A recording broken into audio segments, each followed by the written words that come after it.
The House will come to order. Members, our prayer today will be given by Wesley Thompson. He is the pastor of Bethel Colbert Missionary Church in Leeton, and he is the guest of Representative Underwood. Shall we pray?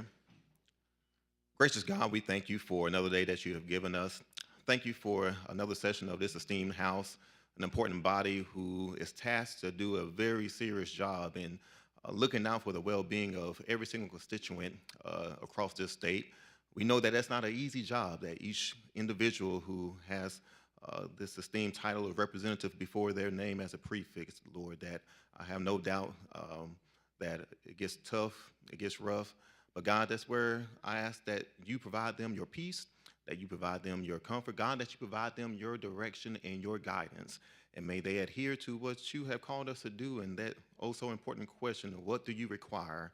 And that simple answer is to simply do justice, to love mercy, and to walk humbly with you. It's your name that we pray. Amen. Amen. Members, today's Pledge of Allegiance will be led by Sutton Wells. He is a 7th grader at Helena School and is paging for Representative Halsey. I also found out he is the hind catcher for his team, right? And he's got a 10 handicap in golf, which is pretty good. Yeah, way to go, Sutton.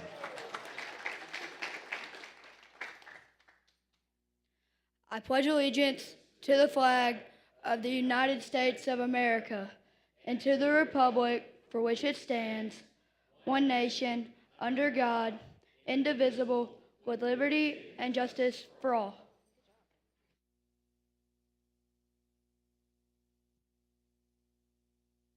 Clerk, call roll.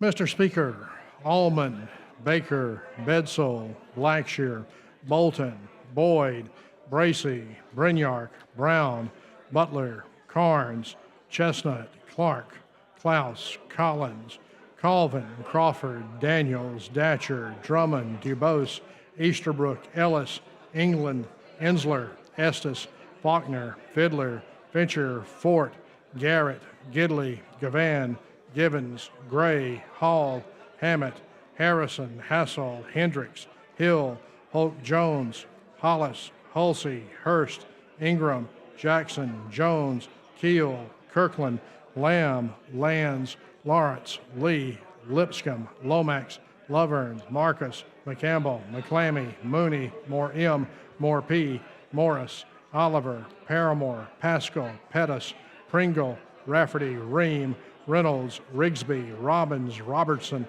Ross, Sellers, Sells, Shaver, Shaw, Shiree, Simpson, Smith, Sorrells, Steinhagen, Standridge, Starnes, Stringer, Stubbs, Tillman, Travis, Treadaway, Underwood, Wadsworth, Warren, Whit, Wharton, Wilcox, Wood D, Wood R, Woods, Yarborough.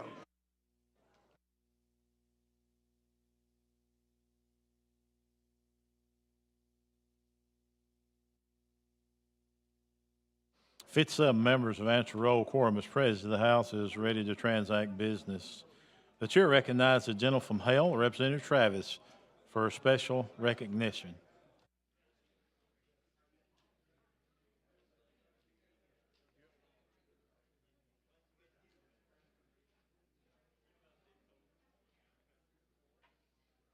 I don't know where the crowd is. Thank you, Mr. Speaker. Mr. Speaker, I ask that, thank you, Mr. Speaker. I want to move that floor privilege be granted to the following Omegas, our 5 members: Barrett and Daines, Rodney Ziegler, Sean Bland, C.L. Caterham, and Benny Cooks. Any objections? Hearing no objections, floor privilege are granted. I just trying to for where they at. Yeah, they should be in here. They kind of You lost them? making the pastor get upset because they're supposed to.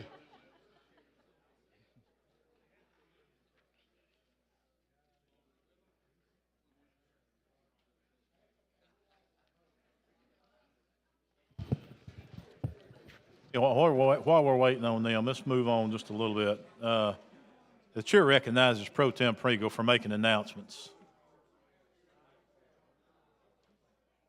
Go ahead. Can I get Ms. Clark, Ms. Wilcox, Representative Brown, Is Representative Rafferty in the chamber? Laura Hall? Well, I was trying to get the members.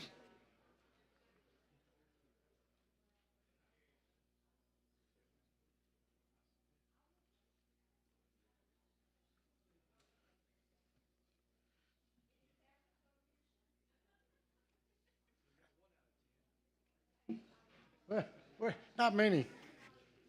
Mr. Speaker, ladies and gentlemen, as you know, we're all deeply saddened at the news of the death of Pope Francis.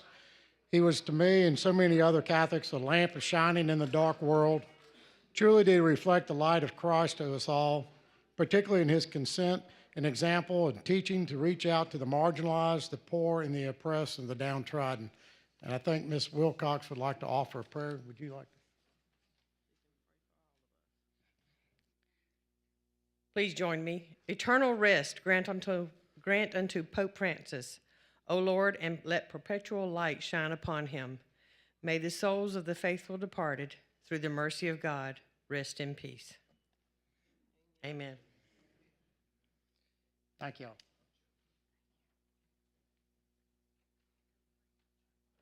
all. Thank you, Mr. Pro Tem. Mr. Speaker, I don't know what happened. Seems like they don't, that clock time is different from my clock time. So thank you for the privilege, and we move on. Thank you. We got one more special recognition. If they're here after that, then Mr. Travis, we'll bring them up there then. The chair recognizes Representative Faulkner for special recognition.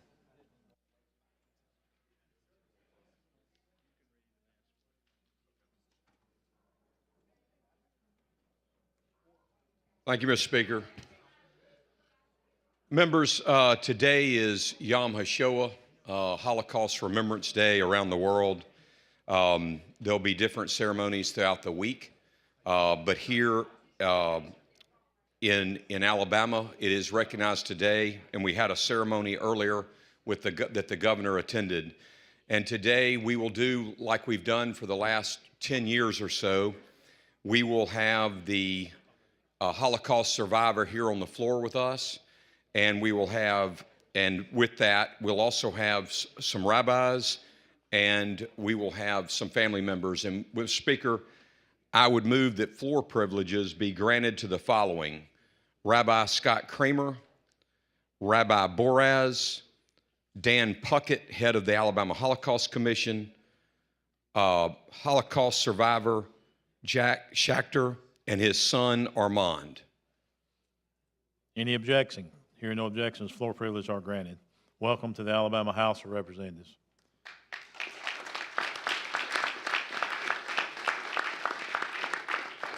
Representative Faulkner, you're further recognized. And thank you, Mr. Speaker. Rabbi Boraz, I believe you are going to do our Holocaust Remembrance Prayer today. If you would come forward, thank you.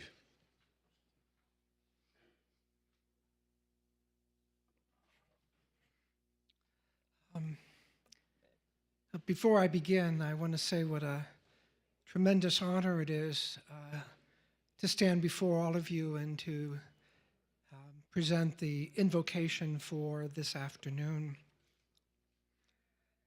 Not only do we remember those who perished, majority of whom were Jewish, but there were so many others who were not, because of ultimate injustice, ultimate inhumanity of one group of people towards a mass of others. And it's not simply to remember that tragedy, but also to be inspired by it so that we do not make those mistakes again, but rather affirm the beautiful lives of those who perished in that genocide.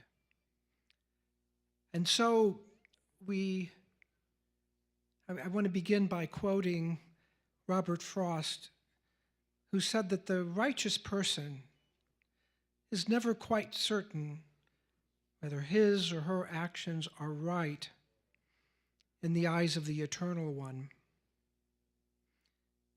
And in reflecting upon that, I think of our sacred scripture that says, Tzedek, tzedek tirdof, righteousness, righteousness you shall vigorously pursue, often translated as justice, justice you shall vigorously pursue. Our laws must not only be just and fair, they also have to strive, and it's not always possible, but strive that they be righteous as well and sensitive to the needs of those whom this legislature, this beautiful body, represents. And so in Psalm 90, we seek, we ask the Eternal One so that we may acquire a heart of wisdom. And in the spirit of remembrance, in the spirit of reflection, may the work that we do here and continue throughout this term and throughout time be established firmly. May God establish the work of our hands firmly. Thank you.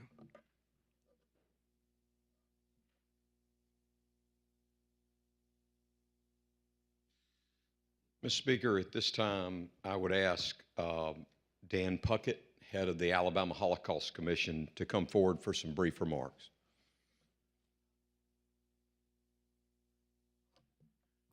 Thank you, David. It really is my honor to be here again, standing before you, thanking you for your support for the Alabama Holocaust Commission. Really, what we do would not be possible without the support of our commissioners, particularly our legislators, David Faulkner, Phil Insler, Danny Garrett, and right over here, Jabbo Wagner, who has come to the floor, who is also a member of the commission. I also want to, is Jim Carnes here?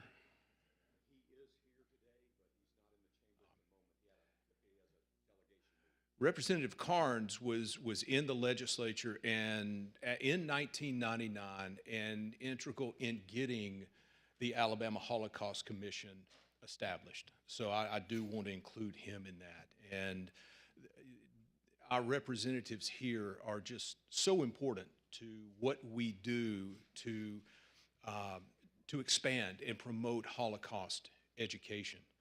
I was fortunate this year in January to represent the commission and the state of Alabama at Auschwitz in the 80th anniversary of the liberation, where we visited the camp. We were at the commemoration. We visited 3 other death camps just to see the horror of what the Holocaust entailed. Just last year, the Board of Education passed new social studies standards. And I was fortunate enough to be part of that. And what we were able to do with the support of the Board of Education is to establish the strongest Holocaust standards in the nation, period, in the nation. And so your support has been so valuable. We need your support again so we can train the teachers on how to appropriately teach the Holocaust. I also wanted to say a few moments. David has asked me to share with you the names of the survivors who we've lost since our last commemoration. We've lost 4 Alabama survivors, and I want to share briefly with you who they were, and they all were Alabamians who contributed to the fabric of the state. Mr. Bernie Echt, who was from Groß-Kuren in Germany, was born in 1937. His family fled right after Kristallnacht. They fled to Shanghai, China, and after the war began, were interned by the Japanese. After the war, they went to the Dominican Republic. Mr. Echt immigrated to the U.S. in the 1950s, went to New York before settling in Alabama, in Asheville, and then in Aniana, where he opened a dry cleaners. He passed in August of last year. Dr. Robert May, who was born in Camberg, Germany in 1926, again, after Kristallnacht fled Germany. He actually went to Great Britain as part of the Kinder transport, the children getting to Britain. He was lucky enough to be joined by his parents. They came to the U.S. and he settled in Birmingham. He practiced medicine in Birmingham for over 50 years before passing this last January. Charles Victor Pollock was born in Horn, Austria in 1930. He and his family fled the Nazis in 1939 after the Nazi regime took possession of their home and everything they owned. They came to the U.S. and settled in Selma, Alabama. He graduated high school in Selma. He went to the University of Alabama. He served in the United States Army, fought in the Korean War, and lived his life in Selma until he passed last December. And our last survivor, Genia Sofinova, was born in Balta, Ukraine in 1936. She spent the war years confined to the Balta ghetto until it was liberated by Soviet troops. She trained as a nurse, and when she was finally able to immigrate from the Soviet Union in 1993, she came to Birmingham, where she lived the rest of her life until May of last year. So we lost 4 of our survivors last year, and they were all very important to the communities that they lived in and served. Thank you again for your support, and I look forward to being back next year.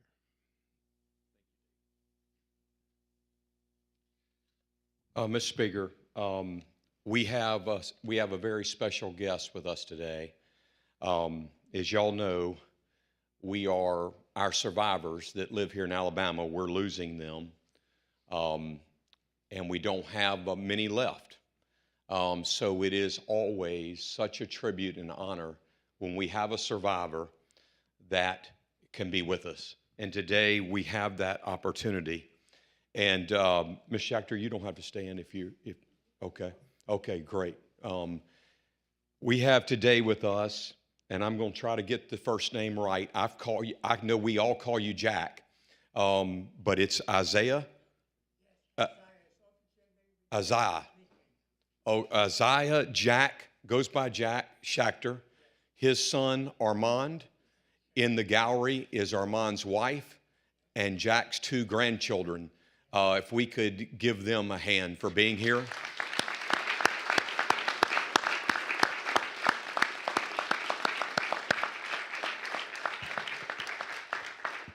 Ladies and gentlemen, Mr. Schachter was born on May 1st, 1937 in Romania, in the name of the city,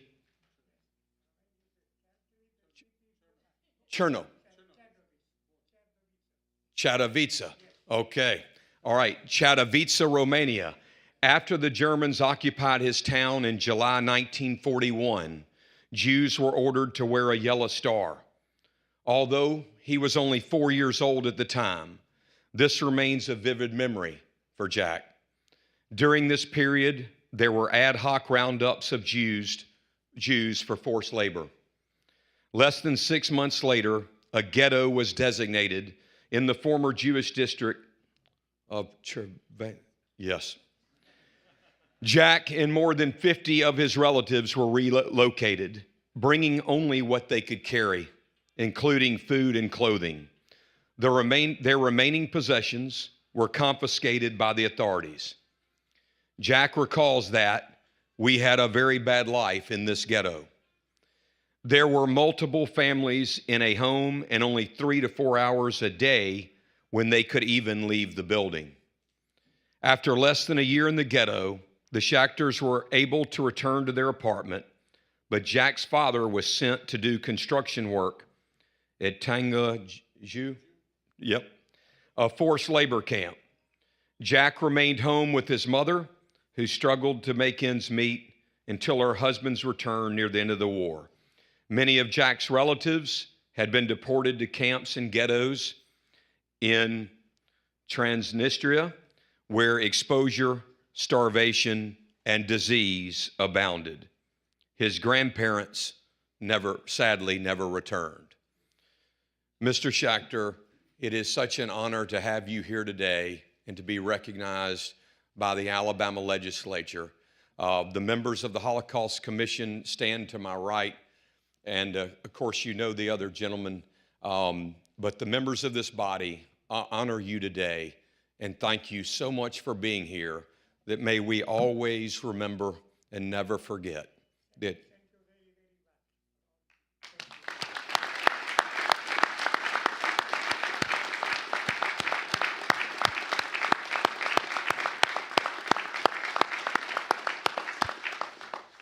Mr. Speaker, with that, I have a resolution.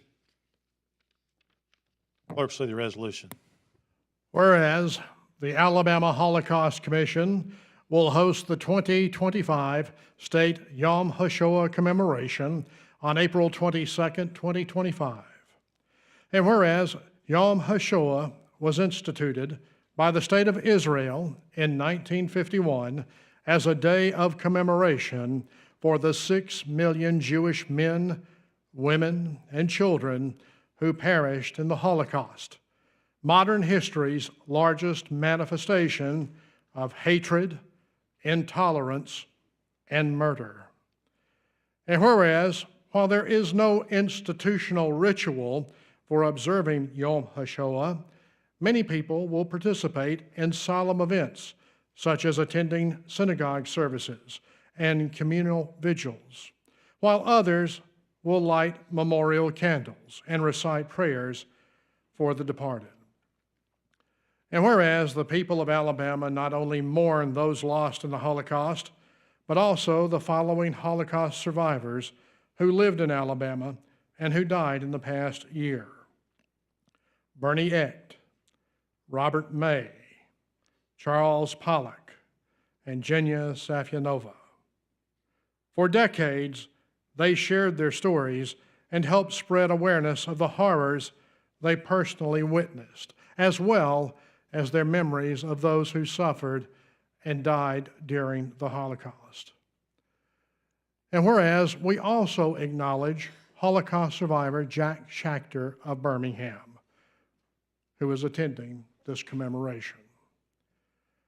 And whereas Spanish-American philosopher George Santayana wrote, "Those who cannot remember the past are condemned to repeat it," we declare that we will remember the names Dachau, Bergen-Belsen, Buchenwald, and Auschwitz, that we will remember the cattle cars, the forced labor, the hideous medical experiments, the starvation, the gas chambers, the furnaces, and tortures so ghastly and sadistic they defy description. But most of all, we will remember the victims.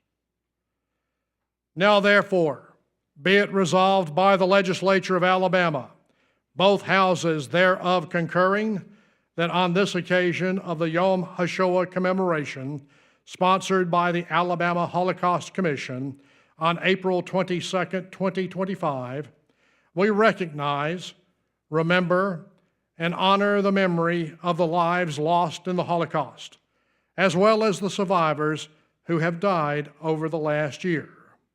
We also recognize and honor those survivors who remain among us.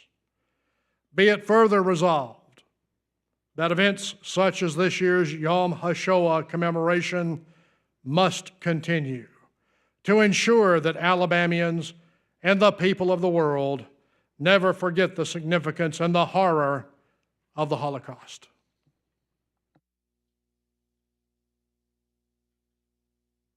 All those in favor of adopting the resolution say aye. Any opposed? It is adopted. And Mr. Speaker, could we add the body as co-sponsors? Any objections? Hearing no objections, the body is added as co-sponsors. Thank you, sir.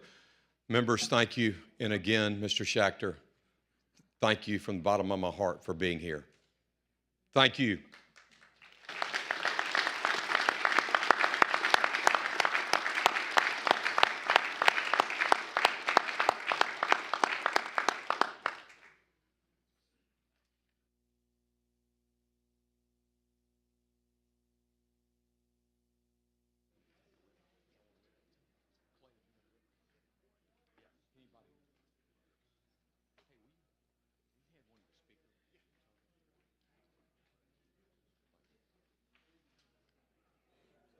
Chair recognizes Chairman Reynolds.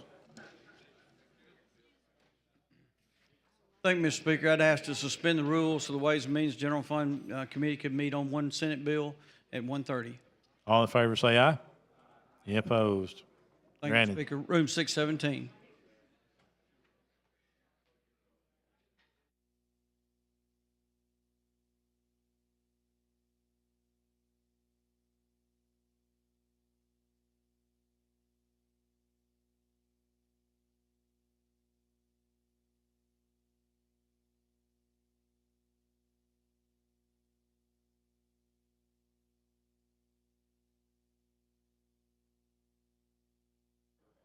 Chair recognizes Chairman Blackshear. Thank you for the recognition, Mr. Speaker. I would ask to suspend the rules so Financial Services can have a committee meeting at 9 a.m. tomorrow. You're getting ahead of time. All in favor say aye. Any opposed is granted. Thank you. Just being proactive. Sure. Yeah.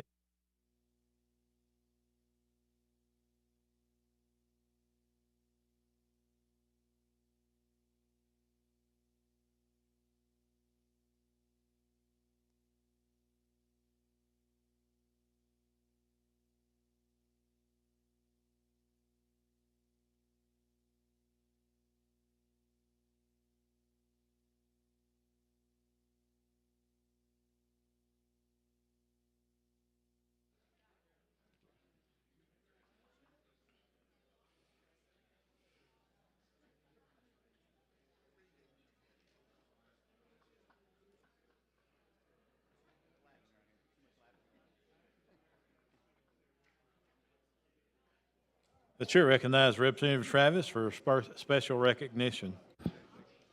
Thank you again, Mr. Speaker. As earlier, we granted the floor privilege for Barrett and Dames, Rodney Ziegler, Sean Bland, C.L. Calhoun, Bradley Cooks, Darrell Sinkfield, if they would now come to.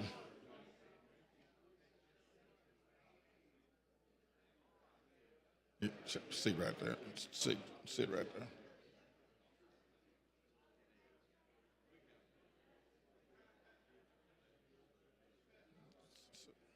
Just sit there.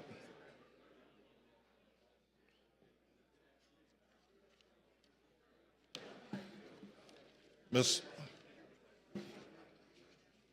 Speaker, I'm proud to bring to you all the member of my fraternity, Omega Psi Phi. Actually, yesterday I celebrated 46 years as a member of the fraternity that I pledged at the University of Alabama.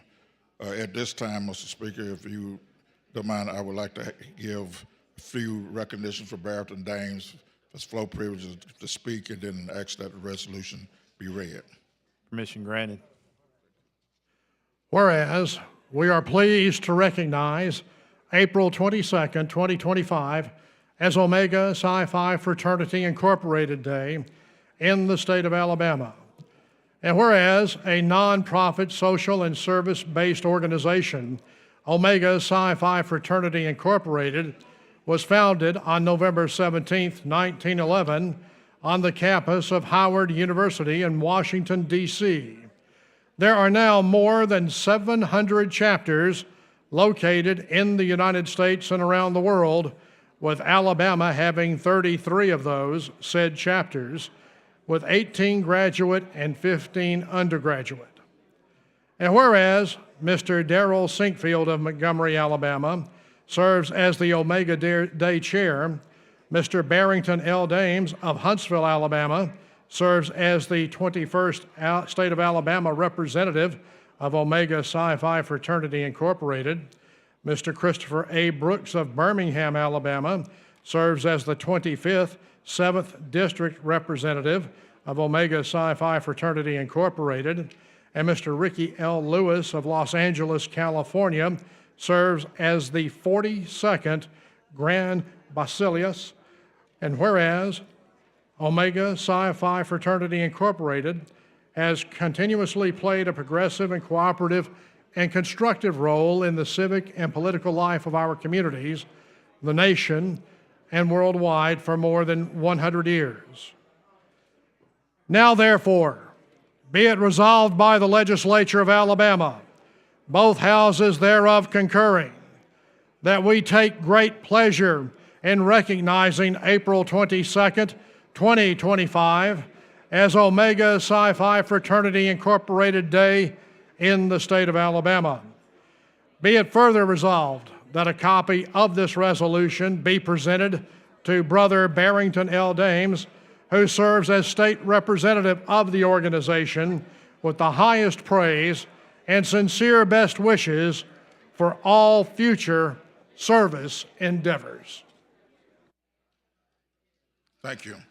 Mr. Dames, Mr. Taxation, you say a few words for us. Let's wait just 1 second. Let's get this resolution adopted. All in favor of the resolution, say aye. Any opposed? It is adopted. All right, recognized. Thank you, sir. Good afternoon, representatives. It is indeed a pleasure and a privilege once again to visit the House of Representatives, also known as the People's House. And it is not remiss upon me as a leader and a representative of all those who I serve within the state that there is a job for us here to do. And as you do this job, I only ask that we remember the one golden rule: do unto others as you would have them do unto you. For one time, if we're not careful, it may just be you.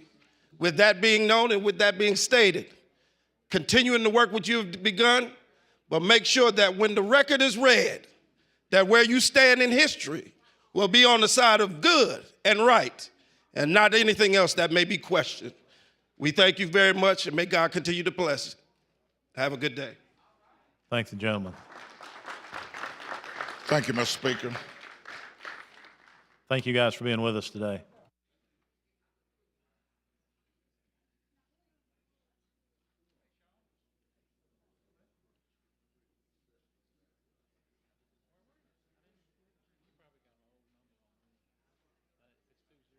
Chair recognizes the gentleman from Lee, Chairman Lovren.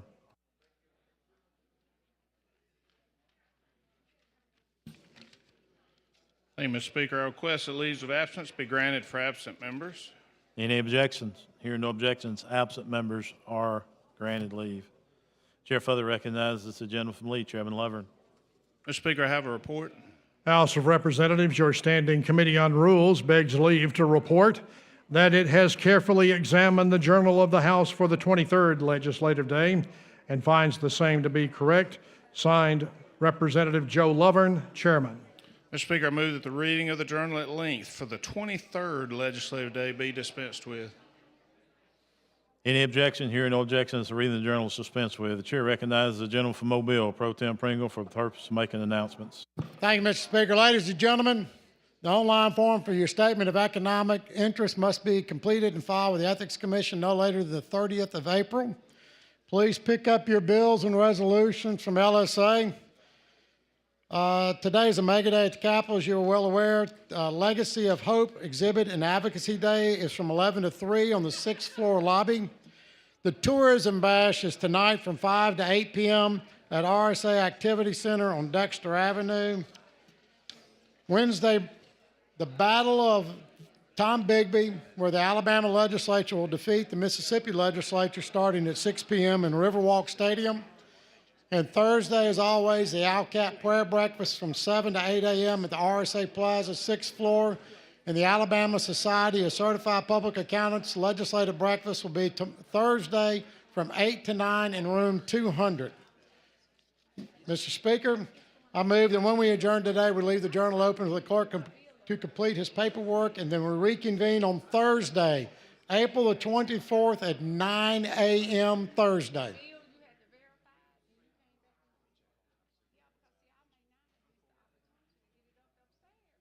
All those in favor say aye. Any opposed? Ayes have it, motion prevails. Clerk now receive reports. Standing committees will receive those reports throughout the day. The House is now in position to introduce bills and resolutions. House Joint Resolution number 251 by Representative Lamb, commending Luke Hutchison on being named the 2025 Alabama Sports Writers Association Boys Basketball Class 2A Coach of the Year. Move for adoption. All in favor say aye. Any opposed? It is adopted. House Joint Resolution number 255 by Representative Woods, honoring Miss Priestley Skelton on winning the 2025 American Legion Department of Alabama Oratorical Competition. Move for adoption. All in favor say aye. Any opposed? It is adopted. House Joint Resolution number 250 by Representative Gray, creating the Alabama Legislative Study Commission on Hemp and Cannabinoid Regulation. We have an amendment. Clerk, see the amendment. Thank you, Mr. Speaker. I have an amendment to add one representative from the Alabama Poison Information Center. Okay, you heard the explanation of the amendment. All in favor of the amendment say aye. Any opposed? It is adopted. Move Mr. for Chairman. adoption as amended. All in favor say aye. Any opposed? It is adopted.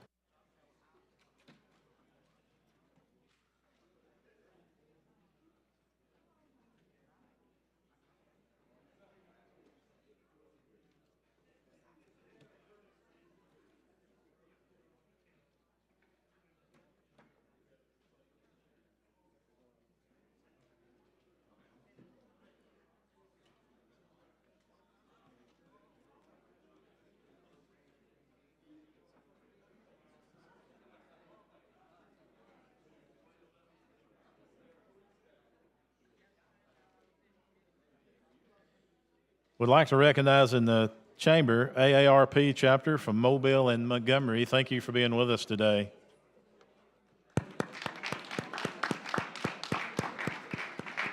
Ms. Clerk, let's call for local bills. On page 60 of the calendar, House Bill number 375 by Representative Datcher, relating to Jefferson County. Question for the body's adoption of the BIR. Clerk will unlock the machine and the members will vote.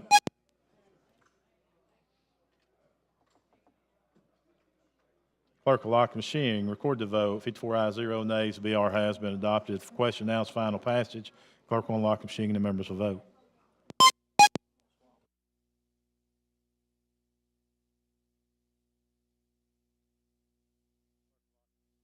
Clerk will lock the machine. Record the vote. 17 ayes, 0 nays. HB 375 has passed. Clerk, call next bill. On page 60 of the calendar, House Bill number 494 by Representative Faulkner, relating to Jefferson County. Question adoption, the BIR. Clerk will unlock the machine and the members will vote.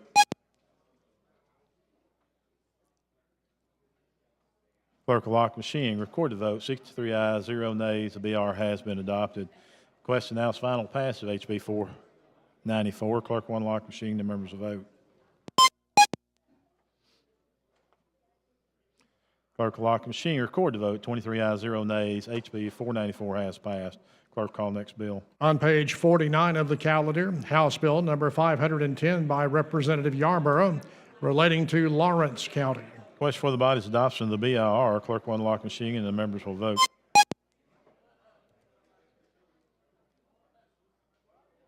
Clerk will lock the machine. Record the votes. 48 ayes, 0 nays. The BR has been adopted. Question now is final passage. Clerk will unlock the machine and the members will vote.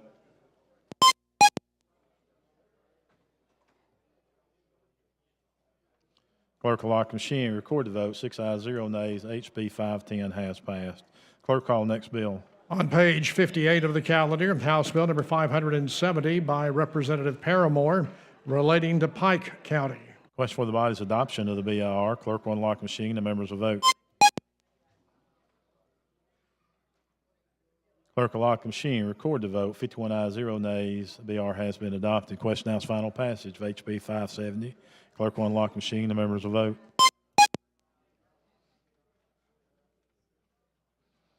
Clerk will lock machine, record the votes, 12 ayes, 0 nays.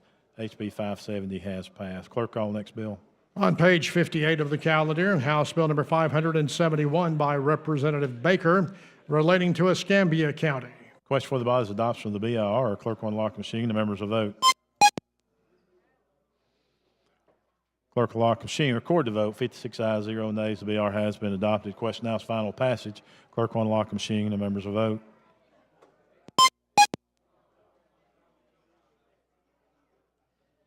Clerk will lock the machine. Record the vote. 11 ayes, 0 nays.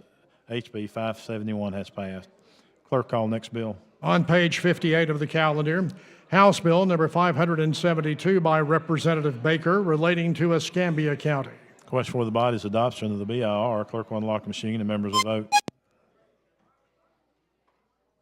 Clerk will lock the machine. Record the votes. 55 ayes, 0 nays. BIR has been adopted. Question now is final passage.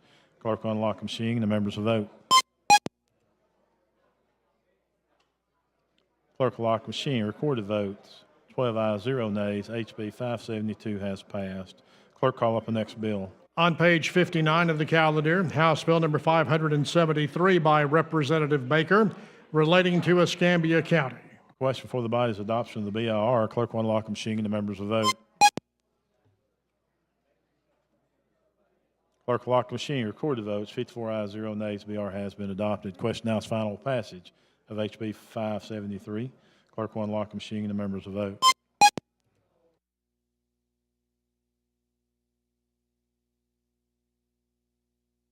Clerk will lock the machine. Record the votes. 14 ayes, 0 nays. HB 573 has passed. Clerk, call next bill. On page 59 of the calendar, House Bill number 574 by Representative Kirkland relating to Jackson County. Question for the body's adoption of the BIR. Clerk will unlock the machine and the members will vote.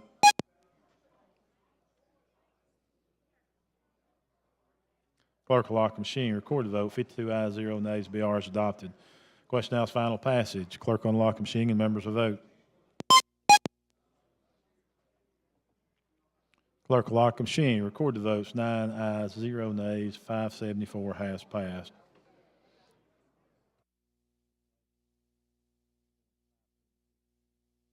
Clerk, call next bill. On page 59 of the calendar, House Bill number 576 by Representative Kirkland relating to Jackson County. Question for the body's adoption of the BIR. Clerk will unlock the machine and the members will vote.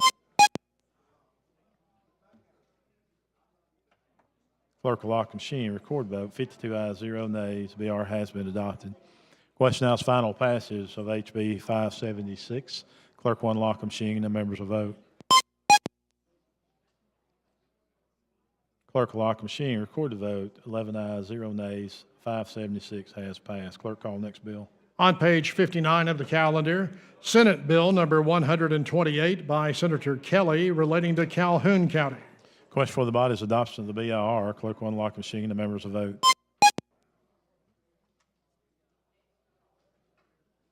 Clerk will lock the machine. Record the vote. 53 ayes, 0 nays. BR has been adopted. Question now is final passage. 128. Clerk will unlock the machine and the members will vote.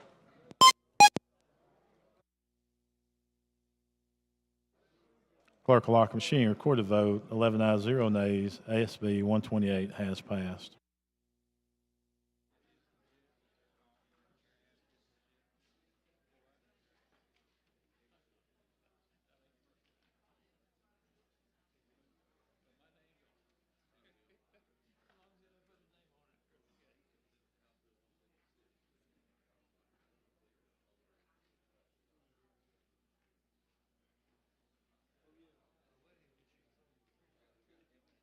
Chair recognizes the gentleman from Lee, Chairman Lovren. Thank you, Mr. Speaker. I have a resolution. House Resolution number 270 by the House Rules Committee, the special order calendar. Thank you, Mr. Speaker. I have a substitute for the calendar with one change. Remove HB 311, replace with HB 521. And that's the only change, and move for adoption. All those in favor of adoption of the substitute on special order say aye. Any opposed? It is adopted. Thank you, Mr. Speaker and members.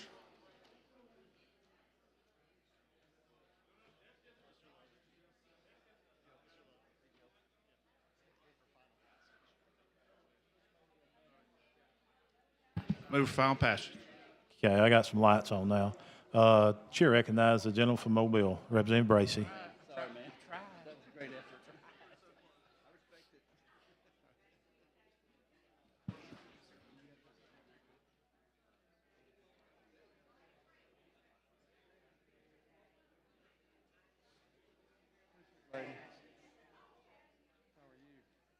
Thank you, Mr. Speaker.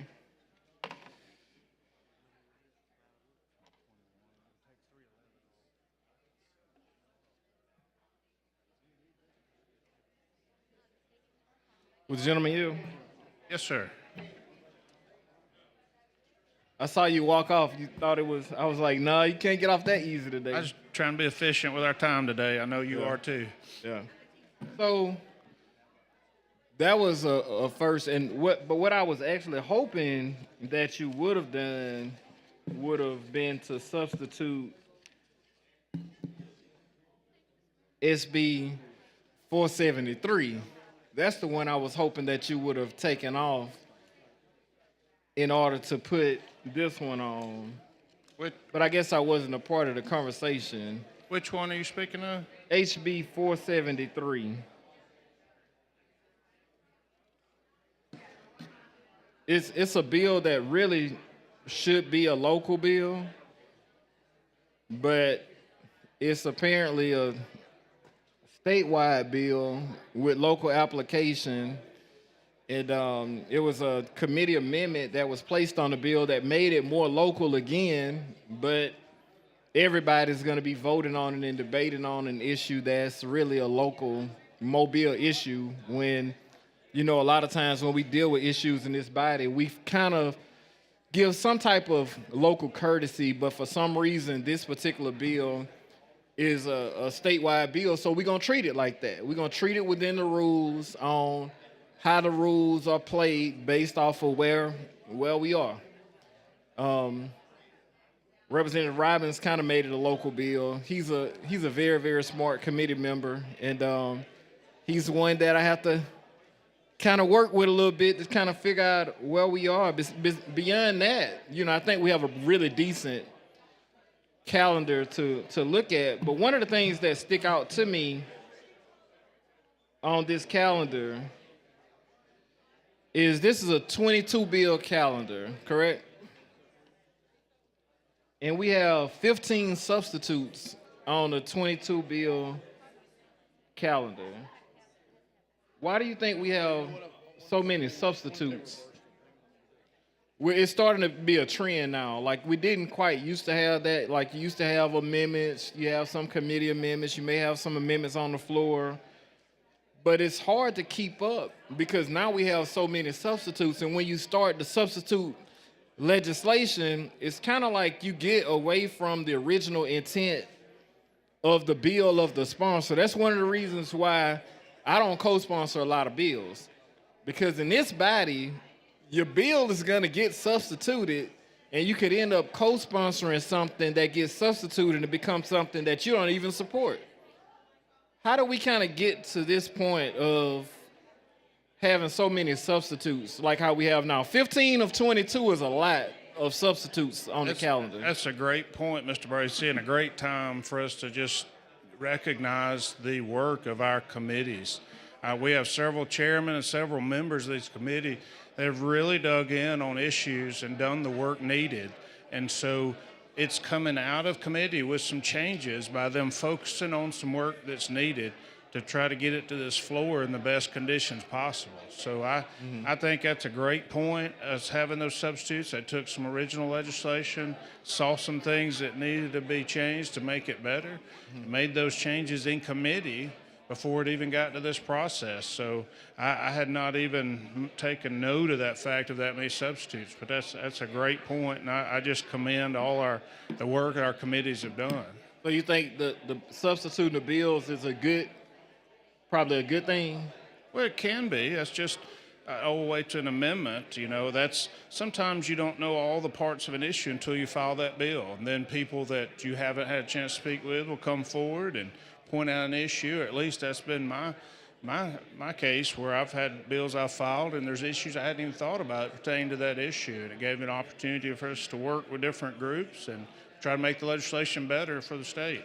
So you believe that by going through this process and the committee doing its work and making the substitutes is probably making the bill an even better bill? In the most cases, it is. Now, sometimes, there can be a step too far. I've had a bill where we went too far in committee, and then it was pointed out to me that we needed to pull back what I was trying to do. So I just think for the main part, the main work structure of our committees is strong, and in this case, for this session, it's been very strong. Okay. And the reason why I asked is because I believe in due process. I believe that in order for us to have good legislation, it takes steps. A lot of times it may not be the way the bill is first presented. It may be in committee that an amendment is added, eventually a substitute is placed on the bill. But a lot of times I've seen where we've come up with really good amendments on the floor, just like the amendment that just happened with this HB 311, which I wish it would have been HB 473 that we had taken off instead. But sometimes we can come up with good amendments on the floor, but when we limit debate and we limit the opportunity for people to present amendments and we cloture the process, it takes that same thing away from this body that we gave to a committee. Like, we're looking at the committee and we're saying that the committee is doing good work, which is probably 10% or so of the body is doing good work, but the 100% of the body don't have the same opportunity in a lot of cases because depending on what the bill is, we don't want to have conversation about it. We don't want to have debate about it. This body don't want people to be able to make amendments on it. We get clotured on it, and usually that happens in situations where it's something that we don't agree on. Because usually when we agree, everything's fine. But when we agree, we don't need a lot of discussion or a lot of debate because it's pretty much something that we're okay with. Both sides are okay with. But as soon as we get to something that both sides don't agree on, now all of a sudden it's like, well, since you don't agree with me, I'm going to shut you up with a cloture petition, or I'm going to shut you down. I'm not going to listen to you. I'm not going to take your amendments. And it just totally mess up the process. And we started to see it a little bit. Like we had a cloture calendar earlier this year, and I know you told me that that's not something that you like, which is really respectable. But we've still seen cloture petitions, and Lord knows what's happening in the Senate last week was really bad. It was really bad, and that kind of stuff bleeds over to here. It bleeds over to our side because it's happening to them last week. It could be happening to us today, and those are our partners. That's our team up. That's our teammates up there. And if our teammates are being done wrong, then we're being done wrong. And it's like we can't just sit idle and act like everything's fine when we know it's not fine. We know it's not. And so I guess I'm just concerned about that. I'm concerned about the process, the last few days, kind of where we are, where we go from here, how things gonna happen, what day will it be the opportunity for the last House bill to pass to become, it's a lot of things that I think that even the younger members just really don't understand. It's just like everybody's going down the highway. It's you and I at this point. But when we get a Senate message to go down the highway, we get a message from the governor's office, an executive amendment going down the highway, and then we got both budgets going down the highway. It's a lot of people on the highway at that point, and now we're trying to figure out what's important. Where do we go from here? What do we do? And people just don't understand. They look at these calendars and think, this is what we have today, but they don't look up here and look at the basket and say, okay, Well, we got a Senate message that we need to figure out if we need to concur, non-concur, we need to go to conference. We're starting to have committees meet on Tuesdays. Committees are starting to meet on Tuesdays. You know, it just kind of make you wonder, where are we and what's really kind of going on behind the scenes. But thank you for the opportunity to talk to you today. I look forward to speaking with you again. Thank you. Chair recognizes the lady from Madison, Representative Hall. While she's making her way down here, we'd like to recognize the Lynx Inc., celebrating Lynx Day at the Capitol, and they are the guests of Hall, Gavan, and McClammy. Let's give them a big hand. Thank y'all for being with us today.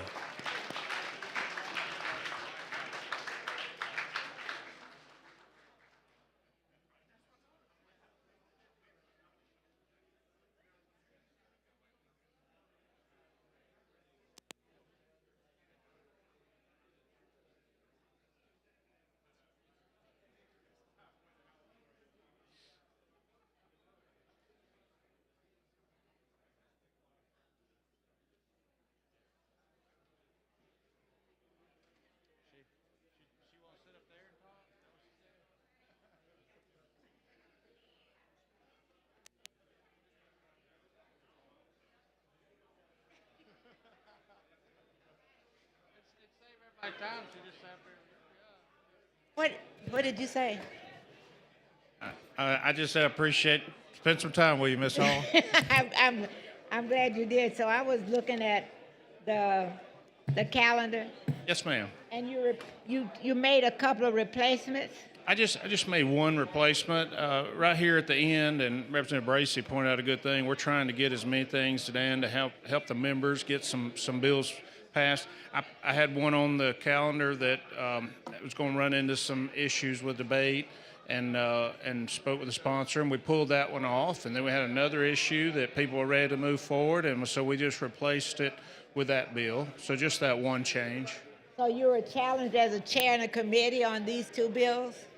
That was a challenge in terms of whether or not they should be placed on the Wasn't necessarily a challenge. It's more of an observation from my role of where we would be in the process. And the bill that we removed was running into some snags and some questions that just need to be looked at further. So we replaced it with one that's an issue that people have been working at for years and trying to move forward at this point with a continued debate on that issue. So it's just that one change. Was that, you're talking about the local bill that's becoming a general bill? No, ma'am. That one is not. That's the one Mr. Bracy brought up. The one we replaced was HB 311 for HB 521. And did you get a new calendar? Someone put it just a few minutes ago. HB, I was talking to 2 or 3 people.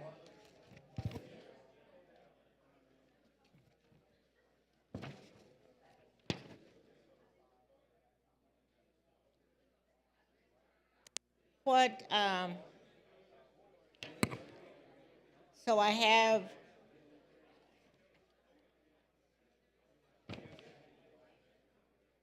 none of these are marked through. I have HB 43. That's near the end. Was that one that that's the new one, right? That's the one that I was referring to that has local application. Which one are you speaking of? Is that the Jefferson Board of Works?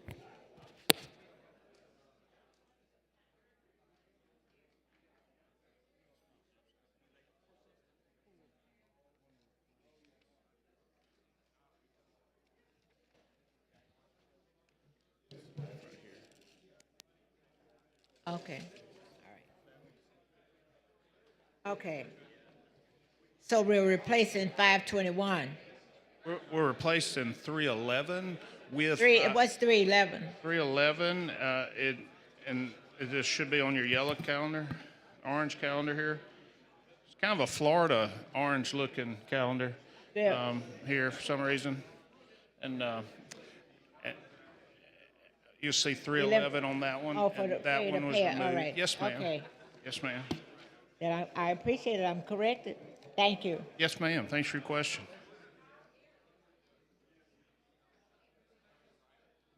Chair recognizes the gentleman from Marengo, Representative McCampbell.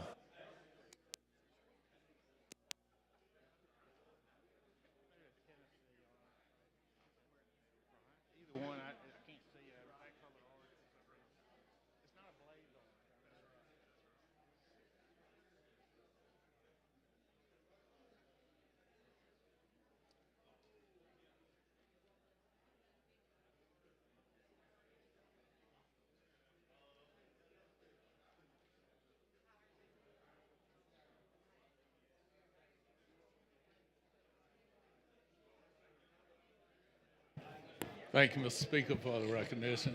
Gentleman yield. Yes, sir.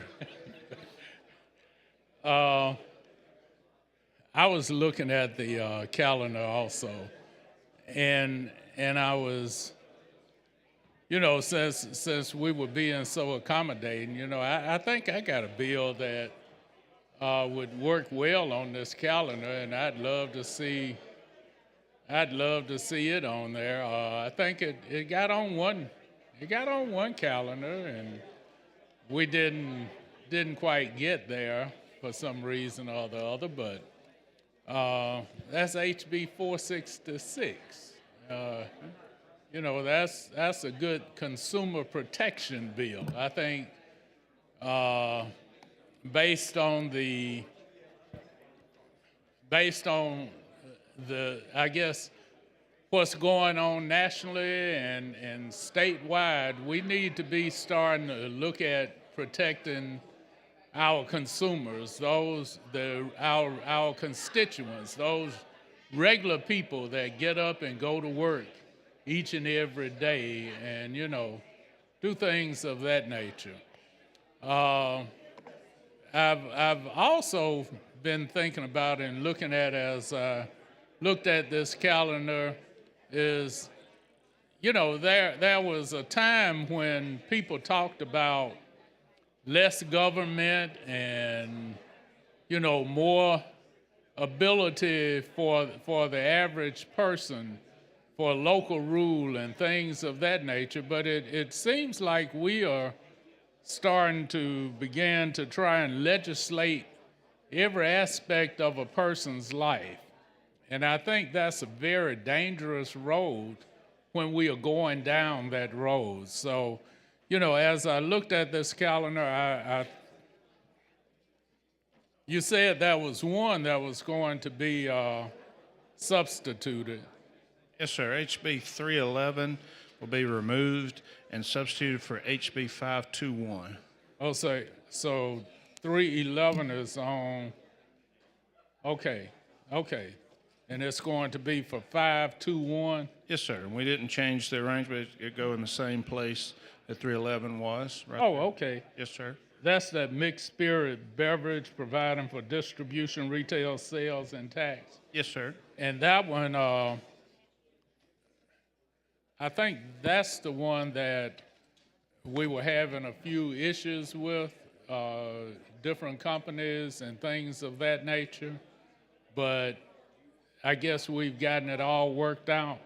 Now, I will never say we've got it all worked out on any legislation, but it's my understanding it's in a good position to move forward for a full debate and possible passage of this chamber. So it's that's where I know we are from the conversations I've had. But and is this one of those that we've been working on for a few years? Is this one that has come from year to year?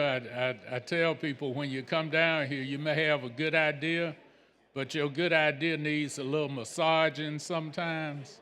Sure. So is this one of those that maybe has been massaged over the years? It is, yes, sir. And so you feel it's in a good position down here, am I correct? Yes, sir.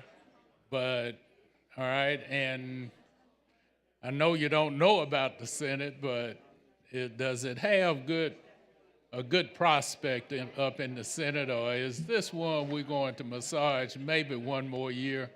I'm not going to speculate on any future action from our colleagues above here. So they're working out some internal and domestic issues within their own house. So, And, it seems like maybe we've got a few domestic issues that we might need to work out in the house. Don't we? surely not. Surely not.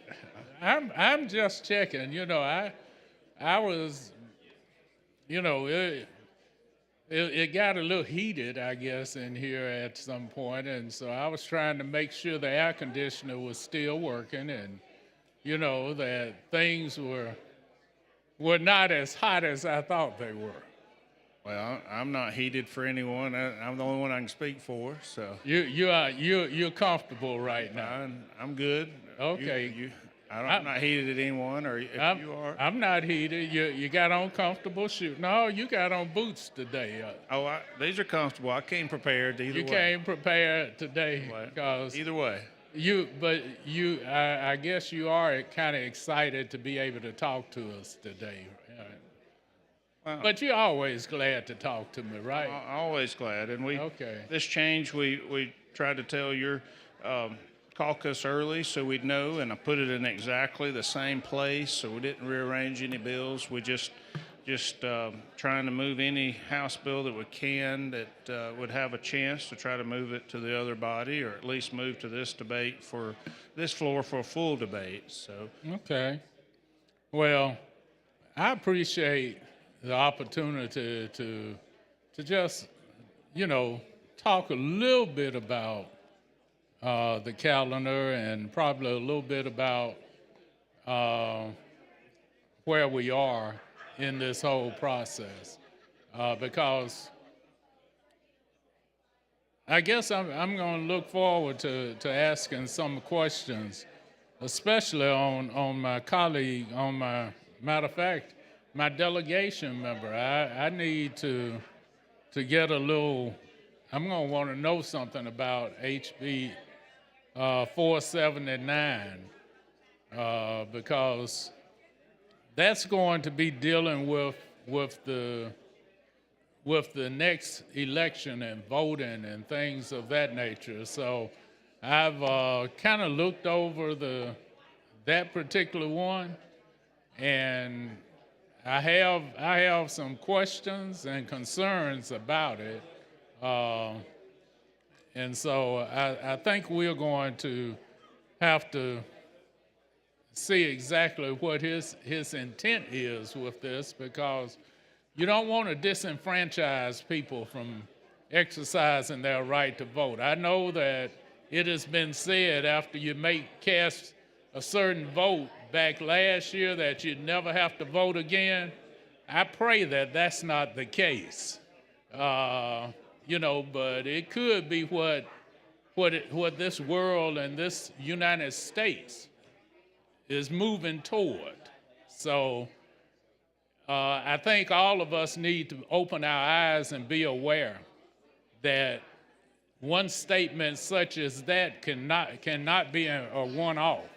It could be a desired path for this world that we're living in these United States.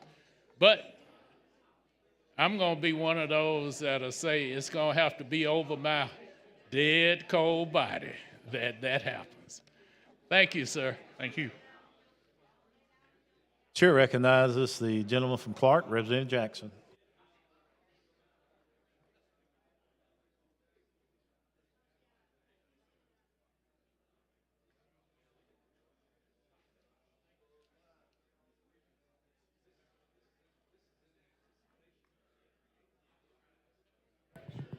Thank you so kindly for the recognition, Mr. Speaker. I just want to join my colleagues in asking some simple questions as it relates to this calendar. I guess I need to make up from being absent last week, and that was the week of passion. And I heard there wasn't any passion in this place last week as it relates to bills and treating people in a way of humane. I am wondering, is it worthy of my thoughts to say that I can trust you? I would hope so. That's what. Is it worthy of me to say I can trust you? And you say you can hope so. I mean, you ought to say, you should say definitely yes, because what your word is your bond. But I have found that not to be the case. Well, you. I see on this, you're talking about HB 479. You know, it relates to voting. Are you for or against voting?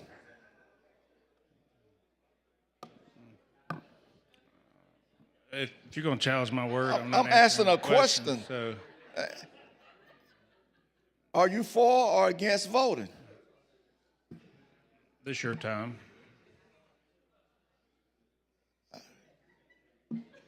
Is that a bad question, Mr. Speaker?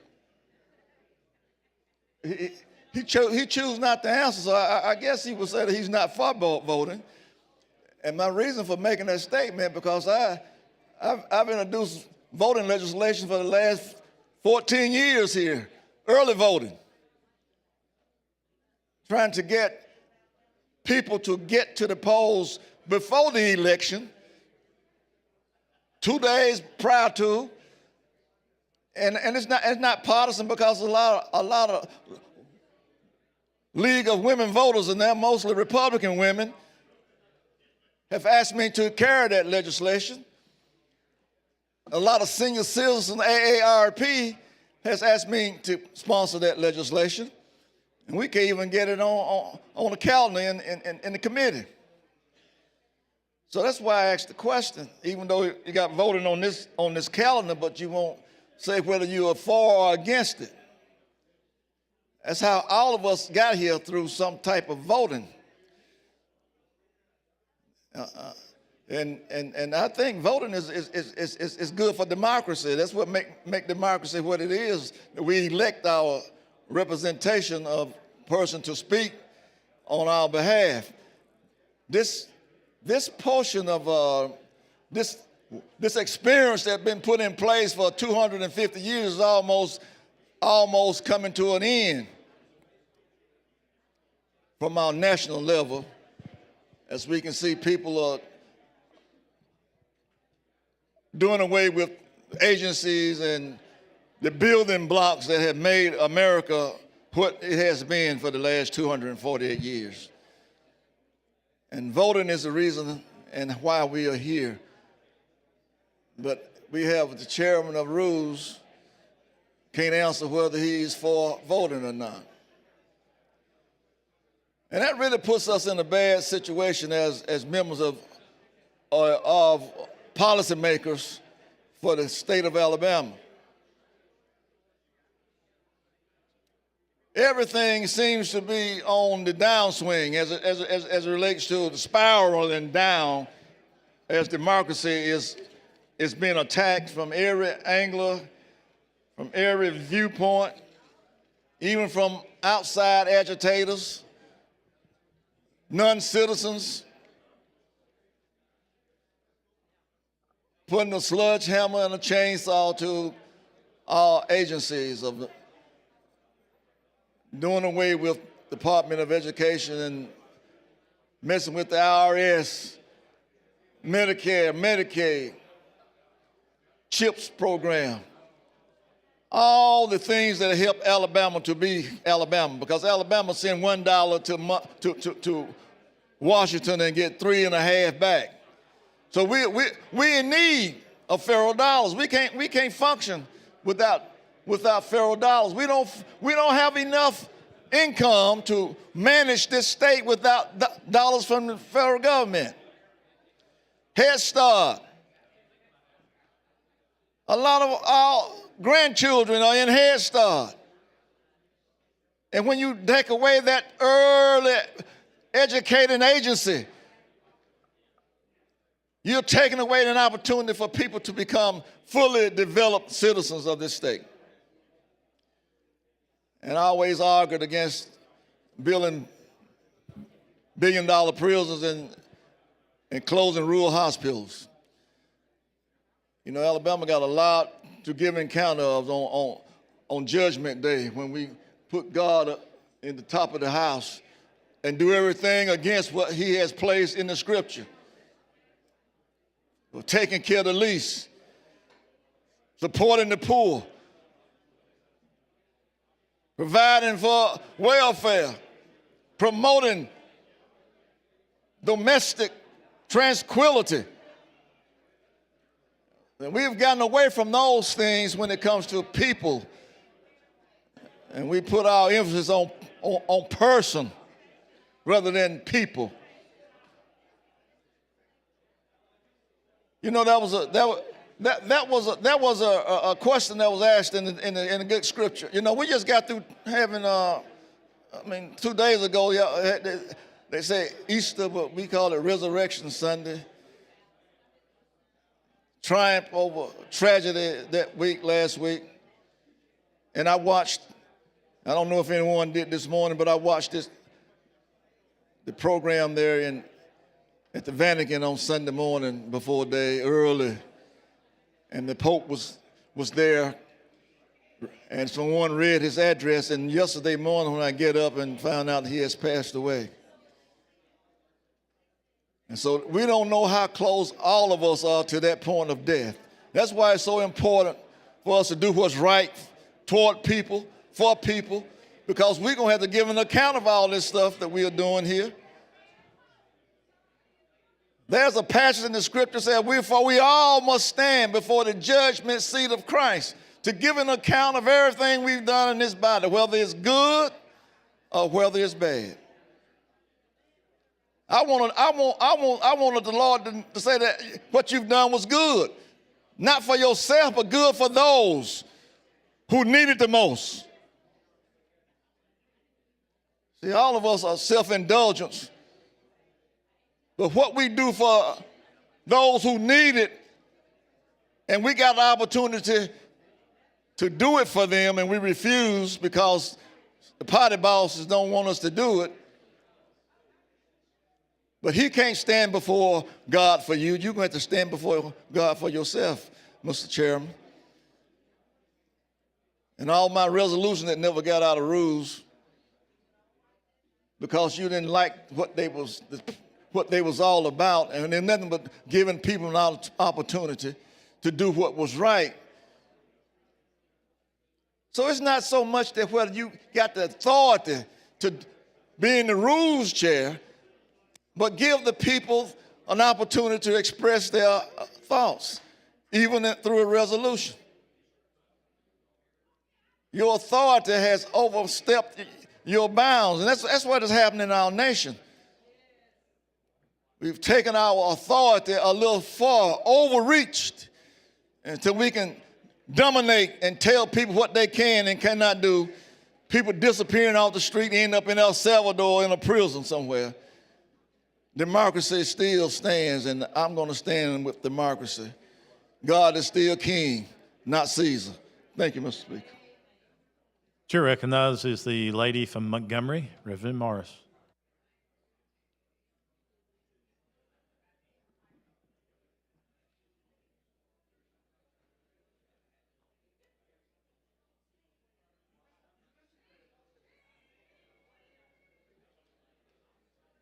Mr. Speaker, with the gentleman here. Yes, ma'am. How are you? I'm good. How are you? Awesome, awesome. I saw my old chairman up in the gallery from Ruse. He don't come down and visit sometimes. I know he can hear me, but I just wanted to just ask a couple questions, especially we have a lot of young people in the gallery probably don't know the process, especially about rules. So would you just give them a synopsis of what rules entail? Sure. When it comes to the calendar process, sure, be happy to. Once bills are moved out of the committee process and pass out of committee, then a member can fill out a form to have it considered for placement on the calendar for the entire body to vote on. So we take that list of bills, try to make sure we've worked through as much as possible, make sure there's questions, because members still have questions that certainly come to my office or call me about. And then we take those bills and try to set a priority for flow of the legislative process, and we build those calendars based on those priorities. And like I've told many people, we work at that intersection of policy, procedure, and politics, and you can imagine which three I spend most of my time in, and just trying to work through and try to figure out what is, at the end of the day, best for the people of Alabama. Okay, and again, I said we see a lot of our young people. So can you just tell them what are bills? What are they consist of? What are bills? Because they keep hearing us saying like the bills are being put in the committee, and they might don't know what a bill is. Sure, a bill is a law that we put in place that says this is the way something is in Alabama. So their mom or dad or aunt or grandma, they have rules and laws for how to act at their house. That's right. How do you act when you're out in public? It's the same thing. It's the basics of these kids learned in kindergarten, how to keep your hands to yourself, how to be respectful of your neighbor. Here's the things you should eat. Here's the things you shouldn't. If you go to the doctor, here's some things you should expect. If you start a business, these are some things that you need to follow. So that's all things that will be contained in bills that we pass that build a structure of law and order for our society and our portion here in the state. Awesome, awesome. And what is a sub? Because we kept hearing sub over and over again because we have a lot of subs on the calendar for today. Certainly. So can you just go through and just let them know what a sub is? A sub is a change to some language, or maybe the removal or adding of language. It may be as small as a comma. Sometimes it will be done through the amendment process, and sometimes when there's changes that are large in scale for the bill itself, then we'll do a full substitute so that it is clearly spelled out. And then the main thing from the committee, with the way the bills roll out now, you can see in that substitute how any amendments offered apply to the bill. So a sub is basically an amendment, a change. Okay, but it's a big change. It's like, because sometimes we have amendments that's large too. I've seen a few amendments that come in like 2-3 pages. So it would be great to have it subbed out, but I just noticed that today we have quite a few subs. And when it comes down to local legislation, we're talking about just the area for that bill for that county, right? Correct. So how do you change local legislation to general, if that's possible? Well, it can be some type of change in the law that applies more generally.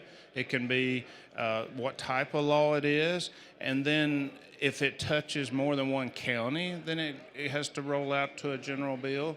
And so sometimes local issues you can dial in local, sometimes you can't.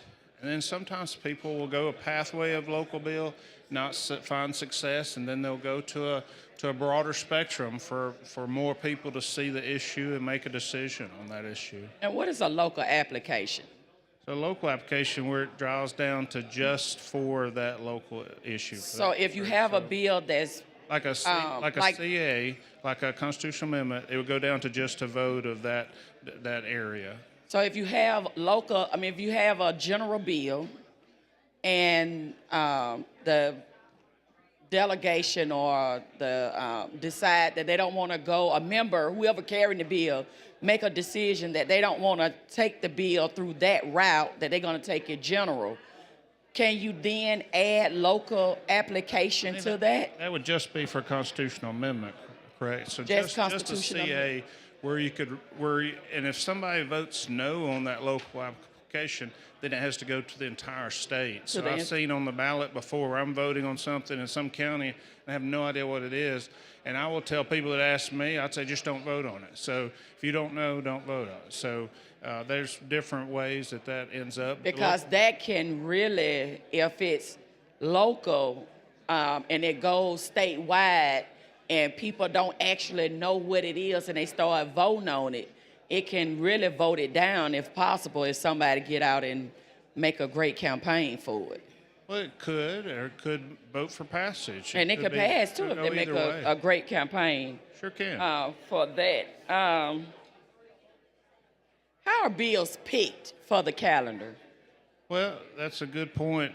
The bills are typically, I take the feedback I'm given, take the bills, try to move them to what's called a pick list, if you will.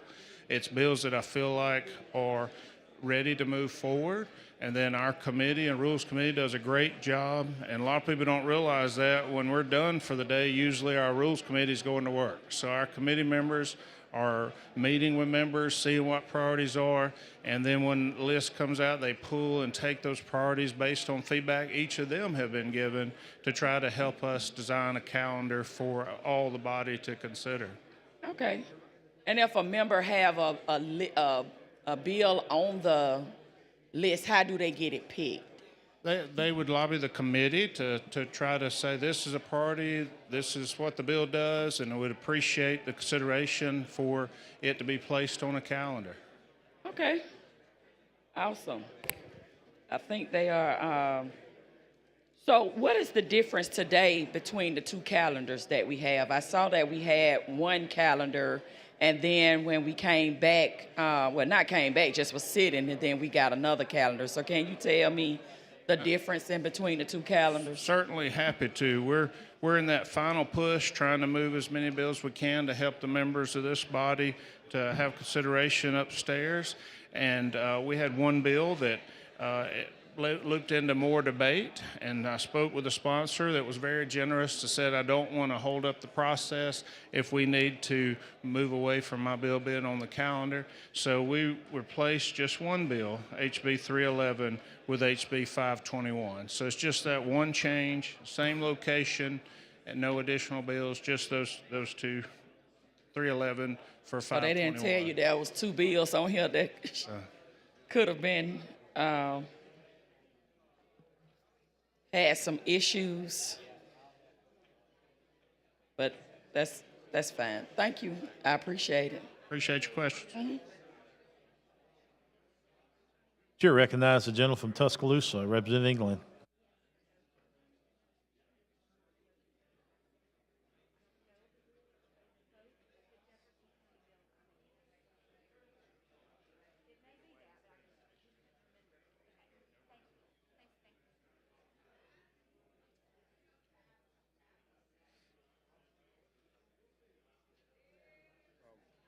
Thank you for the recognition. Will the gentleman yield? Yes, sir. I just want to get this started the right way. Roll Tide. War Eagle, back to you. Just want to make sure that we know where we are here. This is the first time I've done this session, and I've been, doing the best that I can just to kind of sit and watch the process work and do the best that I can in the circumstances that we find ourselves in. But, we've been here a while together, and generally about this day in the session, feelings get a little raw.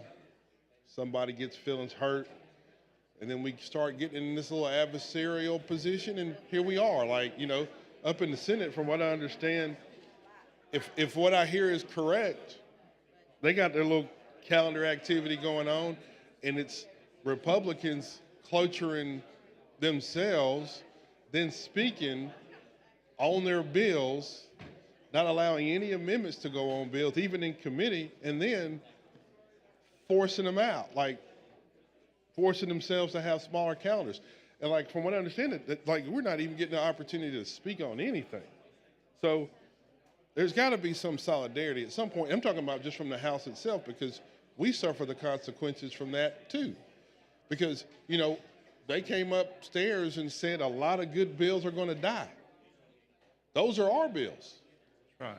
So there's got to be a way for us as a body, right, to kind of try to figure out a way to negotiate through these things so good bills don't have to die because, some people apparently didn't keep their word and some feelings got hurt. So maybe us slowing down the process, we're working together, will call their attention to the process, and maybe they'll go upstairs and say, you know what, maybe we ought to figure this out. Does that sound like a plan? I'd probably say I completely disagree.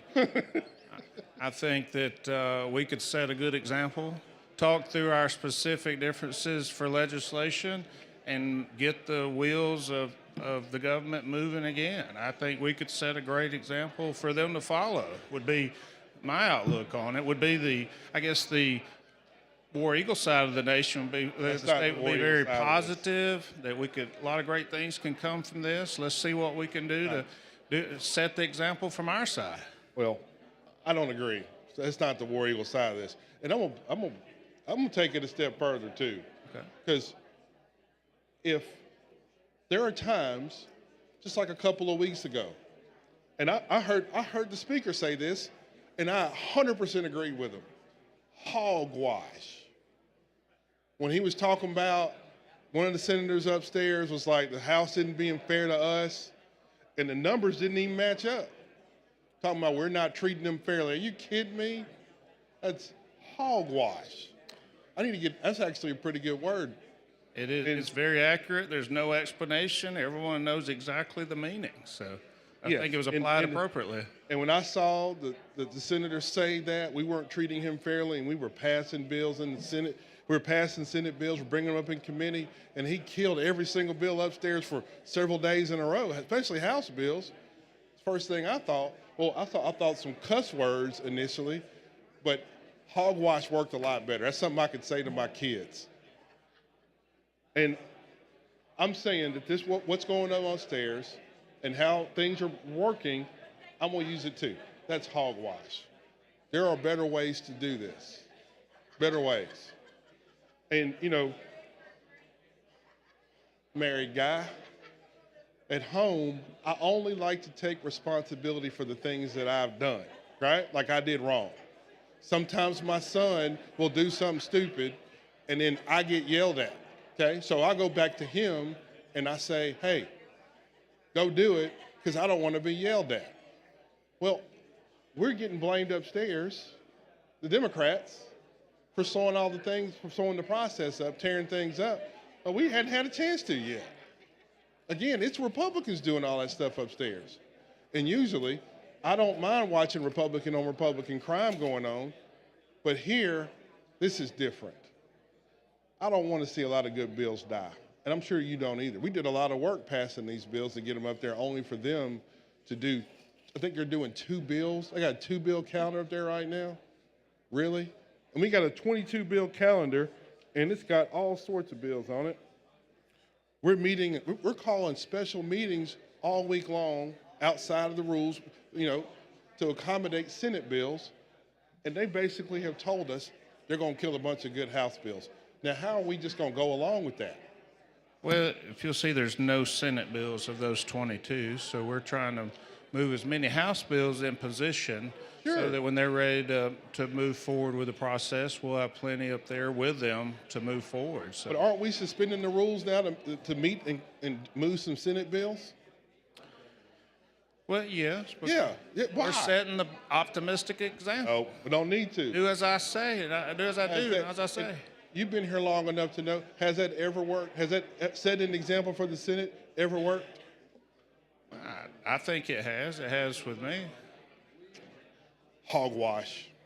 Listen, I call hogwash. They carried over my own bill with me standing up there, so I've fallen victim myself. So I understand. I want to see the process work. I want to see it fair, and I want to be able to, for all of us as a body, leadership on down, to be able to not only say, you need to start moving bills, right, but also work some compromises out. And from what I've been told is, they're not even taking amendments anymore. Like they're not going to take amendments that even agreed upon amendments in committee or on the floor. They're just going to pass the bill regardless of the circumstances. That's not right. That's just not right. But we got a very optimistic calendar today. I like some of the bills. Some of the bills not so much. But, it's just, and I was listening to Representative Bracey kind of talk about that too. Obviously, what a lot of us hate is taking a local bill and making it a statewide bill. Can't stand that. One of the last things that's on my checklist of things to do in a legislative session is get involved in Jefferson County business. I try to avoid it at all costs, just like most people do, right? I got a bill that's going to drag us into that mess, and I just don't want to do that because I don't want anybody coming in Tuscaloosa County doing anything like that. So I honestly believe that bills like that shouldn't be brought. I think we should just leave those to the local folks, let them fight it out. If they can't, then so be it. I mean, that's the local bill process. I don't think we should pass bills to circumvent local delegations. I think that's wrong. But Representative Bracy, he said something earlier, and I agree with him. This is a very optimistic calendar. A lot of substitutes on it. And for what it's worth, it's a lot of opportunities to talk. This 22 bills, subs, and all that kind of stuff, that's a lot of talking, potentially. And I know we don't want to do that. But at the same time, if I had my way, which I don't, if I had my way, this would be the time where we would move all this stuff out of the way, do the budgets, and then go on home. It's a good idea, isn't it? I think we got an opportunity to be the example here, Mr. England. I think we should get the budgets, get them down here, get them up there, pass them, and go on to the House. What do you think? It's a good idea, isn't it? Come on. Sometimes the best idea is to do as little as possible and get on out of here. Agree, less is more sometimes. That's right. But that is our obligation, and we're going to get those passed for sure. And hopefully any other legislation we can that's important for the people of this body and the people of the state. Yeah, and the legislation that's important to us, they basically told you they're going to kill most of it. At least right now, until somebody, cooler heads prevail, we do this the roll tide way, get up there, work out some compromises, and win some championships. Roll tide. The gentleman's time has expired. Chair recognizes the lady from Jefferson, Representative Moore. While she's making her way down here, I'd like to introduce one of our guests in the gallery, a member from the Mississippi House, Steve Massingill, is here. We're certainly glad to have him and hope he enjoys his time in Alabama. I do hate to tell him we're going to beat you guys tomorrow night, though. I hate that, but we're going to be nice to you while we beat you. Okay, Ms. Moore. Thank you, Mr. Speaker. Representative. Yes, ma'am.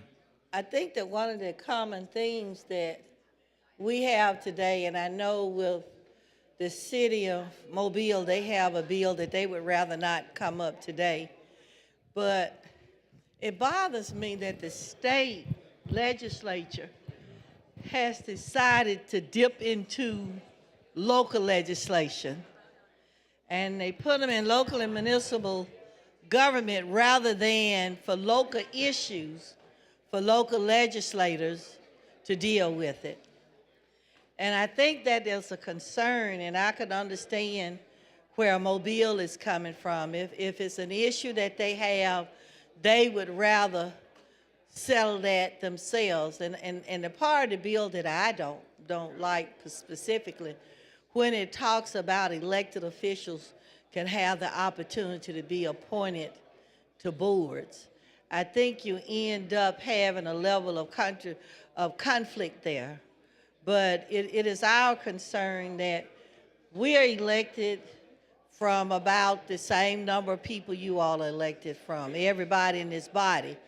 But yet and still we have problems being able to represent the areas that we come from because we are in number the minority of representatives from our party.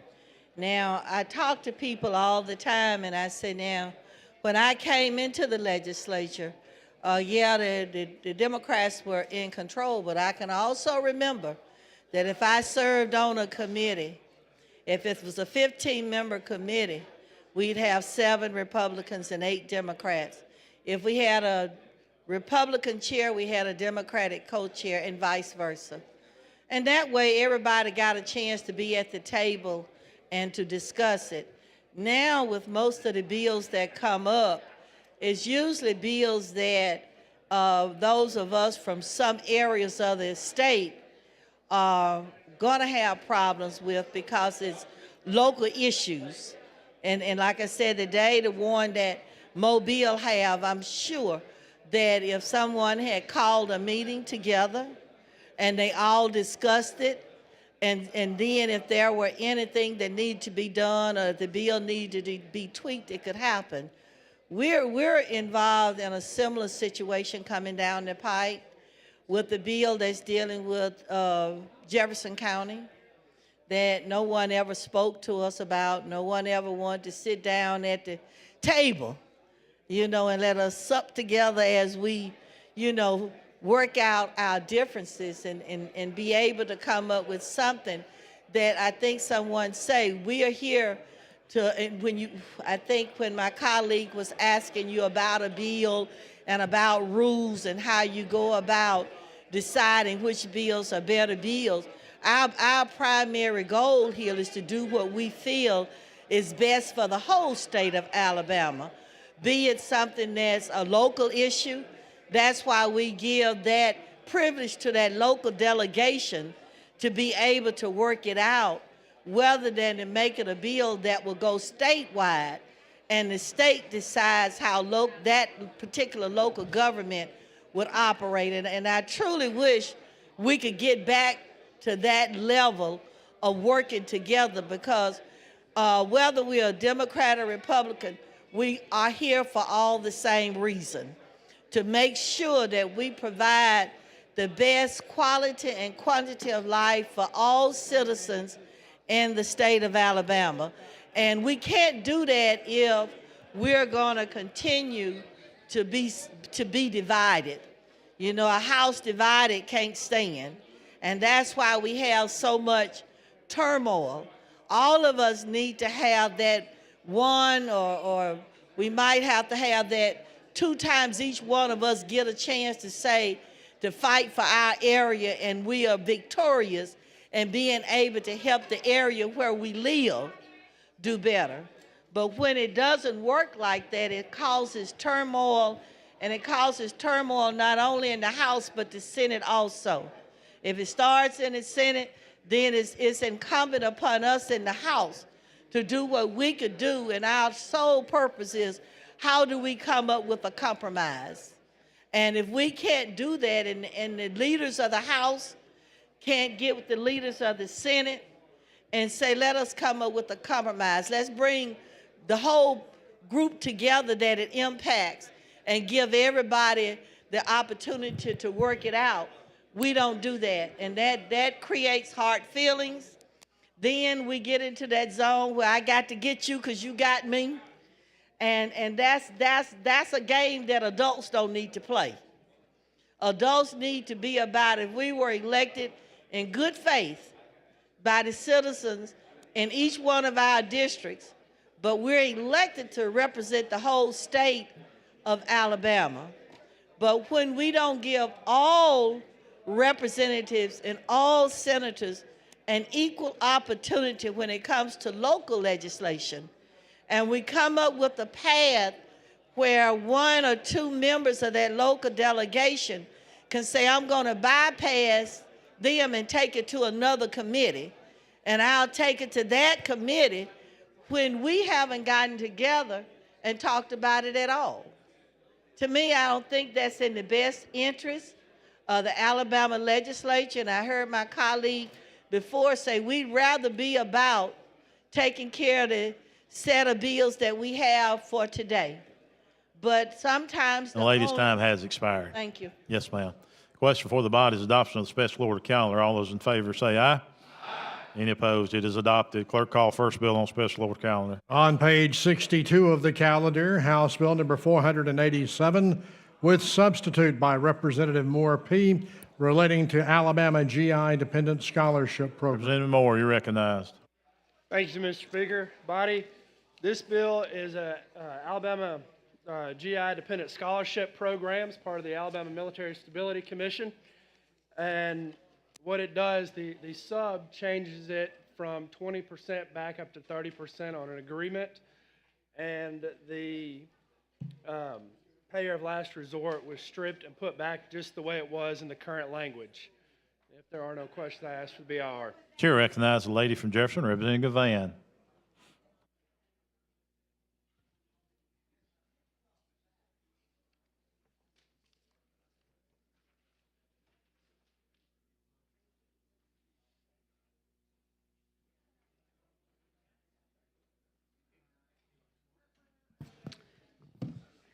Thank you for the recognition. I was hoping I would have got a chance to speak during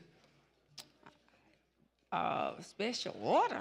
I wasn't a part of a filibuster. I just needed to get up and speak.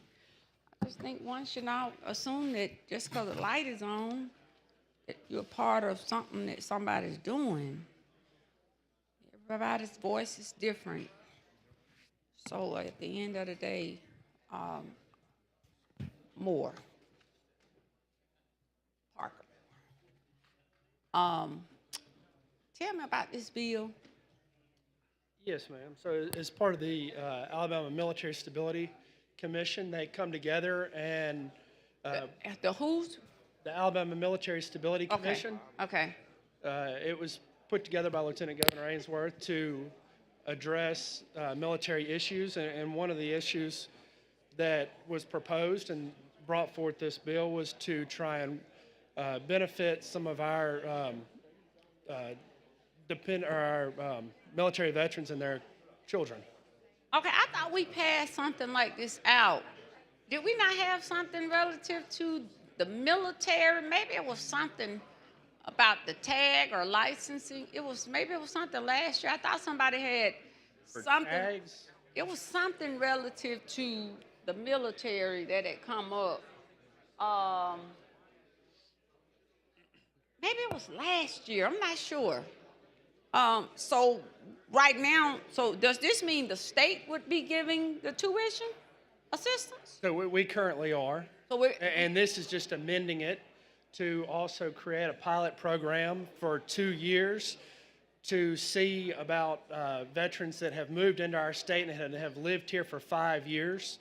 It will create I don't a know pilot what it program. is. It's something that triggers me. I mean, I don't have a problem with the bill, but I just wanted to get the clarity because I don't know. It was something I think I questioned last year, and I thought it was about the military. So this would just be an enhancement. So what kind of assistance do we give with regards to the military or families of the military? So currently, the threshold for disability for scholarships for the children is at 40%. My bill will reduce that by 10% down to 30%, and we're creating a pilot program that will allow veterans that were not born and raised here, but have moved here if they've been here for 5 years, to allow them, their children, an opportunity for a scholarship if they're a minimum of 50% disabled. Okay, I'm gonna think about what it is. It was something I just want to just bring it back to my remembrance. I'm one of those people when I hear something that I've heard before, something, and it triggers my thought processes because I like to be able to educate myself. So in case I get stopped by someone, I can at least give them some kind of response. And I don't know why it was something about this bill, but since I didn't get a chance to come up, I have no problem with the legislation. And just thinking about what some of the comments that were had during the filibuster, during the special order, I look across this room and I look at Representative Collins and Bracy, and I think it's just only us here that was in the class of 2010. I think we all came in together, but even as I look around, I'm just reminded of some of the things they were saying. I remember the House ran the House. Can't forget Chairman Lee over there. He came in. Oh, Lee, I keep forgetting Lee came with us, I keep forgetting that. Yeah, I remember that. Yeah, the house ran the house. I'm not, and it's getting harder and harder for me down here because I came in and for a good almost 4 years, if not more, we were the dominant. I mean, nothing moved in this building unless you came down here. Even if you were the majority at that time coming in, y'all had we had something going on. And then not only that, we stuck with each other. We stood by each other outside of just tough party issues. We would stand by each other in committee. And so I really wanted to talk about that because you all have not had that experience. And I don't know if you'll get it. But I do believe if we can move toward taking a stand and demonstrating that we are a stronger house than not. It's 105 of us against 35. I mean, I don't know what math y'all learn how to count, but that's always been more than 105 versus 35 is always going to be more than the minority. But, we have shifted, so, maybe hopefully the majority will vote on this bill. I'm sure it will, but again, I just want to echo those sentiments. And, I know he went on and left the House and for certain reasons, but, many of the folks at one time wouldn't have been in the House had it not been for Mike Hubbard, and he demanded that this House be the dominant House. And I guess we have to think like that because I say it every year.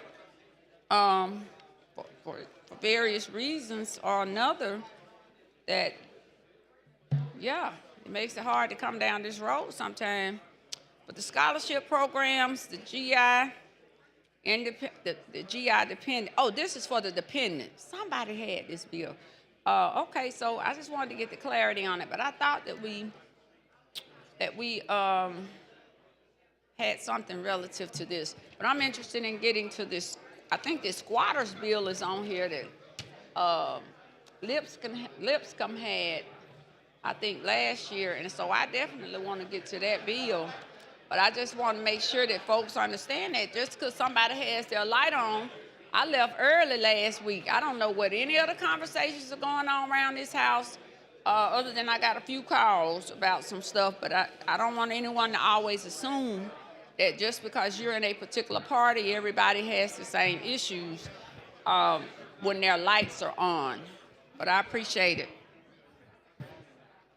Chair recognizes the gentleman from Jefferson, Representative Rafferty.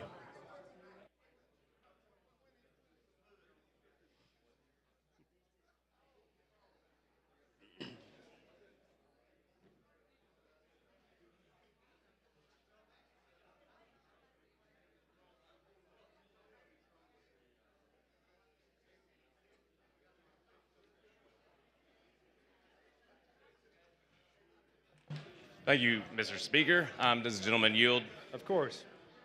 So we talked a little bit about this. I just kind of wanted to elaborate a little bit more on the conversation. I really like the first bill that came out before the sub, because there is a problem where you could qualify for an academic scholarship as well as for one of these GI dependent scholarships. But GI scholarship will only pay for the tuition, where an academic scholarship would pay for tuition, books, room and board, etc. So I really like the fact that, the GI dependent scholarship would pay for tuition, and then you could use your academics or athletic scholarship to pay for the rest, like room and board, books. I mean, college is expensive. It's about to even get more expensive here in this state. Yes. So I was really excited about the bill. So I'm a little disappointed with the sub, but I think, there is a reason why you arrived there. Can you kind of just walk me through that rationale? Sure. There were some issues with some of the higher institutions. I can't hear you. So. There were some issues with the higher institutions, higher ed, and so we were trying to work on those and ultimately couldn't find an agreement within the time that we had right now on this bill. So there's something that we're going to have further discussions on, and I would be glad to include you on those to see what we can try and work out and possibly bring legislation this next year to kind of expand and continue to provide more opportunities for our veterans and their families. Absolutely. Can you just tell me the difference between the fiscal notes? I was trying to look it up, but I kind of had some issue with the internet or something. The initial For the original bill and then for the sub now. Yeah, the initial fiscal note was somewhere around 13 million. Okay. And with the sub, it's about 2.6. Okay. So it's a lot more cost friendly in Yes, this case. it is. All right. Well, I mean, I'd be very interested in continuing that conversation to see what we could do to make it possible for essentially we don't want these kids who have excelled at school or excelled at sports been able to get a scholarship and then get kind of punished for it, because while that's covering part of a big chunk of the college tuition, the GI dependent scholarship will not cover the rest. So I mean, it's almost like you're punishing them for being successful, for being good at school, for working hard at, playing hard on the field and whatnot. So I would really be interested in continuing that conversation. Yeah, whatever we can do to help try to alleviate some of those barriers for our military families, we need Couldn't to agree work on more. continuing to push. Couldn't agree more. So tell me about the other part of the bill. We didn't do much adjusting with the disability rating, correct? So we dropped it 10%, which will help open up the door for more people Gotcha. to apply. And we've also put in a 2-year pilot program for 100 students per year for this pilot program, and it will allow them the opportunity, if their parents have not lived here, if they've lived here more than 5 years but are not born and raised Right. here, it'll allow them an opportunity to apply for this scholarship if they're a minimum of 50% disabled. Okay. All right. So what is I don't have the sub pulled up. So it was 40 to 90%. Is that correct? Correct. And then the original had 20. I mean, your original bill would change it to 20. Well, the current law is 40%. Okay. And so we were trying to bring it down to 20%. Gotcha. And got some pushback on that, so we agreed on the 30%, which is still a 10% decrease. Okay, gotcha. So you found some good compromise there in between. Well, that probably had something to do with that fiscal note being so significantly less too. So I really think that there probably is a pathway forward for us to make sure that we're not, like I said, we're not inadvertently punishing students for being successful in the field and in the classroom if they also qualify for the GI dependent scholarship. Other than that, so I'll be voting no on the sub for that reason, but I'll be voting yes on the bill because I do really appreciate the bill. Okay. So thank you. Chair thanks the gentleman. Chair recognizes the gentleman from Mobile, Reverend Shirey.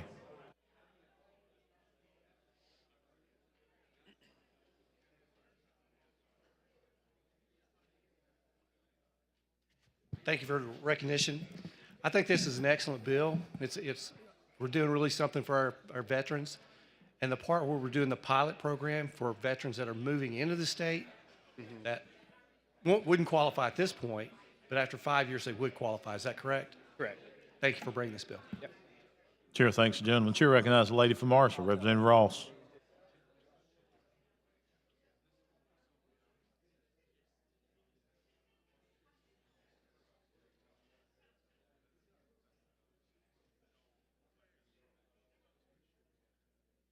Thank you, Mr. Speaker. Gentlemen yield. I will. I do appreciate this bill. I actually went to college on a GI Bill. My father was a disabled vet, and without that, I just don't know how my parents would have been able to send me to school and be able to get the great education I got. So thank you very much. I will be I did not voting for know this that about bill. you. So. Chair thanks the lady. The question for the body now is the adoption of the BIR. Clerk will unlock the machine. The members will vote.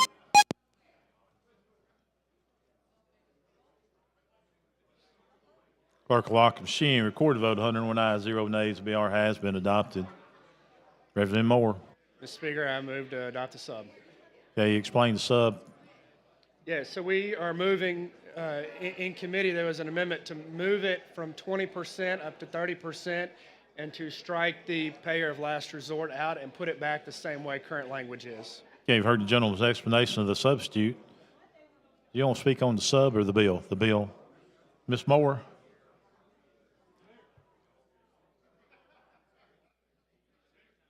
She's good.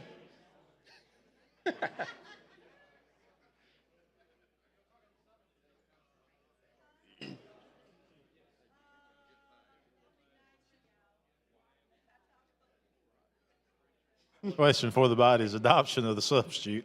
Clerk will unlock the machine and the members will vote. Clerk will lock the machine, record the votes. 100 ayes, 2 nays. Substitute has been adopted.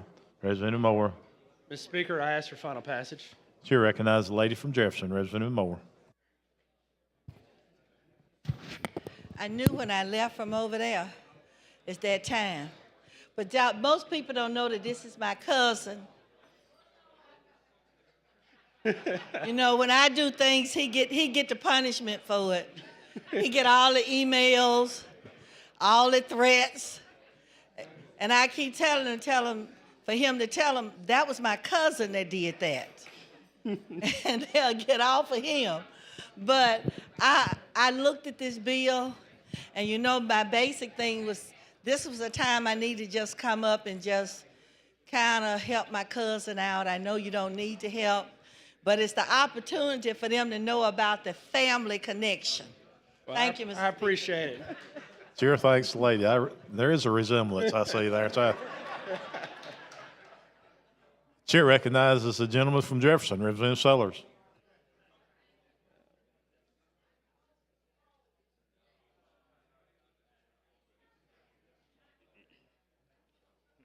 Thank you, Mr. Speaker. With the gentleman yield. I will. This is a wonderful piece of legislation, and the more that we can do for veterans, many of you don't know, I'm a disabled veteran, and both of my older daughters were able to participate not only in your Chapter 35, but also in their state GI Bill, which helps tremendously as they were matriculating through college. And so the more and the most that we can do for our veterans that have served, and especially those that have disabilities, the better our state can become. And so, Thank you for your service. Chair thanks the gentleman. The question for the body now is final passage of 487 is substituted. Clerk will unlock the machine and the members will vote.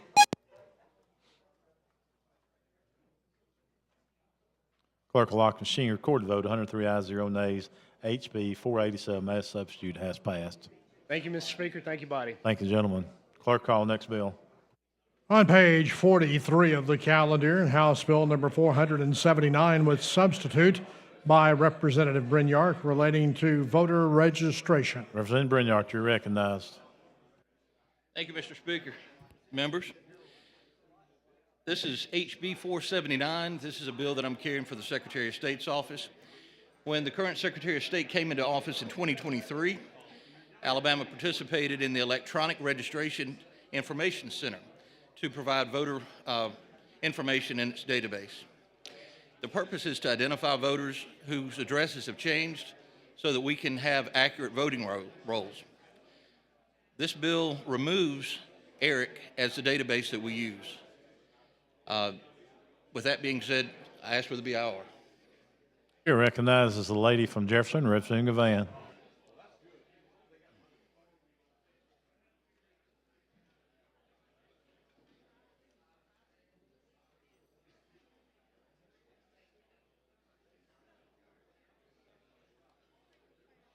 Good afternoon.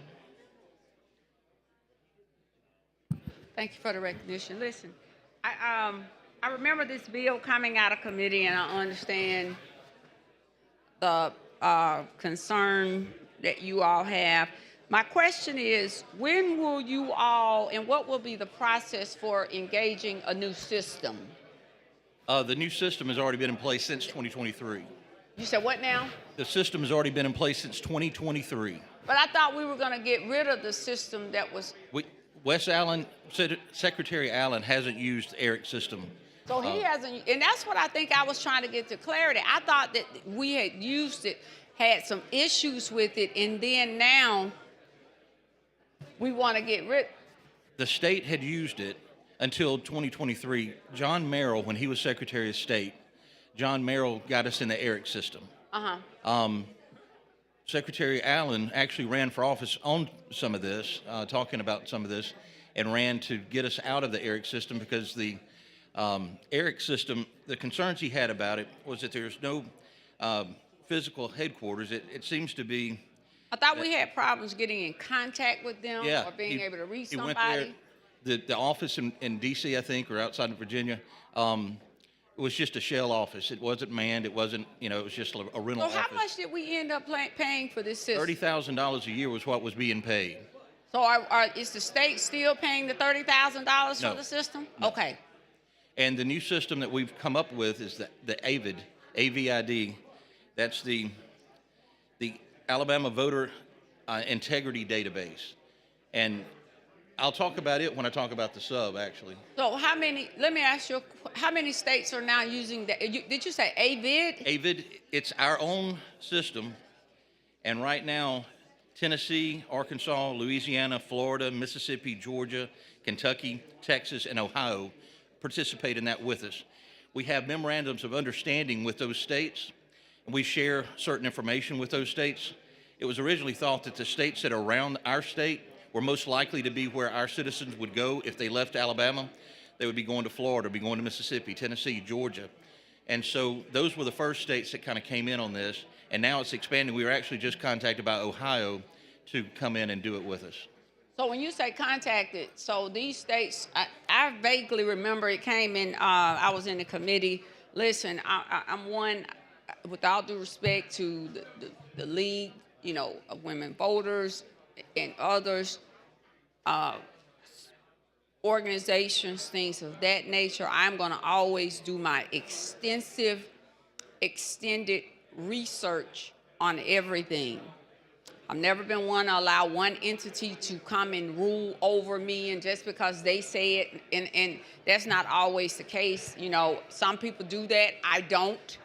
I've been on this committee a very, very long time. Those things that I know are factual are truly factual, and I know the inner workings of those things. So I stand here. Thank you for that. I'm gonna always be like that regardless. That same courtesy isn't always shown to me. And, I'm always going to be the black sheep. When I do something, it's anybody else do it, it's okay. And so, if somebody can hurt my feelings, I think I got over that. I pledged. Are you in a fraternity? See, I pledged undergrad. I'm a member of a sorority, and what I've seen is those who are in pledged grad chapters think about sisterhood and brotherhood differently. So it's just like within the house. The 7 people that I pledged with, we're gonna be ride or die. Did you Ain't ask me gonna if I let was in a nobody fraternity? hurt us. I'm sorry, did you ask me if I've been in a fraternity? Oh, yeah. No, I thought you. What I was just saying is how people, even just in the house, you look at it as a fraternity and sorority or such. Right. I pledged undergrad, actually in undergrad. I pledged undergrad, and I see the difference in those associations, but for those who do not. So we already have the system. And for me, again, it doesn't matter to me what issue comes up regarding our voter system, voter registration. I'm always going to make this argument. I've done so for some time, especially when we're trying to combat fraud. I'm the same way. For years, I preached about the cell phones in the hands of students. I'm glad to see that legislation move out of the House, and hopefully, will make good, now that it's passed. But long story short, I've always said this since I've been here. When we're looking at the fraud, we have individuals that can vote. They keep the same voter registration for years and years, never change it. I have people to come up to me, listen, I'm gonna vote this, I'm gonna vote here because, but I never changed my address. You've been gone from your home neighborhood for 35 years. But you still, and I'm gonna keep saying, and I know Mike Jones and whoever else, I don't know the little fella's name next to him. His name always escapes me, but since they're sitting up above, this is one issue. Nobody ever comes with a bill from the Republican Party about this issue, and that is clearly voter fraud. all night and all day. Ain't nobody, so that's why when I hear all this stuff about the voter fraud and the voter integrity and this and that and this, but this is something we know is the biggest voter fraud ever perpetrated here in the state. So when we have members coming here trying to figure out how to stop 10 people voting, you got 100 probably in your direct vicinity that you haven't even given one rip about, and they should even be voting, period, for you 9 times out of 10, because they live 30 miles away or 30 hours away. But, you know, those are the things that we continue to fight. So with the database, so tell me this database, the voter registration database, and the address changes. So, but this is the only thing I've wondered about this. So if you're dealing with the address change, and if they shouldn't be voting here and voting there, and they've moved into that state, and they just never changed their voter registration, then it's for naught. And what we're trying to do is make sure that we don't have people that Crisscross. are I voting. got what Yeah, you're trying to do. You know what we're doing. I'm slow, but I'm sure ain't that short on me but my hair. I keep telling y'all all these years. I mean, I got what y'all trying to do, but at the end of the day, I'm looking at if they do this versus that, then this is for naught. And that's what I've not been able to get beyond with a lot of this legislation that we passed with regards to the voting, because there are still other issues that we should be addressing in this process. And maybe somebody else will come along, you know, and get it passed out or what have you. Listen, I got 15 years down here, and if I come back, I come back. If not, I'm good one way or the other. But there are just certain things that I just think that we should pay closer attention to, you know, with regards to the voting process, the voter rolls, and all that entails with regards to voter protection. Yeah. Change the ID from the foreign nationals, all that other stuff, whatever y'all had this year. But my thing is, and I'm gonna keep on saying, and hopefully some of those good folks over there in the journal, in the media rooms will write on it one day. I don't know if they were usually write on something I say, but on this one, I'm not sure if I've gotten a sound bite. But the realization is, I want us to deal with real voter fraud. And that is definitely those individuals who crisscross communities, people living in one place versus another and able to go vote.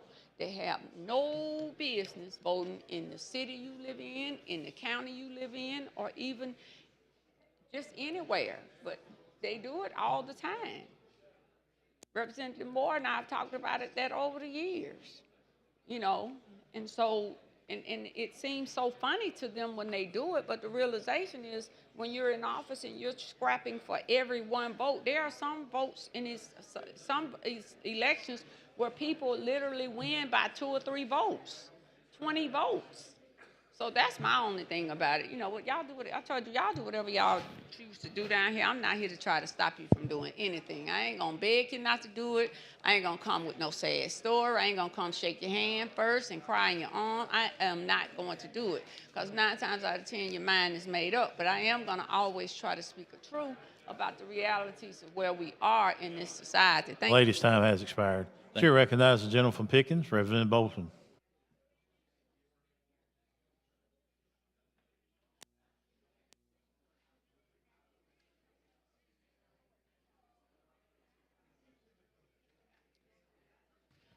Representative Brent Elk, I wanted to thank you for bringing this bill, and I appreciate Secretary Allen's efforts to make sure that we keep our elections secure and that we've got only qualified voters on the list. I know a lot of people have got a lot of opinions on it, but I'm just proud to see it moving so we can get it through this session. Thank you. Thank you.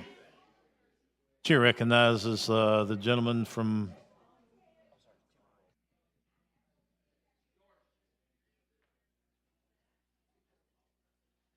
Franklin, Representative Keel.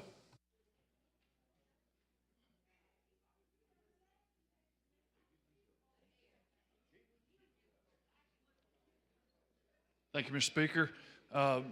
Representative Branyard, so if I understand correctly, we now have our own system for vetting and make sure that when somebody moves out of state or moves in the state, passes away, et cetera, we can take care of that with an Alabama solution. That's right. And we don't have to depend on an outside organization from this state having people's personal information in a place that's unsecured, in a location where there's nobody at, and we can't go there and see somebody. We've done away with that. We have. Okay. Well, that's what we're trying to do. Well, yes, they have, but we're trying to keep it totally out of the code. We're going to make sure it stays that way. That's correct. I appreciate your effort on this bill. Thank you. Chair, thanks, gentlemen. Chair recognizes the lady from Mobile, Representative Clark.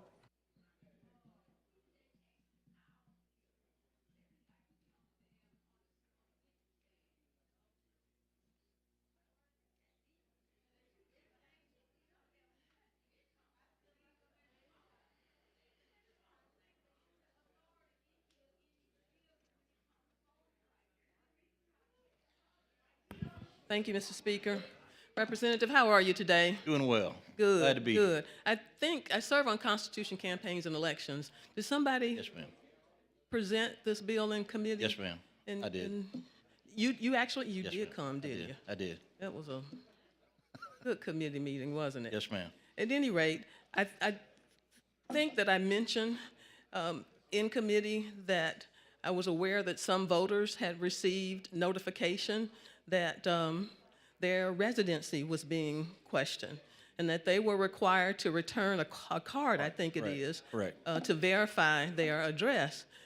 Well, I've continued to get complaints from people who have lived in the same place for decades, have voted religiously for decades, and don't appreciate getting this letter from the Secretary of State's office. Have you had any constituents who've received that letter? No, ma'am, I haven't. I haven't been contacted about that. But what's required under the system they use now, the AVID system, if they get a report from one of these different agencies that shares information with us in this AVID database, whether it's U.S. Postal Service with their change of address database, or whether it's Social Security with their death index, That's two. or another state that shares information with us with a memorandum of understanding on this. That's three. Or ALEA. ALEA, if somebody gets a new driver's license. That's and four. And then, let's see. Then there's also the national change, oh, that's the post office. That's right, the change of address. So you've named four. Yes, How many databases do we need to verify somebody's address? Well, because I was unaware that we were actually using data from Experian, which is a credit bureau. Right. And my constituents really don't appreciate that the state is using that information to verify their residency. And what is happening is that in some cases, somebody as senior as I am might co-sign for a car or a mortgage or something. Right. And so their name appears on a young adult child's credit information. Right. And so when that person, if that child who was living in the nest moves, they've got a new address, then it appears that we're taking for granted that that person who co-signed has also moved when that's not the case. Right. And I just don't think we should be using that information to verify somebody's residency.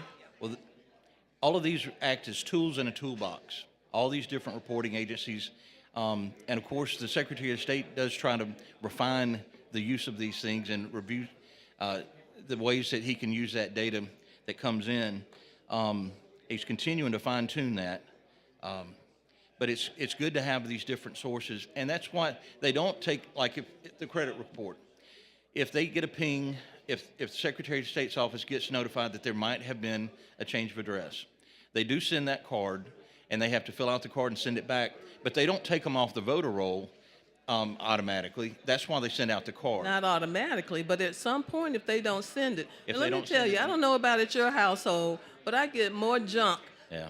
mail than the law allows. In this age of technology, I still get a lot of junk mail. In fact, I almost threw away a postcard from U.S. District Court that wrote to me as a prospective juror. Oh, wow. And it looked like some of that, it looked like junk mail. I gotta tell them, they gotta step up their game because this really looked like junk mail. Right. It wanted me to respond in 2 weeks. I think I was later than that doing that. And I think the postcard said that had I not responded, in the time that was given, that I would have gotten another, letter. I'm hoping they wouldn't have come and put me in jail. But my point is that we get tons of junk mail still, and people often overlook these things. And so if we don't complete that and send it back, then what? Well, if 4 years, if they don't vote, if they don't send the postcard in, and then they don't vote for 4 years, then they will be removed from the voter roll. So if the person does not send that card back in, and there's an election in the meantime, and they show up at the polls, will they be able to vote? They're still good. They can still vote. So, and matter of fact, when they vote there, then that notification, that's like them sending in the card. We now know that they are still here. We still know that they're alive. So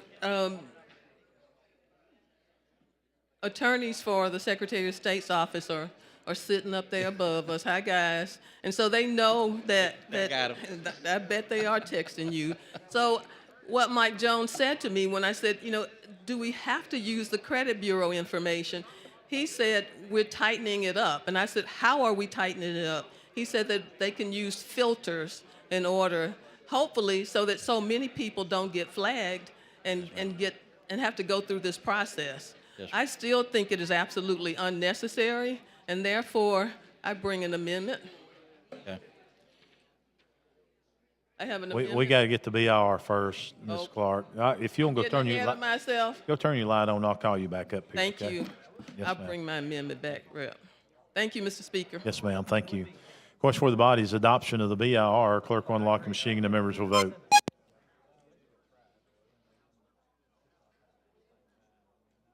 Clerk will lock the machine, record the vote. 74 ayes, 23 nays. The BR has been adopted. Mr. Speaker, there's a sub. Security, explain your substitute, please. Yes, so the original bill just was taking Eric out of the code. Well, then in the sub, it's actually adding that AVID will be available. And AVID is the Alabama Voter Integrity database.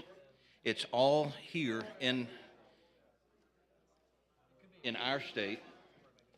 It was rolled out in 2023 by Secretary of State Wes Allen. Memorandums of Understanding, or MOUs, have been signed with Tennessee, Arkansas, Louisiana, Florida, Mississippi, Georgia, Kentucky, Texas, and Ohio. ALEA gets notified when someone with an Alabama driver's license gets a new driver's license in another state. ALEA now notifies the Secretary of State of that. The Secretary of State now has access to the the United States Post Office National Change of Address file, and that's shown us over 30,000 people who had moved and we wouldn't otherwise have known. The Social Security Death Index is another data source for this new system. And with that, I would ask for passage of the sub. Okay, you've heard the explanation of the substitute. I got a few lights on. If you want to talk on the sub, raise your hand. Mr. Clark Jackson from Clark.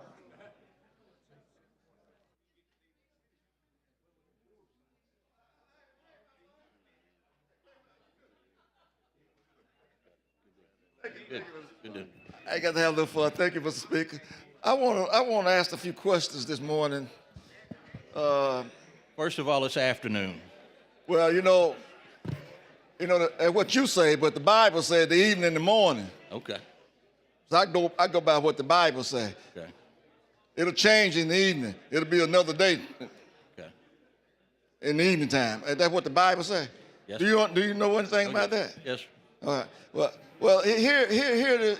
I heard a colleague say that secure. Yes. Elon Musk already got all our information, so I don't know how secure that is. To be honest and tell the truth, do you really believe that this is going to be a better, secure? Yes, sir.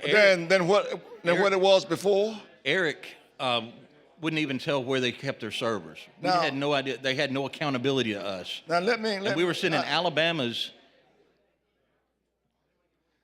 Go ahead.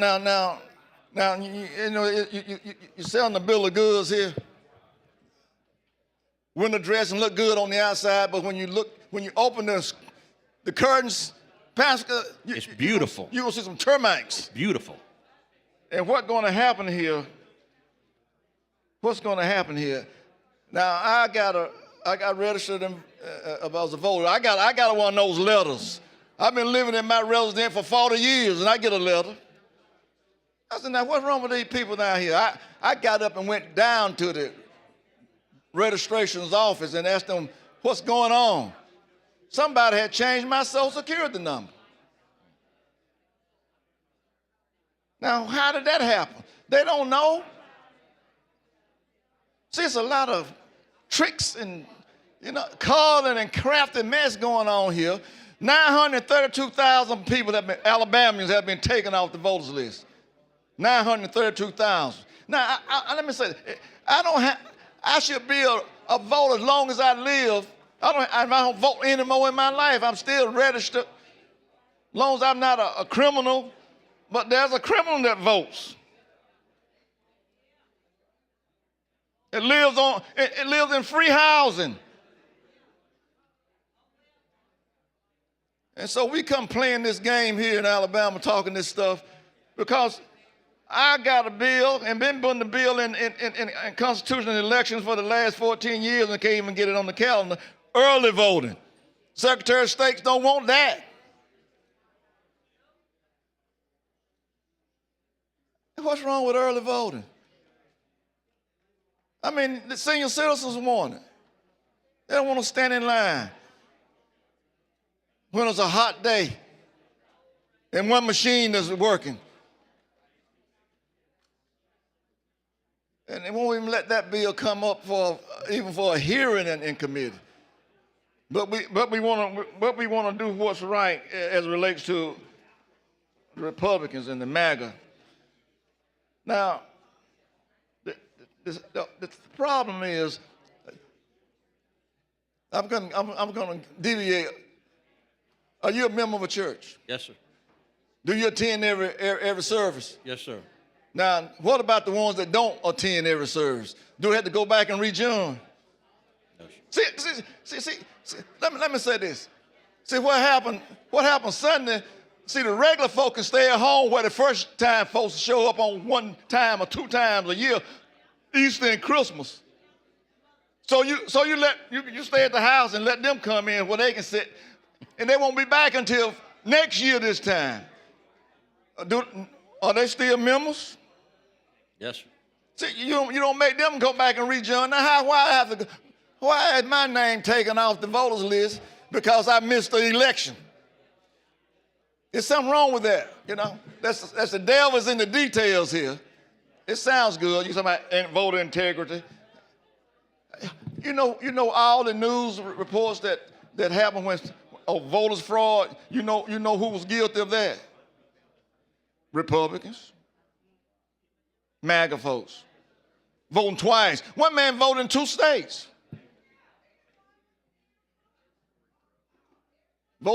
Told Trump he voted for him in 2 states, so he was doing a good job. But when it got back to reality now, how long have you been a resident of Alabama? Since January of last year. Where you from? Tuscaloosa. I represent Fayette County. I asked you how long you been a resident of Alabama. A resident. I've been a resident all my life. You said since January.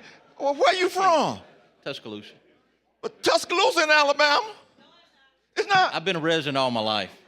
My God. Where is Tuscaloosa if not in Alabama? I've been a resident all my life. I thought Mobile was in their own state, but I didn't know Tuscaloosa was another state. My speaker, are you away for real here today? I thought you asked how long I'd been a representative. No. My God. Can I go any further? Anybody can help me out here. I'm kind of in a bad situation. Oh, my. Yes, sir. I hear you. And so your sub does what? Sub says that we're going to use AVID. It's going to put AVID in the code. Now, you say you got, how many states you got working with AVID? We got Tennessee, Arkansas, Louisiana. All the southern states plus Ohio. Ohio's a southern state because most of us go from here to Ohio. How? Oh, but we don't like the Buckeyes. When I go to our house, I see Alabama stickers on a lot of them cars. I said, wait a minute, how do these people get? And they live up there with Alabama stickers on. So they migrate to the Ohio, but they still Alabama residents. Is that what you're saying? And are they voting up there? That's what this would prevent. Okay, it will not prevent them from voting. If they live there, they can register and vote there. But we would remove them from our roll. Which is great, because my son lives in North Carolina. He got a letter from the Alabama Secretary of State.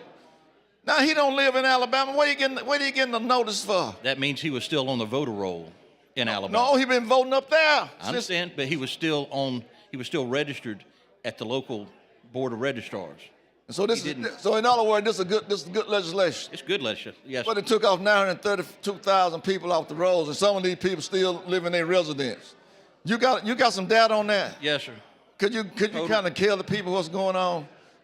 The total number of voters removed since January of 2023 has been 524,077. What about the other 400? I don't know that. So they had to put them back on, I guess. I don't know. But I look at this as it's something that you can use to eliminate people and tell them that because they didn't vote. Is that Mr. Jones up there? Yes, sir. Well, we worked together here. He was a good legislator. But changing the rules just to satisfy a few people. I'm not filibustering. I just wanted to ask a few questions. Yes. But since Tuscaloosa is out, since Tuscaloosa is in another state, I'm gonna sit down. Thank you, Mr. Speaker. Thank you so very much. Chair thanks the gentleman. Anybody else on the amendment? Chair recognizes the gentleman from Marengo, Representative McCampbell, speaking on the amendment.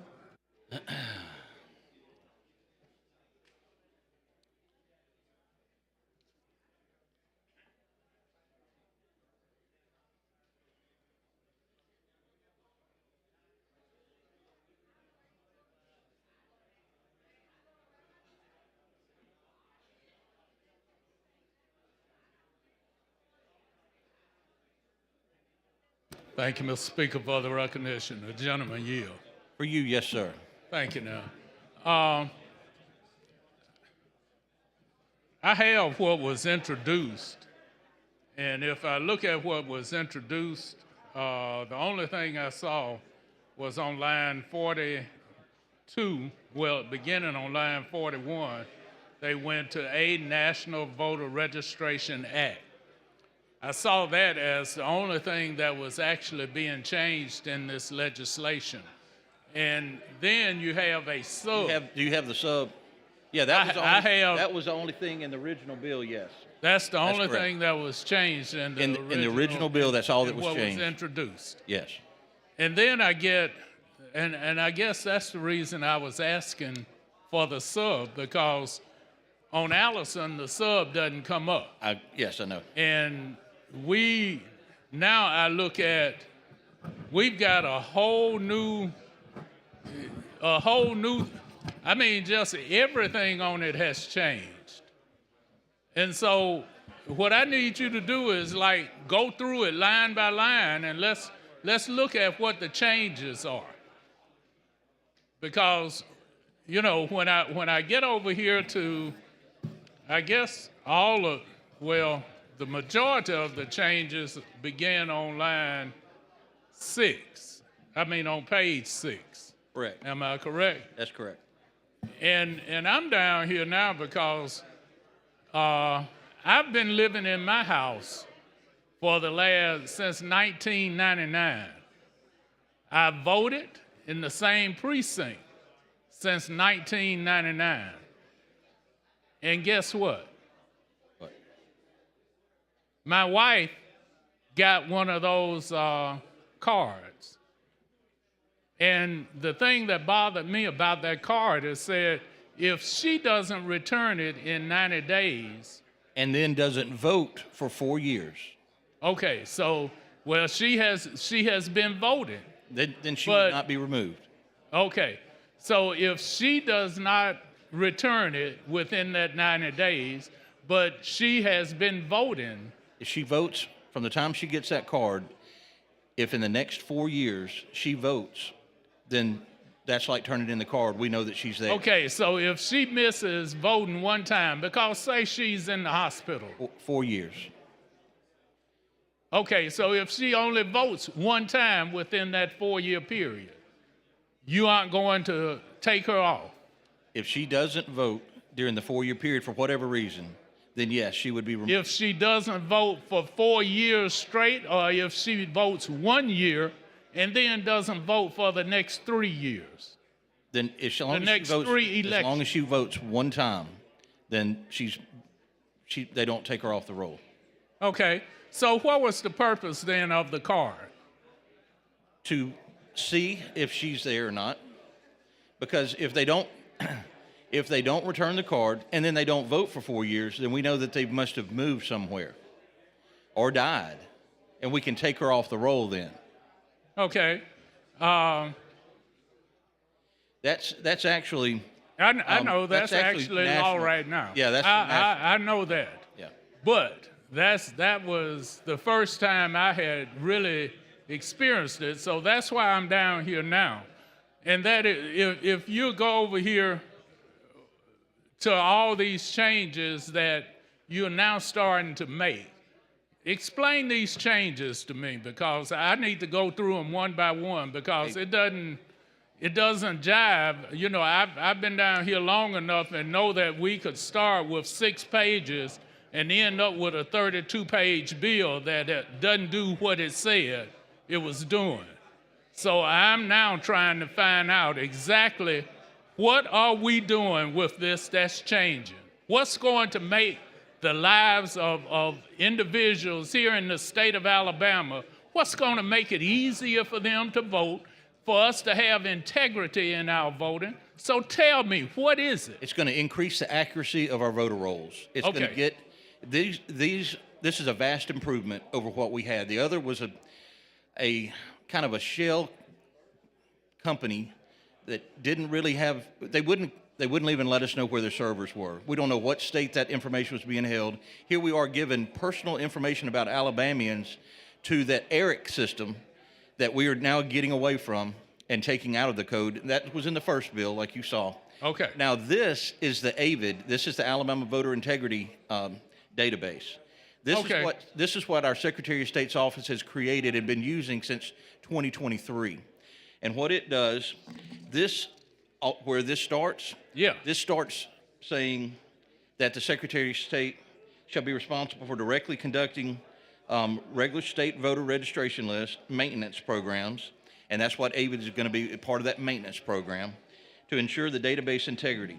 These programs shall be known as the Alabama Voter Integrity Database, or AVID. Okay, now go back up to B on line 162, where it says removal of any registered individual determined to be improperly registered may be accomplished at any time by a majority vote of the board. Then in B it says the Secretary of State shall be responsible for directly conducting regular state voter registration list maintenance programs to ensure database integrity.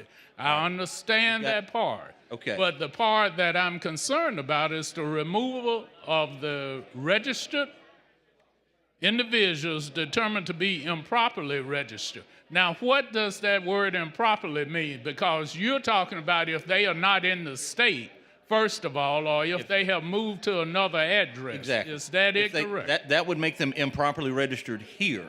Okay. Because they are somewhere else, and they should not be registered with us. Okay. And so your local board of registrars would have that information and would and see, I don't want them to be able to just make a decision about somebody not being properly registered because they forgot or they didn't return that card. I don't want that. Well, it would be they didn't return the card and then they didn't vote for 4 years. We don't need to have them on there if they're not. If they're somewhere else, we need to know that, and we need to get them off our database. Okay. Out of our voter list. Well, keep going. Okay. So when you come on down to B, and it sets up and establishes AVID officially in B, Then you go to the next page, page 7. Okay. It says, the Alabama Voter Integrity Database shall compare the state voter registration list to the following things. A, ALEA, they're going to compare ALEA's database to the information that we have in the Secretary of State's database. And if somebody gets a new driver's license, ALEA is notified. Say they go to Tennessee and they get a new Tennessee driver's license. ALEA is notified. ALEA then is turning around and telling the Secretary of State's office, this person is now living in Tennessee. You can take them off the list. Okay. All right, then that's the first one. That's A. Then you got B. B is these memorandums of understanding, state-to-state voter list. If we can get a memorandum of understanding with another state, like we already have with these surrounding states that I mentioned earlier, we compare their list to our list to see if the same person is on both lists. And if they are, then we conduct the investigation, we send the card to see where they actually live, if they're going to return it. Because that card goes and it's forwarded. If they did a forwarding thing, then it can forward to their new address, wherever, Tennessee or whatever. All right, so that's B. C is the National Change of Address Database to identify individuals who are registered to vote in Alabama, but have notified the United States Postal Service that they've got a change of address. So the United States Postal Service will send us that information saying, hey, we received a change of address update from this individual. You can now know that they have moved to wherever. Okay. So that's, now let me ask you a quick question, because I'm going to have to turn my light back on because I'm not quite through with this, but I want one quick answer. If I have a college student that goes off to college up in New Jersey, and, they are receiving mail up there, but they stay registered as a member of my household, what happens? Well, I've got to come back. All right. All right, I'll be back. Gentleman's time has expired. Representative Moore, you want to speak on them? No. Representative McCampbell, you still want to speak on the amendment? Okay, you're the last one on the amendment, so.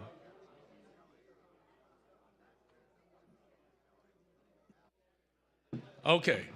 Let's finish this up then. So if they go to school up in another state, they're not changing their permanent residency. Okay. So no, they're not coming off. That wouldn't be a problem then. Okay. Plus, they're going to be voting because they got to vote for you. Oh. All right. Since they're going to vote for me, then bring them on back. You want me to continue to go through the changes?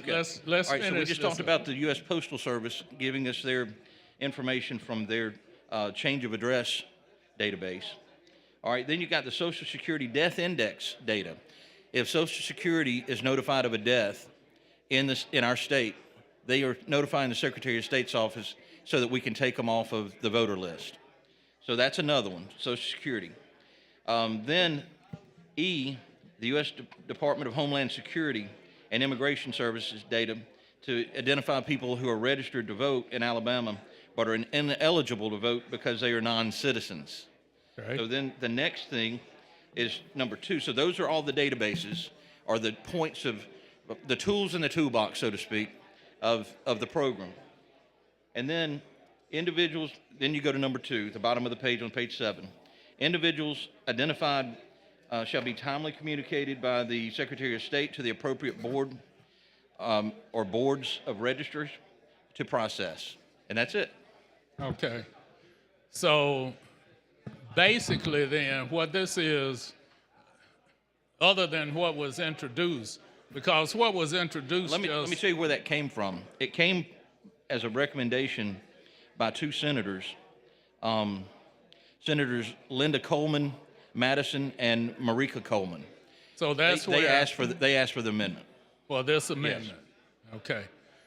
All right. So it basically then actually tells us everything that this database is going to use to identify whether or not you're registered in the right place. Yes, sir. Well, we need to tell this database, don't send me another card, because it did not sit well with me and my household. And I think about some older people, that may have gotten that card and wouldn't have the understanding that they need to respond. And they would end up going to their normal polling place. Some overzealous poll worker would turn them around, and they have, been voting all their lives. Now, I know you're saying that they are just placed on an inactive status, and if they show up, you're supposed to be activated. But we do know that some of our poll workers, they are not allowing people to vote. And I think we need to address that as well as we begin to look at voting season. I want the Secretary of State's office to understand they need to make sure they school these voter people that are working the polls and let them know what people's rights are. They're all of their rights, and not let them deny them the right to vote. Right. Thank you. Thank you. Thank you. Chair thanks the gentleman. Question for the body's adoption of the amendment. Clerk will unlock the machine and the members will vote.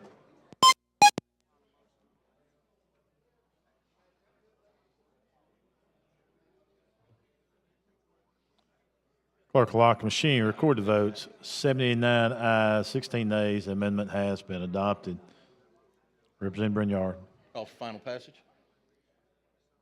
Chair recognizes the lady from Mobile, Representative Clark.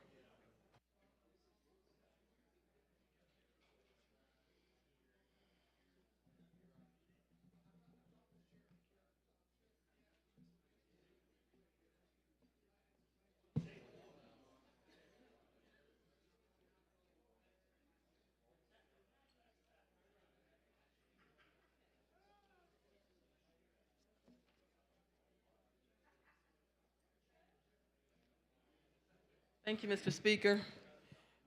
Representative, Yes, will ma'am. you review that list again for me of the different Reporting databases? agencies? Yes, ma'am. Reporting agencies that the Secretary of State's office relies on Yes, ma'am.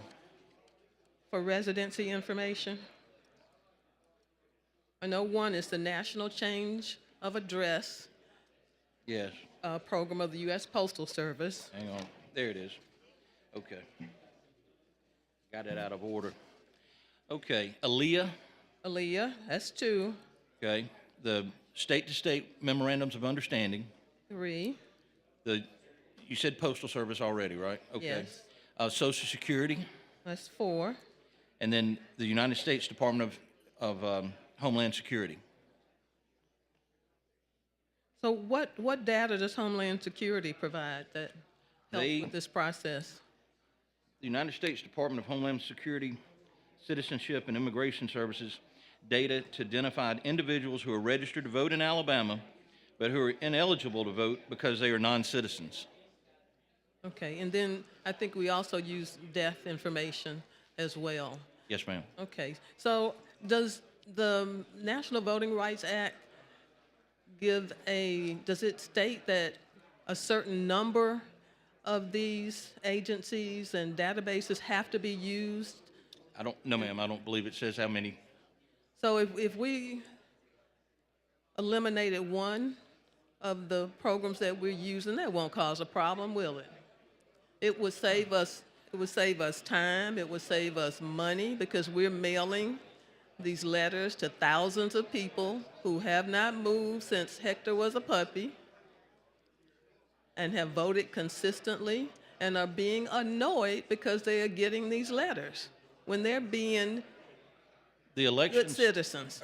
Are you talking about possibly credit unions? I mean, credit report I bureaus? am indeed talking about the credit reports. All right, the Elections Assistant Commission piloted using credit bureaus, and that was what got the Secretary of State to consider that. Well, they obviously are out of touch and do not realize how much confusion it's causing in our state. Multiple states do use it, but as I understand it. That doesn't make it right, though, does it? And we rarely follow other states' leads. We do our own thing, don't we? Well, this AVID project is our own thing, and they're coming to us now. Let me mention something else. My colleague, our colleague, Representative Thomas Jackson of Clark County, talked about a bill that he has in Constitution Campaigns and Elections, an early voting bill. I have HB 77 in that committee, and it has not received any traction either. And I think it's a very important bill because it will clarify that disabled voters are entitled to have somebody assist them with the absentee voting process. SB 1, a very controversial bill that we passed maybe 2 years or so ago, says that disabled voters are entitled to have assistance with the voting process. And yet, at the bottom of the absentee ballot application, it states that, and I quote, "Only the voter may hand deliver their application to the absentee election manager in person, by mail, or by commercial carrier." Now, that's despite the fact that SB 1 clearly states that they are entitled to assistance. Are you aware of that? I hadn't paid attention to that, and of course, I'm not the chairman of that committee, but if there are good bills out there that need to be voted on in committee and reach the floor, I'm sure you could talk to the chairman and try to get that to happen. So I'm sure the chairman is listening and shaking his head because I have had that conversation with him. And I think he even went and talked to the Secretary of State's office because there was some feeling that this could be handled administratively, but I've not heard that that's going to happen. And I'm concerned because, I mean, if somebody is bedridden, for example, how on earth are they gonna mail their own application? They're gonna rely on somebody, a family member, a nurse, somebody to even take that application and put it at the mailbox to be picked up, or to drop it off, or to hand deliver it to the absentee election manager. And I decided to try and test this the last election, and I hand delivered some applications for two ladies. I think one is 91 and the other is 93. They are frail, elderly people. I took their applications to our absentee election manager, and she showed me what's at the bottom of that application. I showed her SB 1. She did not take that application. I even called the Secretary of State's office while I was at the absentee election manager's office to explain what was going on. And in the end, I had to take those applications back to those two little old ladies, put them in my car, and drive them to a mailbox in their senior complex. Yes, ma'am. One of those ladies tripped and fell before she could get from my car just a couple of feet away to the mailbox. Yes, ma'am. I felt like an idiot. I should have taken that lady's application and mailed it for her because she was not physically able to do that herself. But they take great pride in being registered voters and in registering, in voting in every election. So will you help me do something about that? Well, I'm sure that whoever's working on those bills can do that. I've just been working on this one for the voter integrity. But I need your help, Representative Brenya. Well, bring me a good bill. I think you understand the predicament, and I think our citizens deserve better. Understand. With that, Mr. Speaker, I have an amendment. Clerk, see the amendment. Amendment to House Bill number 479 by Representative Clark. Ms. Clark, you care to Motion to explain your table. amendment, please? Thank you. And so I would like to replace on line 99 on page 4 with the following. Of the county commission, comma, in implementing this section, and then I, the Secretary of State and boards of registrars may not use or rely on credit bureaus as a source for determining or confirming change of address information under this section. Move to table. The gentleman's moved to table the amendment. If you wish to table the amendment, your vote will be aye. If not, your vote will be If you no. have a constituent who received a letter from the Secretary of State's office saying that they were going to be removed from the voter list if they didn't return that postcard, Clerk will unlock the machine. The members will vote. vote no.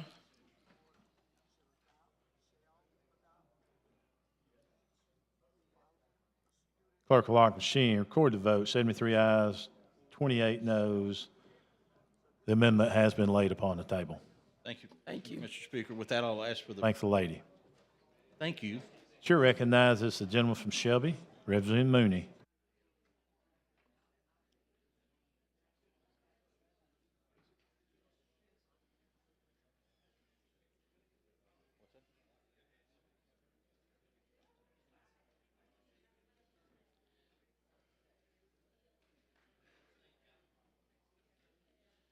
Thank you, Mr. Speaker. I just wanted to apologize to you because the day your bill was in our committee, I had a doctor's appointment and was flying to get here, and I didn't get here in time. It's a great bill. You've done a great job on election integrity, and I thank you so much. And you and I had talked about it before it came to committee.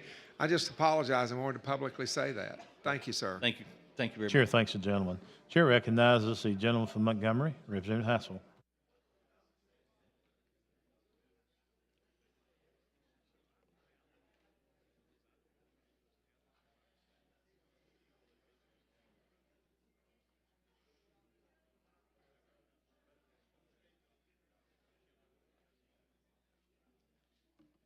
How you doing today, my man? Doing well. Thank the speaker for recognizing me. So, like I said in committee, I just got issues when we change from one system to another. You know, and I did some research on other states. You know, we had issues. Missouri had an issue. Louisiana, matter of fact, in 2022, they left the ERIC system. They left the ERIC system, came back because they had so many issues, but I think they left it again. But they had to create a partnership with other states to make sure they were doing it right. And I know states, I think Mike Jones even mentioned in the committee that states have called the Secretary of State to deal with partnerships to try to make this thing a little tighter. Now, how much does it cost? What was the cost when we were using ERIC? Do you know? $30,000 a year. It was $30,000 a year? Yes. What would be the cost when we go to? This is our system. It costs us nothing. They got to cost something. We have no All right, additional staff. So if we use Experian, we got to pay Experian something to get that data from them. From what I understand, there's no cost, no additional cost to our state. We're saving the $30,000, but we have no additional staff. It's in state, no additional staff are hired. It's just gathering the information and comparing. So he said, and there are no additional budget amounts. We haven't. The Secretary of State's office has not requested any additional funds since we've been in this system, and we've been doing this since 2023. Say it again. We've been doing this since 2023. Yeah. So you say it was no cost. No cost. And that's just hard to believe. And I think that We haven't added any staff. We don't pay any outside service. It's handled within the Secretary of State's office. And that's kind of concerning, right? I mean, we creating something new and using no money, no staff. And I think that we create more loopholes. I mean, I can see us creating more loopholes. Just like, you know, like I said, Texas, Missouri, Louisiana, Florida, they had issues when they left ERIC. And I don't know. And they came to us. They are now participating with us. They came and asked us if they could do it. Yeah, but they were trying to do this before us. But I think what we probably did, we learned from their mistakes, right? Probably. Okay. So, ERIC, the ERIC mission, I do believe, is to make sure elections were efficient, less cost. Now, the one thing was to increase. I'm trying to figure out, because everything that we are talking about, this was their mission. If you look at their website, their mission is exactly the same thing we're talking about, except for one thing, because in your legislation, it do states that after 4 years a person didn't vote, that person's taken off a list. Well, there's no requirement in ERIC to maintain clean voter rolls. That's the keeping clean voter rolls is mandated by federal law. It's a 4-year statute is federal law. Yeah. the problems that the Secretary of State identified with Eric was they had no physical headquarters. It's kind of a shell company. Yeah, I remember you saying that. And they don't have, they won't tell us, they would not tell him where they house their servers. So our personal information on Alabamians is being sent to this group that has no accountability to us. We don't even know where they keep their servers, so we can't check to see how safe that is, whether it's even in the United States or whether it's, they had a physical address, I think in Virginia, and they went up there to see it. Nobody's there, no employees. It's just a rental office space in a building. So it's just shady. The Secretary of State just felt like the whole thing was shady, and so he immediately stopped reporting to them, and they worked on developing this new database process, and it's working. He's been able to, since he started this, he's been able to remove 524,077 voters that had either moved. I'm glad. Go ahead. I'll let you. That had either moved or died.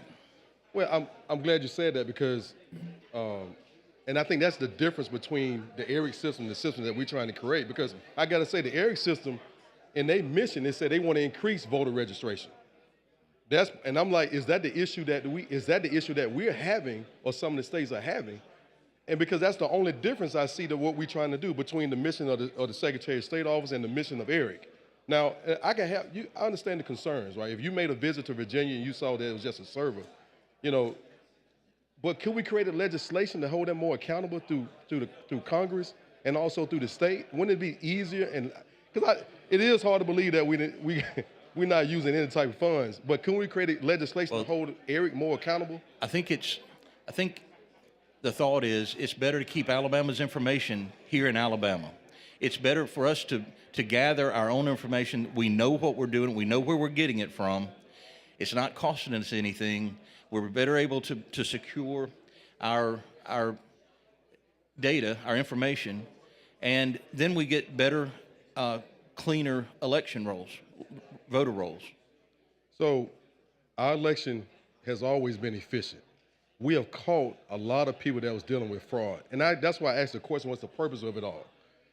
When we already have I feel like we already have a very efficient system that we were using because because every time I hear this, and I sit on CCNE, we'll say, well, we caught so many people that was trying to do fraud. I'm like, well, that system is working. Yeah. Well, this isn't looking necessarily for fraud. It's looking for accurate information. Okay, that's right, accurate information. But I think that the reason why we even know there's inaccurate information is because of what's in place. Right. Because that's the database. ERIC mission. That's their job. Everything that you're saying is that's what they're supposed to do. But I do understand if they made a visit to Virginia and say, man, look, we don't know what this survey is. I just believe that we could have created legislation to hold them in a little tighter instead of creating a whole nother database. That I believe that's going to have a lot of loopholes because looking at other states that has done the same, they had a lot of issues. And I think that everybody's trying to tighten it up. It's going to take a while, and people are going to figure out. They're going to see these loopholes and figure it out, or you just start taking these people off that shouldn't be off. Well, there's a process to protect for both of those things. And I just got some information. Alabama has registered 591,915 voters since this secretary took office. So, but how many people took off the list? 524. And think about this. If Eric was working right, it left 524,077 people on our voter rolls that weren't supposed to be there. So they've now been removed. Well, it's working, and it's working so well that all these other states are now contacting us. They are asking to share data with us, and it's. I mean, we don't. There is no money making or money spending in this, but it is something that I wonder if Alabama shouldn't monetize this and get paid to do it. I don't know. That's not in the bill. I got concerns with how we're going to do this, but I have an amendment that I'd like to offer. Clerk, see the amendment. Amendment to House Bill number 479 by Representative Hassel. Here to explain your amendment, please. This amendment will replace line 99 on page 4 of the County Commission in implementing this section. The Secretary of State and Board of Registers may not use or rely on any type of artificial intelligence technology when determining change of address information under this section. Move to table. Gentleman has moved the table of the amendment.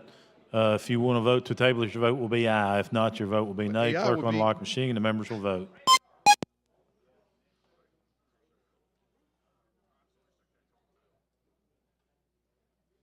Clerk will lock the machine, record the vote. 73 ayes, 28 nays. The amendment has been tabled.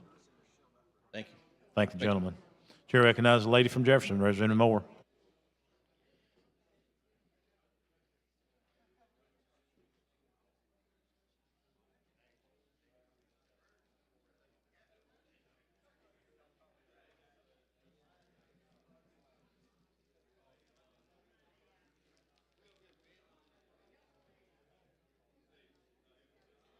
Thank you, Mr. Speaker. Representative, I had only one thing I needed to clarify before, Yes, ma'am.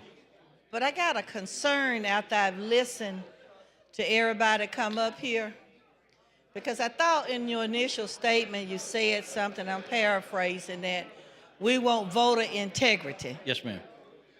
Yet, I've heard my colleagues come up and explain concerns they've had and complaints they've had in their districts. And your response to one of them was, I'm just concerned about this bill. No, they and were you're talk- not concerned about the other factors that's involved in voting. Okay. She was talking But about. I heard what she bill. was talking Okay. about, because it would have fit where she tried to put an amendment. Okay. I have a problem. That's what I talked about earlier. I do not understand if all of us are elected to provide the best in all situations for all the citizens of Alabama, it's only y'all point of view that has any validity. Anything we bring up to try to make it better, you don't talk to us. You don't come in and try to say, well, let's work with this. And then our only opportunity is to come. We can't do it in committee. We have to come to the floor. And still you won't work with us. So our issues that our people have don't matter. And I don't even know the races of the ladies that were talked about. They might have been two elderly white women or Anglos. But y'all just don't listen and don't want to work from our perspective. The amendment that we put in was at the recommendation of two Democrat But senators. no, what she was talking about the people who they were two frail ladies. Yes, ma'am. That when she found out at the bottom of the absentee ballot that they must mail it or do it themselves. And so she had an amendment that would have addressed the issue. I don't even believe you listened to it. The amendment was about credit bureaus. It was not about the voter thing. But she was talking about the people who needed to register to vote. Even with the thing with the credit, you said that that's what you do. I don't know why we would do that. Look at people credit report to determine whether one part of your statement you said they did on one thing that you did. I'm gonna let you talk. I'm gonna give you a few minutes. Okay. But I need to get my part out. Your time. Because I get fed up to way over here Yes, ma'am. on how partisan you all are. And I don't know that the people in the state of Alabama understand. We're all here for the same purpose. But it cannot be that only what you all bring to the table is what we can consider. It can't continue to be that way. And to me, that's a disservice to the people of the state of Alabama. And at some point, they say all great governments must fall. Same thing. Every party don't last forever in charge. But some of the things that you all are putting in place would take decades to correct, because you're not considering all citizens of the state of Alabama. And I see that even on the national stage. Some of us are just not in the formula of who you're working for. Some of us, even though we're here for the ones that you don't work for, we want to work for them, but we don't have that voice or opportunity. And the public needs to know that. And that's just my statement. I'm going to go for my concern, and I just need clarity on it. Was on page 7, line 171. And I was looking at how the driver's license would be able, if a person changed their driver's license or non-driver's license address, that could be used to detect people voting change, even if they came from state to state. My concern and the problems I've had in my district is people from county to county voting in one county, then coming to Jefferson County and voting it. And I've observed it mostly during national elections in areas of Birmingham that used to be predominantly white. They moved out. National election, I try to work all the time, all of my polling places, watch the turnout. And I brought this up to Congressman Palmer also at one of his meetings, because they was talking about voting integrity. I said, but the one thing our Secretary of State won't do, they won't set up a mechanism to show that a person in St. Clair County, in Bibb County, that used to live in Jefferson County, vote in St. Clair or Bibb in the morning or evening, then they come back to Jefferson County and vote because they rent some property out in Jefferson County where they used to live. It's got to be a mechanism, if we're going to be looking for voter integrity, that a person should not be able to vote in more than one county in the state of Alabama. And we have not dealt with that. I went to one of, like I said, Congressman Palmer's meetings, because part of his area is in my area too. And they were talking about voting integrity. And I brought that up also. That, and I've seen it. When I go to two specific areas, one is the Inglenook area. The other is when Norwood was in my district. On any other elections, you can count the number of whites that still live in the area. But come the presidential election, I have long lines, and you ask, well, where did you come from? Oh, I used to live there, and that's where I live now. I grew up, I got my parents' house I'm living in. I said, well, no, you can't be living there, because I know the person that lives there. I've seen that happen in 2 presidential elections back to back. So if we're looking for voter integrity, let us take this section here where they're looking at it from state to state and include that we could look at that from county to county within the state to make sure, because they might have just moved, but they might still have the same driver's license, so you don't pick up that they have changed their address.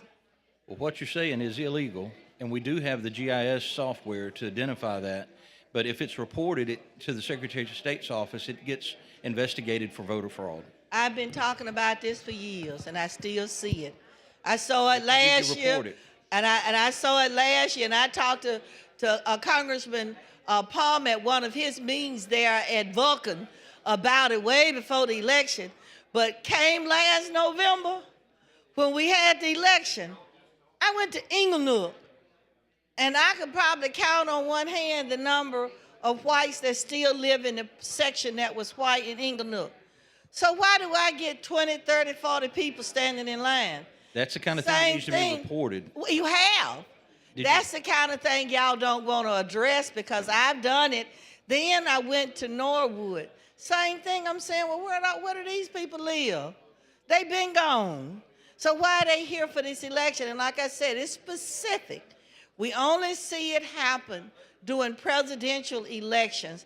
And when I go through all of my polling places, if it's a statewide election or local election, I don't come across it to that extent. And I've talked about it from this body. I've talked about it to secretaries of state. I hadn't talked about it with the current. I went to Congressman Palmer's meeting because that was one of the issues that they advertised that they were going to be talking about. So that's why I went and identified those areas again. So I just think that, and I know we're not allowed to bring amendments because it's going to be laid on some table somewhere around here, and it's never going to come up. But I do believe at some point in time, we keep complaining, but nobody along party lines want to work together as if what you say is the gospel and nobody else has any ideas on how we can change it. I do think the issues that they brought before dealing with the Representative's credit time has bureaus. expired. Thank you. Chair recognizes Representative Clark of Mobile. And while she's making her way down, ladies and gentlemen, we have a very special guest, probably the most important guest ever in the gallery visiting us today. That would be my lovely new bride.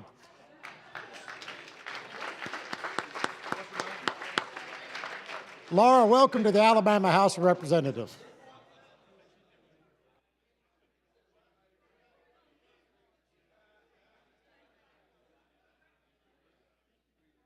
Any lights? Mr. Speaker.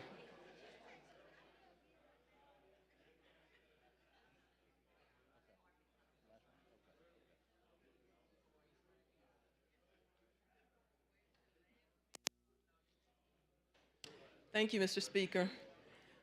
Well, hello again. Hello.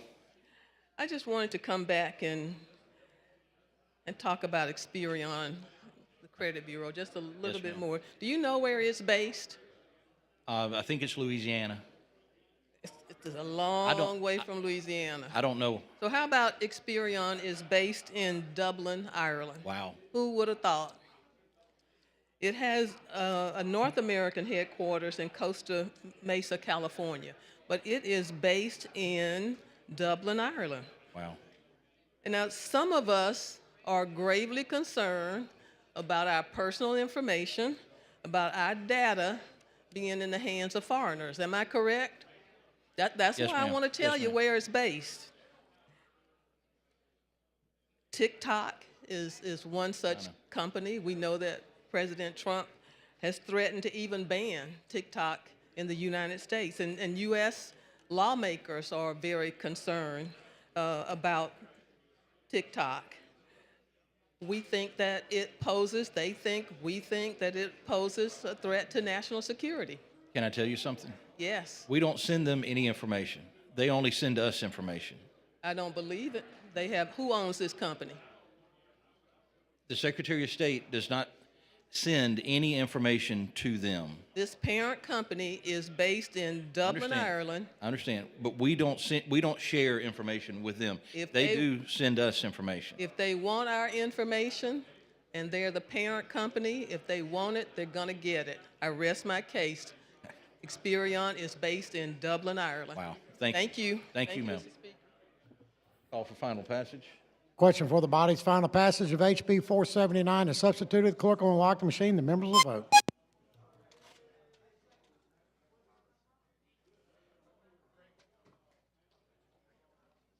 All right. All the members have voted. The clerk will lock the machine, record the vote. 74 yeas, 28 nays. HB 479 passes. Congratulations on your second bill. Thank you. Clerk. Mr. Speaker, I have been asked, actually in writing, to open up the machine for co-sponsors. Clerk will open the machine for co-sponsors.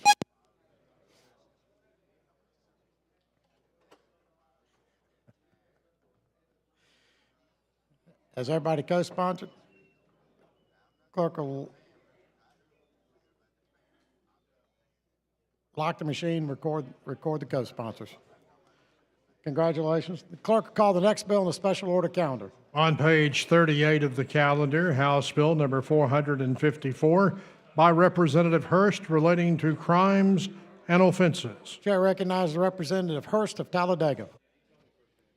Thank you, Mr. Speaker. We ready? Okay, what I have, y'all pardon me. I might put these glasses on. I ain't done this in a long time. Under existing law, no local law shall be passed by the legislature unless notice of intention to introduce legislation is published in the affected county. The notice must generally be published in a newspaper of general circulation in the affected county at least once a week for 4 consecutive weeks. The bill would provide that if a person is tasked with advertising the legal notice of a local bill as required by law, the person commits the crime of tampering with a legislative record if, without authorization, the person intentionally alters the notice to change the description of the proposed local law's scope, purpose, or effect. The bill to be entitled an act relating to the crimes and offenses to add section 13A 1012(1) to the Code of Alabama, 1975. Chair recognizes Representative Moore of Jefferson.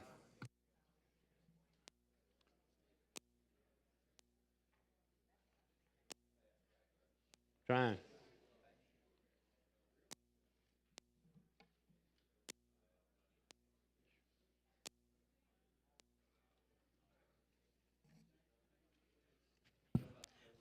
Thank you, Mr. Speaker.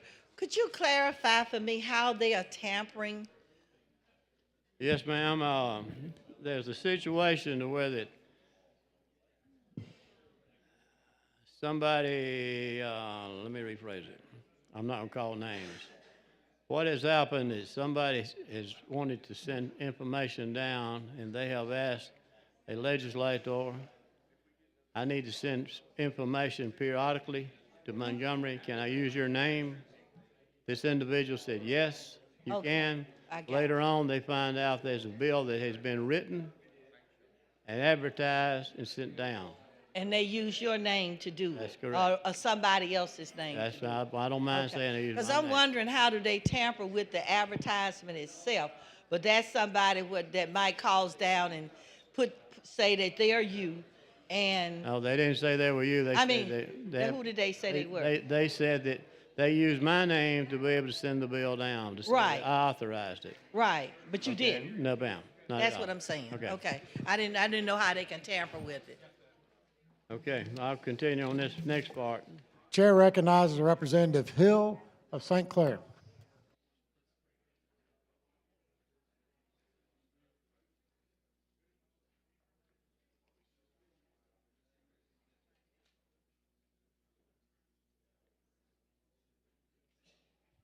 Thank you, sir. Mr. Hurst, I've read your bill. If I understand it right, all you're saying is on a local bill, once it is dropped by, once it is drafted by the individual legislator that's going to drop that bill or going to have that bill published, no one else, it would be a criminal act for anyone else to change that bill without the consent of the individual legislator that's going to draft it. Is that right? That's correct. It's written in the bill. I'm for that. I cannot imagine anybody changing a legislator's local bill after that individual had gone to the trouble of drafting it. So I've read this bill. This makes sense to me. This is what actually happened. This individual wanted to know if they could send information down. Later, I found out that a bill had been drafted with my name. I talked to legislative reference, and I said, I don't understand this. I did not do this bill. Legislative reference looked it up and says, it's got your name assigned to it. Then they called the specific name of the person that sent it down. I said, I know exactly what you're talking about now because that person asked me at a gathering, says, sometimes I need to send stuff to Montgomery. When I do, can I use your name? I said, sure. So this is how it transpired. I understand. But again, I go back to the same thing, Steve. A legislator drafting a local bill and some individual either usurping his authority to draft a bill they want, or alternatively changing that bill is wrong. Yes, I support what you're doing. Thank you, sir. Thank you, Judge. Appreciate it. Chair recognizes Representative Jackson of Clark.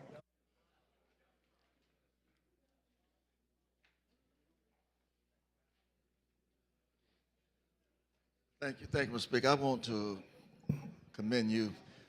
You know, I couldn't I had to authorize a person to talk to the legislative reference for me, and they want to draft the bill. They just can't do it without you authorizing it. That's right. And I've stopped that because I never had this to happen to me, but people will try to circumvent the rules and regulations.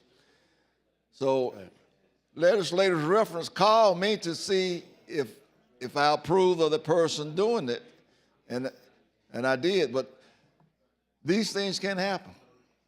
And so thank you for bringing this. I'm not filibustering. Thank you, Reverend. Question for the body's adoption of the BIR. The clerk will unlock the machine. The members will vote.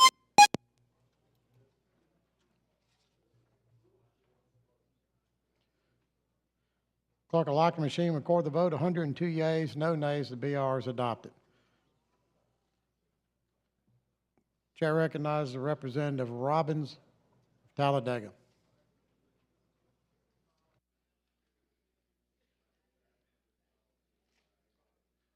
Thank you, Representative Hurst, for bringing this bill. Thank you. In the bill, it references on line 34, it just states the person is requested to publish.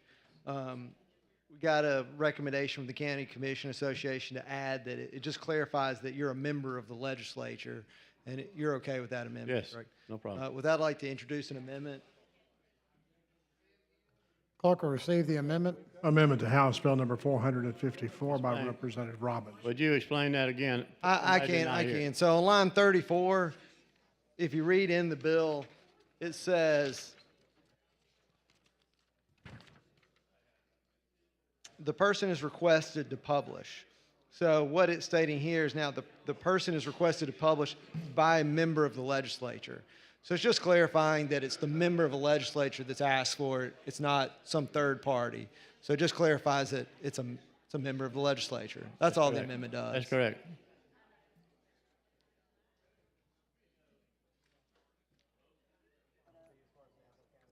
Representative England, do you want to speak on the amendment or the bill? I approve the amendment. I don't have a It's a problem. friendly amendment, but Representative England, you want to talk on the amendment? Okay. Question for the body's adoption of the amendment. Clerk will unlock the machine. The members will vote.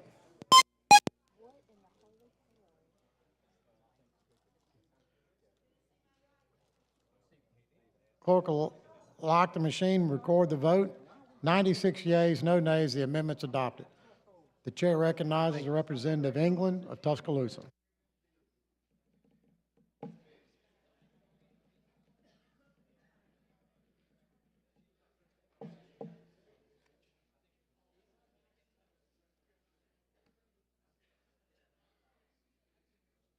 Thank you for recognition. Will gentlemen yield? Yes, sir. Sure will. All right. So can I look at that amendment? Because I want to make sure I'm asking this question the right way.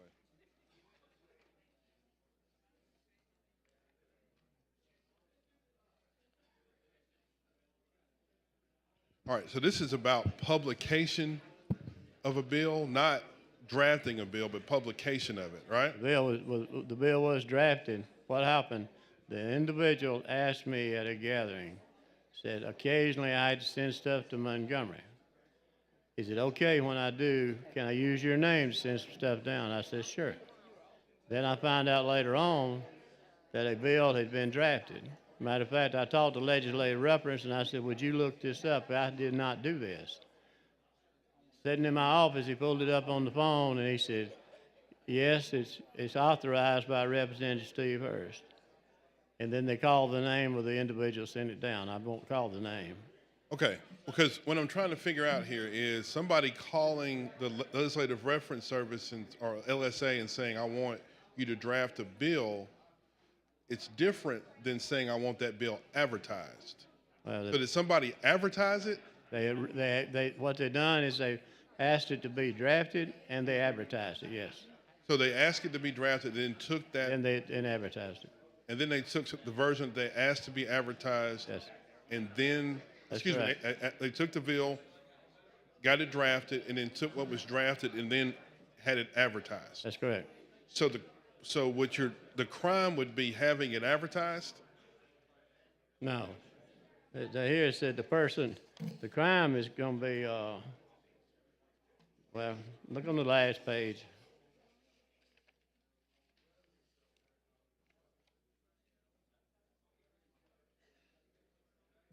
Okay, because here's what The I'm. violation of this section is a Class A misdemeanor. All right. So the violation, because I got two different acts, Okay. but one of them is only if somebody calls down here and says, Representative Hurst gave me permission to draft this bill, get this bill drafted. Right. Okay. Okay. And then from there, they take the bill that's drafted, and then they alter that bill to put it to advertise something different that was drafted, then that's the crime, right? No, what this, Because it well, says, same scenario, yes. all right, because in your scenario, you knew nothing about any of it. That's right. So you didn't even know it was altered. That's right. So I'm trying to figure out what we're criminalizing. Well, irregardless, this is the thing. If somebody takes your name and sends it down here with your name on it that you authorized it and you did not authorize it, what legality is it for? Well, this bill doesn't. What would you say the criminal? This bill doesn't make that a crime, though. It don't. No, this bill it doesn't don't. make It don't. that a crime. It says what it says here. It's a misdemeanor. It's a violation of the section. It's a Class A misdemeanor. Is what it says. All right. So basically, what happens here is if it's a Class A misdemeanor. That's correct. If all of the following occur, meaning all, the first thing is the person is requested to publish by a member of the legislature in accordance with the requirements of Section 106 of the Constitution, a legal notice stating the substance of a proposed local law prior to introduction of a bill. Right. And without the permission of the sponsoring legislator, the person makes an alteration to the notice with the intent to change the description of the proposed local law scope, purpose, or effect. So essentially, if somebody calls down here and gets a bill drafted without your permission, that's not a crime. It only becomes a crime if it's done without your permission and it's altered before it's published. That's what you're saying. I'm not saying that. No, that's what it says. Okay. Okay. So, meaning that if somebody does it without my permission, right? Somebody calls LSA and says, make this bill for me. And Representative England authorized that bill. It's not a crime. It only becomes a crime if I then take that, alter it, and then publish it. Yeah. I mean, it wouldn't hurt my feelings if it was worse than that, you know. But that's not the way. That's not the way. I'm wrong about that because then the bill could be drafted without my permission. Right. Then sent a request made to publish it, but if it's never published, it's still not a crime. Okay. Okay.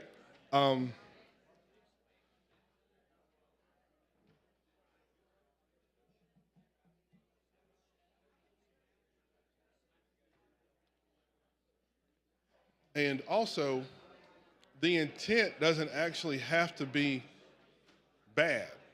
Because if somebody notices a error in your bill and makes the change. No, the intent don't have to be necessarily bad to try to create real problems. The problem is, if you was me, you didn't give that permission for that to happen, but they used your name to make it happen. But somebody, even though you said somebody technically could correct a clerical error on your bill that would change the scope of it or something like that, and be technically guilty of this offense. Could be. So somebody who had no ill intent at all could see your bill or see the advertisement and say, you know what, there has to be a clerical change made to this, The clerical change could be a couple of words, which could potentially change the scope, purpose, or effect of the bill, meaning like the wrong date was on it and I fixed it without telling you. Right. But or a word could be out of place. That if I put those words back in their proper order, it could change the scope. And that person could technically be arrested for a Class A felony, even if they didn't intend to violate it. I understand what you're trying to get at, but I do think that in an effort to make some conduct illegal, you might capture a bunch of people who were just trying to help. But again, like I said, I see what you're trying to do. I don't necessarily think I can support it the way that it's written, because you may catch up somebody that's trying to do the right thing and help you out. But again, you can vote your conscience, I guess. There's other things that happen, but other things are not in writing. This is the only things in writing. Yeah. Okay. All right. Thank you. Okay. Question for the body's final passage of HB 454 as substituted and amended. Clerk will unlock the machine. The members will vote.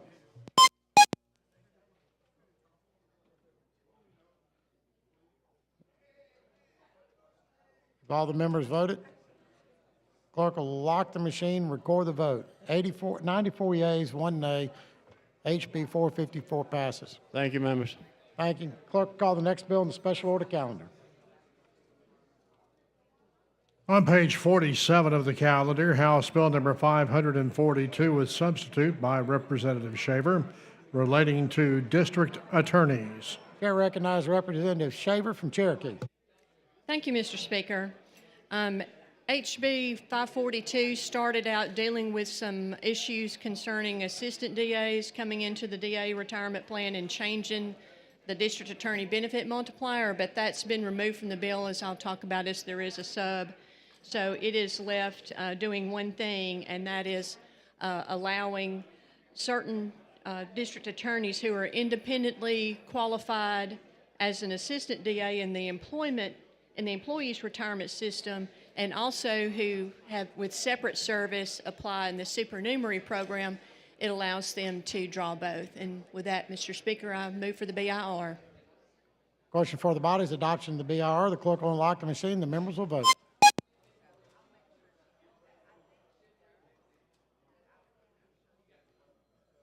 Have all the members voted? Clerk will lock the machine, record the vote. 94 yeas, 2 nays. The BIR is adopted.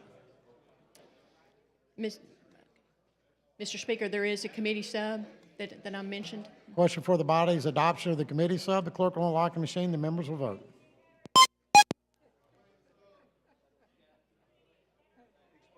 I will.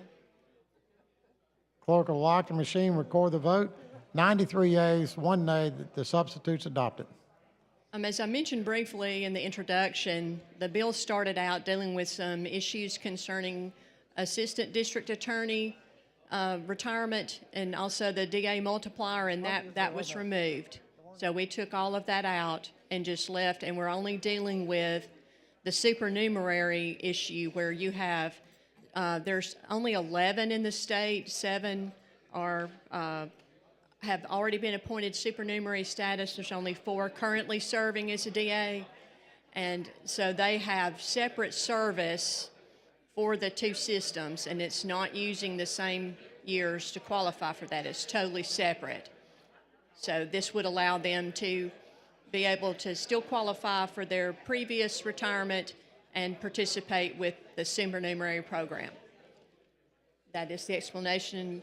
Mr. Speaker, I move for final passage. Question for the body's final passage of HB 542 is substituted. Clerk will unlock the machine. The members will vote. I didn't even notice, Arnold.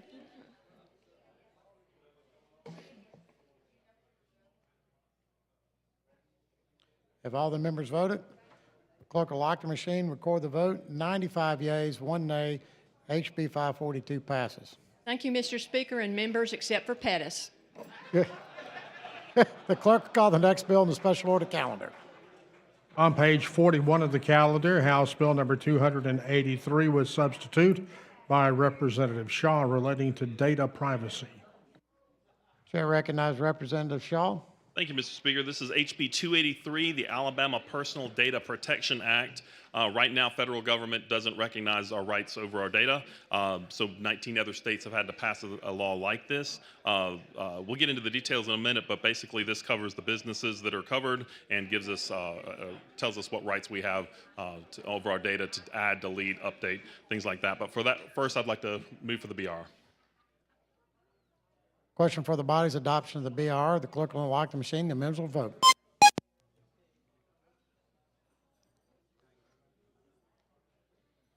Clerk will lock the machine, record the vote. 102 yeas, no nays. The BR is adopted. Okay.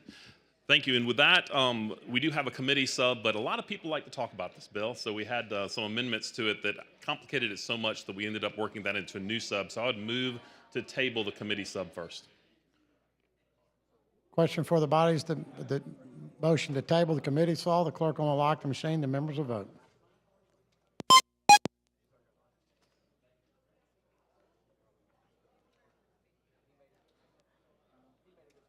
Clerk will lock the machine, record the vote. 97 yeas, no nays. The committee substitute is tabled. All right, thank you, Mr. Chair, or Mr. Speaker. We got this updated sub from the floor. I'm happy to talk about that at the appropriate time. I'd move to adopt that sub. Well, we got Ms. Hall, would you like to discuss the floor substitute? Chair recognizes Representative Hall of Madison.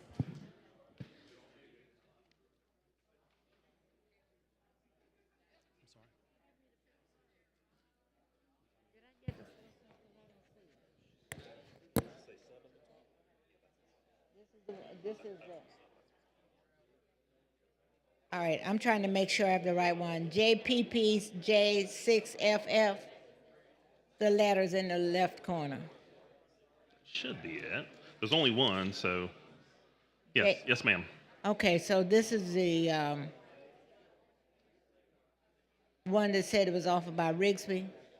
So this is the one that was offered by Rigsby was the committee sub, and we just tabled that. This is the new sub from the floor that has all of that with a few small additions, spelling changes, punctuation. There's only one significant change, and that's adding an exemption. So Wait a minute, so I'm confused. okay. The sub that I have here was sub in 283. The one that I read, this here, this is that was in my data, is what you're calling, That's the sub we just submitted. that you're just bringing to the floor. Yes, ma'am. Mm-hmm. That has not been through the committee. No, It ma'am. has not been through the committee. This is different than the sub that came out of the committee, but about 98% is the same. This sub has a few additions to the committee sub. I'm going to request that this sub be read at length before we vote. Question for the body now is adoption of this. Do we have to adopt the sub? Didn't we read it that way, right? Yeah. We have to adopt the sub. So the question for the body is adoption of the sub. The clerk will unlock the machine. The members will vote.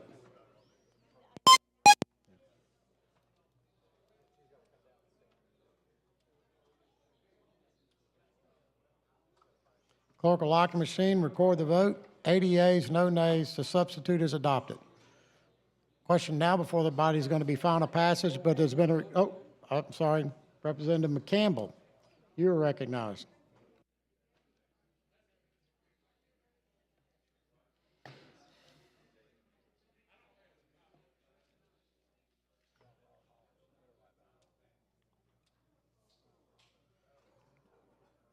Chair recognizes Representative Robbins of Talladega to discuss the bill as substituted.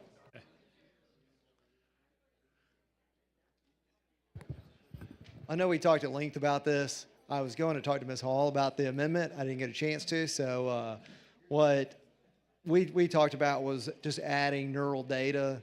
And I showed you the amendment that I had to add this. And you're okay with just including it up in the Senate when it goes up, or taking this amendment and maybe trying to merge it in the Senate if possible, right? That's probably a good idea. Okay. Well, thank you and good luck. I hope it passes in just a minute. Thank you. Thanks, Representative. Chair recognizes Representative Hall of Madison.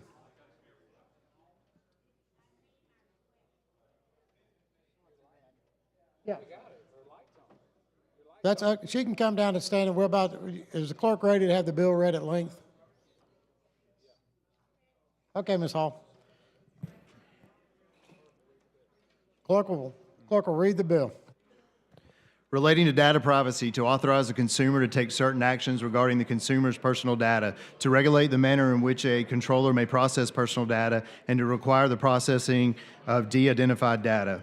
Section 1, the act shall be known as the Alabama Personal Data Protection Act. Section 2, for the purposes of this act, the following terms have the following meanings. Number 1, affiliate, a legal entity that shares common branding with one another legal entity or that controls, is controlled by, or is under common control with another legal entity. Number 2, artificial intelligence model, the underlying machine learning algorithm along with its derived parameters, including but not limited to weights, biases, and other internal representations that result solely from the training process, and which does not inherently contain personally identifiable information unless that information has been explicitly embedded in the algorithm. The term does not include any downstream system or application that uses the model. Number 3, authenticate, to use reasonable methods to determine that a request to exercise any of the consumer rights afforded under this act is being made by or on behalf of a consumer who is entitled to exercise those consumer rights with respect to the consumer's personal data at issue. Number 4, biometric data.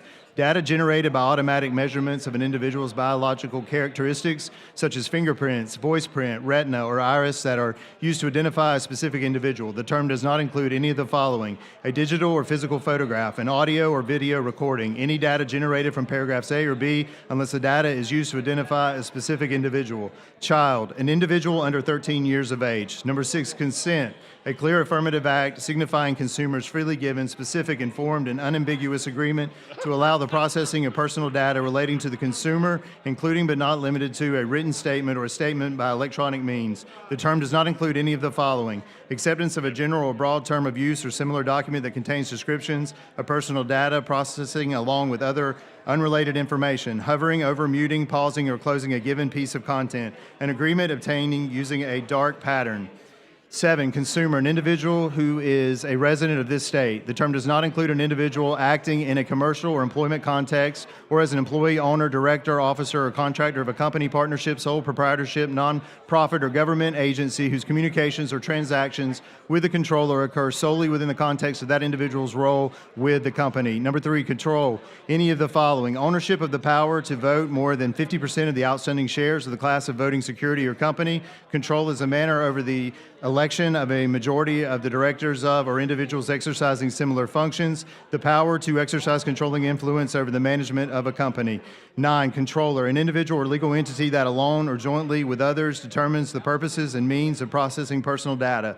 10, dark pattern, a user interface designed or manipulated with the effect of substantially subverting or impairing user autonomy, decision-making, or choice. 11, de-identified data, data that cannot be used to reasonably infer information about or otherwise be linked to an identified or identifiable individual or a device linked to an identified or identifiable individual if the controller that possesses the data does all of the following: takes reasonable measures that ensure that the data cannot be associated with an individual, publicly commits to process that data in a de-identified fashion only and not to attempt to re-identify the data, contractually obligate any recipients of the data to satisfy the criteria set forth in Section 11A and B. Identifiable individual, an individual who can be readily identified directly or indirectly. Nonprofit entity, a defined Section 10A1.03 Code of Alabama 1975. Personal data, any information that is linked or reasonably linkable to an identified or identifiable individual. The term does not include de-identified data or publicly available information. Precise geologic data, information derived from technology, including but not limited to global positioning system level latitude and longitude coordinates, which directly identifies the specific location of an individual with precision and accuracy within a radius of 1,750 feet. 16, process, any operation or set of operations, whether by manual or automated means, performed or personal data or a set of personal data, including but not limited to the collection or use of storage, disclosure, analysis, deletion, or modification of personal data. 17, processor, an individual or legal entity that processes processes personal data on behalf of a controller. Profiling, any form of solely automated processing performed on personal data to evaluate, analyze, or predict personal aspects related to an identified or identifiable individual's economic situation, health, personal preferences, interests, reliability, behavior, location, or movements. Pseudonymous data, personal data that cannot be attributed to a specific individual without the use of additional information, provided the additional information is kept separately and is subject to appropriate technical and organizational measures. Publicly available information, either of the following: information that is lawfully made available through federal, state, or local government records, information that a controller has a reasonable basis to believe a consumer has lawfully made available to the public, sale of personal data, the exchange of personal data for monetary or other valuable consideration by controller to a third party. The term does not include any of the following: the disclosure of personal data to a processor that processes the personal data or on behalf of the controller, the disclosure of personal data to a third party for the purposes of providing a product or service requested by the consumer, the disclosure or transfer of personal data to an affiliate of the controller, the disclosure of personal data in which the consumer directs the controller to disclose the personal data or intentionally uses the controller to interact with a third party, the disclosure of transfer or personal data to a third party as an asset that is part of a merger, acquisition, bankruptcy, or other transaction, or a proposed merger, acquisition, bankruptcy, or other transaction in which the third party assumes control of all or part of the controller's assets, the disclosure of transfer of personal data to a third party for the purpose of providing analytics or marketing services solely to the controller. Sensitive data, personal data that includes any of the following: data revealing racial or ethnic origin, religious beliefs, a mental or physical health condition or diagnosis, information about an individual's sex life, sexual orientation, or citizenship or immigration status, the processing of genetic or biometric data for the purpose of uniquely identifying an individual, personal data collected from a known child, precise geologic data. Significant decision, a decision made by controller that results in the provision or denial by the controller of a credit or lending services, housing, insurance, educational enrollment or opportunity, criminal justice, employment opportunity, health care service, or access to basic necessities. Targeted advertising, displaying advertisements to a consumer in which the advertisement is selected based on the personal data obtained or inferred from the consumer's activities over time and access non-affiliated internet websites on online applications to predict the consumer's preferences or interests. Advertisements based on activities within a controller's own internet website or online applications. Advertisements based on the context of a consumer's current search query or visit to an internet website or online application. Advertisements directed to a consumer in response to the consumer's request for information or feedback. Processing personal data solely to measure or report advertising frequency, performance, or reach. Third party, an individual or legal entity other than a consumer, controller, processor, or an affiliate of the controller or processor. Trade secret, as defined in Section 827.2 Code of Alabama 1975. The provisions of this act apply to persons that conduct businesses in the state or persons that produce products or services that are targeted to residents of the state. Control or process the personal data of more than 50,000 consumers, excluding personal data controlled or processed solely for the purpose of completing a payment transaction. Control or process the personal data of more than 25,000 consumers and derive more than 25% of a gross revenue from the sale of personal data. Notwithstanding any other provision of this act, the act shall not apply to any of the following: a political subdivision of the state, a 2 or 4 year institution of higher education, a national securities association that is registered under 15 U.S.C. 783, a financial institution or an affiliate of a financial institution governed by 15 U.S.C. Chapter 94, a financial institution or an affiliate of a financial institution governed by or personal data collected, processed, sold, or disclosed in accordance with Title V of the Graham-Leach-Bliley Act, 15 U.S.C. Section 6801 et sec, a covered entity or business associate as defined in the privacy regulations of 45 CFR Section 160.13. A business with fewer than 500 employees, provided the business does not engage in the sale of personal data. A nonprofit entity as defined in Section 10A1, 1.03 Code of Alabama 1975 with less than 100 employees, provided the employer does not engage in the sale of personal data. Any person or entity regulated by Section 861 et sec Code of Alabama 1975. Any person or entity regulated by Section 87A1 Code of Alabama 1975. Any trade association explicitly authorized to receive documents or evidence pursuant to Section 2712A23 Code of Alabama 1975. This act shall not apply to any of the following: protected health information under the privacy regulations of the Federal Health Insurance Portability and Accountability Act of 1996. Patient identifying information for the purposes of 42 CFR Part 2. Identifiable private information for the purposes of 45 CFR Part 46, identifiable private information that is otherwise collected as part of a human subject research pursuant to the good clinical practice guidelines issued by the International Council for Harmonization of Technical Requirements for Pharmaceuticals for Human Use. The protection of human subjects under 21 CFR Parts 6, 50, and 56 are personal data used or shared in research as defined in the Federal Health Insurance Portability and Accountability Act. Information or documents created for the purpose of the Federal Health Care Quality Improvement Act of 1986, patient safety work products for the purposes of the Federal Patient Safety and Quality Improvement Act of 2005. Information derived from any of the healthcare related information listed in the subsection, which is de-identified in accordance with the requirements for de-identification pursuant to the privacy regulations of the Federal Health Insurance Portability and Accountability Act. Information derived from any of the healthcare related information listed in this subsection, which is included in a limited data set as described in 45 CFR 164.514E. Information originating from and intermingled to be indistinguishable with, or information treated in the same manner as information exhibited under this subsection, which is maintained by a covered entity or business associate as defined in the privacy regulations of the Federal Health Insurance Portability and Accountability Act of 1996, or a program or qualified service or organization as specified in 42 U.S.C. Section 290DD-2. Information used for public health activities and purposes as authorized by the Federal Health Insurance Portability and Accountability Act of 1996, the collection, maintenance, disclosure, sale, communication, or use of any personal information bearing on a consumer's credit worthiness. Personal data collected, processed, sold, or disclosed in compliance with the Federal Driver's License Privacy Protection Act of 1994. Personal data regulated by the Federal Family Educational Rights and Privacy Act of 1974. Personal data collected, processed, sold, or disclosed in compliance with the Federal Farm Credit Act of 1971. Data processed or maintained by an individual applying to, employed by, or acting as an agent or independent contractor of a controller, processor, or a third party. Data processed or maintained as the emergency contact information of an individual. Data processed or maintained that is necessary to retain, to administer benefits for another individual relating to the individual who is the subject of the information under this section and is used for the purposes of administering the benefits. Data or information collected or processed to comply with or in accordance with state law.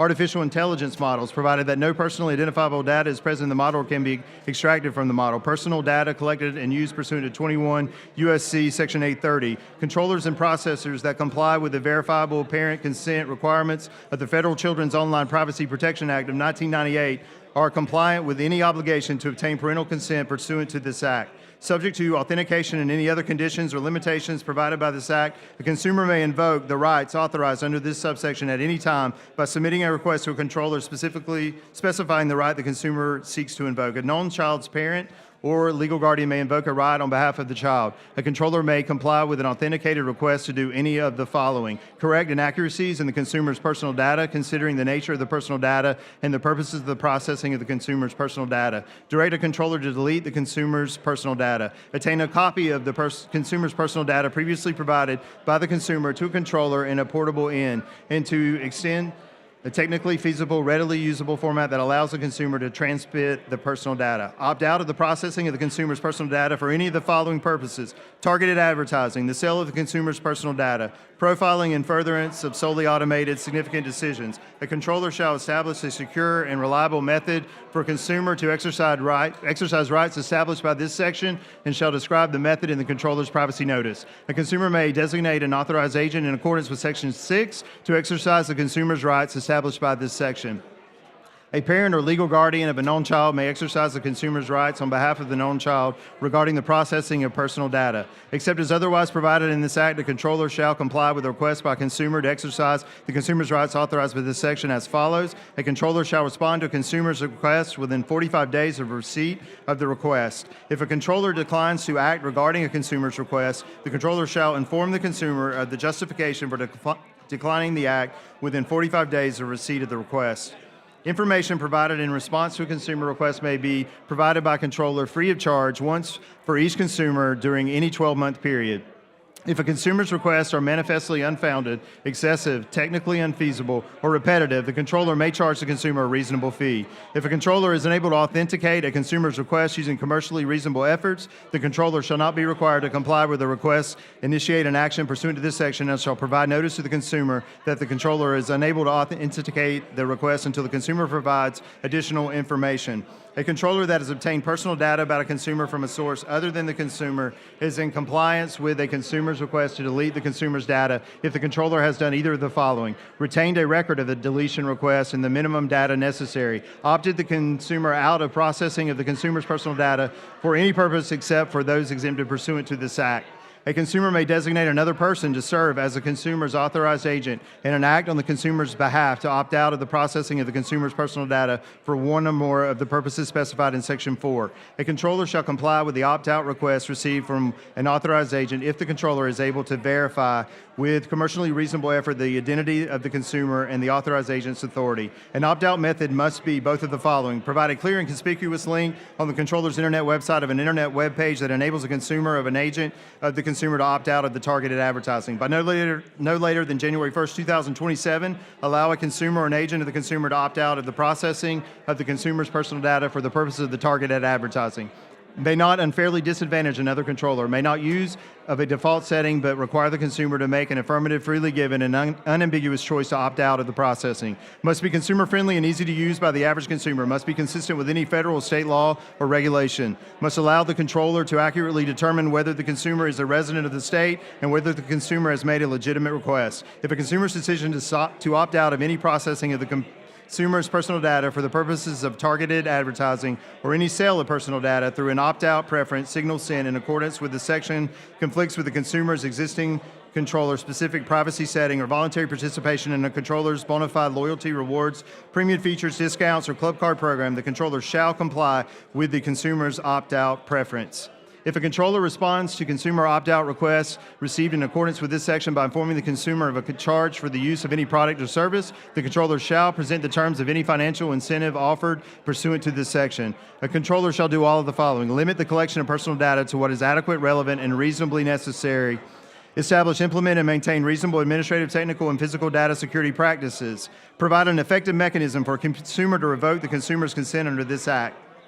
A controller may not do any of the following, except as provided in this Act: process personal data for purposes that are not reasonably necessary to or compatible with the disclosed purposes for which the personal data is processed. Process sensitive data concerning a consumer without notifying the consumer and providing the consumer an opportunity to opt out of the processing. Process personal data in violation of the laws of this state or federal laws. Process the personal data of a consumer for the purpose of the targeted advertising or sell a consumer's personal data with the consumer's consent under circumstances in which a controller has actual knowledge. Deny goods or services, charge different prices or rates for goods or services, or provide a different level of quality or goods or services to a customer if the customer opts out of processing of the customer's data. However, if a customer opts out of data processing, the covered entity is in processing. Controllers may provide different prices or levels for goods or services if the goods or services is a bona fide loyalty, rewards, premium features, or discount program. If a controller sells personal data to a third party or processes personal data for targeted advertising, the controller shall clearly and conspicuously disclose the processing. A controller shall provide consumers with a reasonably accurate, clear, and meaningful privacy notice. The categories of personal data processed by the controller, the purpose for the personal processing data, the categories of personal data that the controller shares with the third parties, the categories of third parties, if any, with which the controller shares personal data, an active email address or other mechanism that the consumer may use to contact the controller, how consumers may exercise their consumer rights. A controller shall establish and describe in a privacy notice one or more secure and reliable means for consumers to submit a request to exercise their consumer rights pursuant to this Act. A controller may not require a consumer to create a new account to exercise consumer rights, but may require a consumer to use an existing account. Considering the nature of processing and the information available to the processor by appropriate technical and organizational measures as much as reasonably practical to fulfill the controller's obligation. Considering the nature of processing and the information available to the processor by assisting the controller in meeting the controller's obligations in relation to the security of processing the personal data. A contract between a controller and a processor must govern the processor's data processing procedures with respect to processing performed on behalf of that controller. The contract must be binding and clearly set forth instructions for processing the data. The contract must also require the following: ensure that each person processing personal data is subject to a duty of confidentiality with respect to the personal data. At the controller's direction, delete or return all personal data to the controller as requested at the end of the provisions of services. Upon a reasonable request of the controller, make available to the controller all information in the processor's possession. Engage any subcontractor pursuant to a written contract that requires the subcontractor to meet the obligations of the processor. Allow and cooperate with reasonable assessments by the controller or the controller's designated assessor, or the processor may arrange for a qualified and independent assessor to assess the processor's policies and technical and organizational measures in support of the obligations under this Act. Nothing in this section may be construed to relieve a controller or processor from the liabilities imposed on the controller or processor by virtue of the controller's or processor's role in processing relationship as described in this Act. Determining whether a person is acting as a controller or processor with respect to a specified processing of data is a fact-based determination. A person who is not limited in processing of personal data pursuant to controller's instructions or who fails to adhere to a controller's instructions is a controller and not a processor with respect to a specific processing of data. A processor that continues to adhere to a controller's instructions with respect to a specific processing of personal data remains a processor. Any controller in possession of a de-identified data shall do all of the following: take reasonable measures to ensure that the de-identified data cannot be associated with an individual. Publicly commit to maintaining and using de-identified data without attempting to re-identify the de-identified data. Nothing in this Act shall be construed to do either of the following: require a controller or processor to de-identify de-identified data or pseudonymous data, maintain data in an identifiable form, or collect, obtain, retain, or access any data or technology to be capable of associating it with an authenticated consumer. Nothing in this Act may be construed to require a controller or processor to comply with an authenticated consumer rights request if the controller is not reasonably capable of associating the request with the personal data, does not use the personal data to recognize or respond to the specific consumer, does not sell the personal data to any third party or otherwise voluntarily disclose the personal data. The rights afforded under Section 4 may not apply to pseudonymous data in cases in which the controller is able to demonstrate that any information necessary to identify the consumer is kept separately and is subject to effective technical and organizational controls. A controller that discloses pseudonymous data or de-identified data shall exercise reasonable oversight to monitor compliance with any contractual commitments. Nothing in this Act may be construed to restrict a controller's or processor's ability to do any of the following: comply with federal, state, or local ordinances or regulations, comply with civil, criminal, or regulatory inquiry, cooperate with law enforcement agencies, investigate, establish, exercise, prepare for, or defend legal claims, provide a product or service specifically requested by a consumer, perform under a contract to which a consumer is a party, take steps at the request of a consumer prior to entering a contract, take immediate steps to protect an interest that is essential for the life or physical safety of the consumer, prevent, detect, protect against, or respond to security incidents, engage in public or peer-reviewed scientific or statistical research in the public interest that adheres to all other applicable ethics and privacy laws and is approved, monitored, and governed by the Institutional Review Board. Whether the deletion of the information is likely to provide substantial benefits that do not exclusively accrue to the controller. The expected benefits of the research outweigh the privacy risk. Assist another controller, processor, or third party with any of the obligations under this Act. Process personal data for reasons of public interest and public health. Subject to suitable and specific measures to safeguard the rights of the consumer whose personal data is being processed. The obligations imposed on controllers or processors under this Act may not restrict a controller's or processor's ability to collect, use, or retain personal data for internal use to do any of the following: conduct internal research to develop, improve, or repair products, effectuate a product recall, identify and repair technical errors that impair existing or intended functionality, perform internal operations that are reasonably aligned with the expectations of the consumer. The obligations imposed on controllers or processors under this Act may not apply when compliance by the controller or processor with this Act would violate an evidentiary privilege under the laws of this state. Nothing in this Act may be construed to prevent a controller or processor from providing personal data concerning consumer to a person covered by an evidentiary privilege under the laws of this state. If at the time a controller or processor discloses personal data to a processor or a third party, a controller in accordance with this Act, the controller or processor did not have actual knowledge that the processor or third party controller would violate this Act, then the controller or processor may be considered to have violated this Act. A receiving processor or a third party controller receiving personal data from disclosing controller or processor in compliance with this Act is likewise not in violation of this Act for the transgressions of the disclosure. Nothing in this act may be construed to do either of the following: impose any obligation on a controller or processor that adversely affects the rights or freedoms of any person, apply to a person's processing of personal data during the person's personal or household activities, reasonably necessary or inappropriate, proportionate to the purposes listed in this section, adequate, relevant, and limited to what is necessary in relation to the specified purposes listed in this section. The controller or processor must, when applicable, consider the nature and purpose of the collection, use, or retention of the personal data collected, used, or retained pursuant to this section. If a controller processes personal data pursuant to an exemption in this section, the controller bears the burden of demonstrating that the processing qualifies for the exemption and complies with the requirements in this section. Processing personal data for the purposes expressly identified in this section may not solely make a legal entity a controller with respect to the processing. The Attorney General has exclusive authority to enforce violations of this act. If the controller fails to correct the violation within 60 days of receipt of the notice of violation, the Attorney General may bring an action pursuant to this section and assess a fine of not more than $10,000 per violation. If within the 60-day period the controller corrects the notice violation and provides the Attorney General an express written statement that the alleged violations have been corrected and that no such further violations will occur, no action may be initiated against the controller. A violation of this act does not establish a private cause of action under the laws of this state. Nothing in this act may be construed to affect any right of a person may have at common law, by statute, or otherwise. This act shall become effective on July 1st, 2026.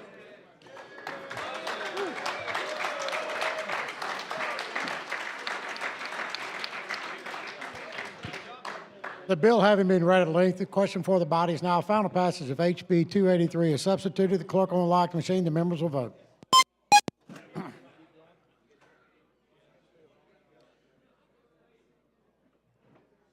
Clerk will lock the machine. Record the vote. 98 yeas, no nays. HB 283 passes. Clerk, call the next bill on the special order calendar. Thank you, Mr. Speaker. Thank you, body. On page 62 of the calendar, House Bill number 273 with substitute by Representative Collins relating to Hunger-Free Campus Act. Chair recognizes Representative Collins of Morgan County. Thank you for the recognition, Mr. Speaker. We've had several of our universities around the state want to participate in a hunger-free campus, and Commission on Higher Education has agreed to supervise that to make sure everyone's following the rules, and that's what this bill sets up. I ask for the BIR. Question for the body's adoption of the BIR. The clerk will unlock the machine. The members will vote.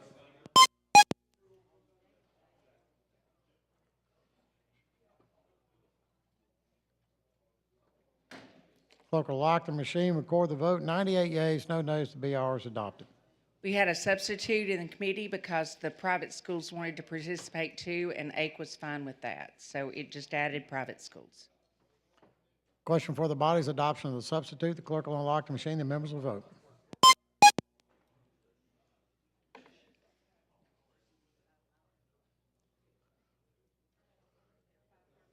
Clerk will lock the machine, record the vote. 86 yeas, no nays. The substitute's been adopted.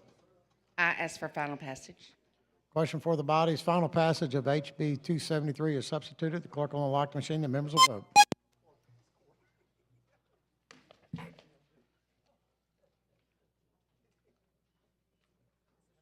Clerk will lock the machine, record the vote. 96 yeas, 2 nays.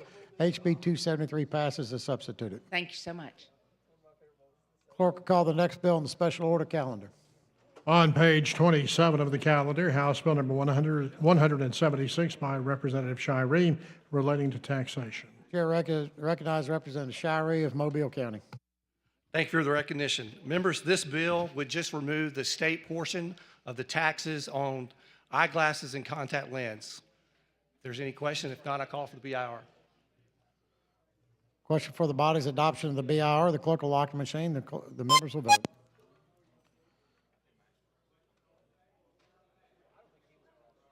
Clerk will lock the machine, record the vote. 102 yeas, no nays. The BIR is adopted.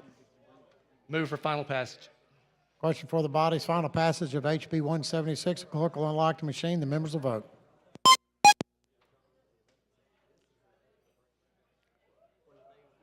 Clerk will lock the machine, record the vote. 102 yeas, no nays. HB 176 passes. Thank you, Mr. Speaker. Thank you, body. Clerk will call the next bill on the special order calendar. On page 35 of the calendar, House Bill number 472 by Representative Ingram relating to state employees. Chair recognizes Representative England of Montgomery. Thank you, Mr. Speaker.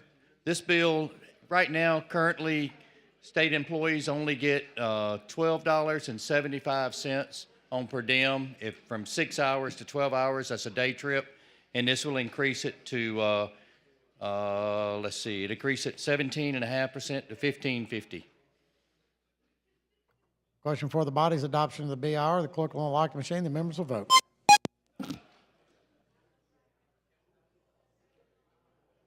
Clerk will lock the machine, record the vote. 99 yeas, 0 nays. The BR is adopted. Mr. Speaker, I ask final passage. Question for the body's final passage of HB 472. The clerk will unlock the machine. The members will vote.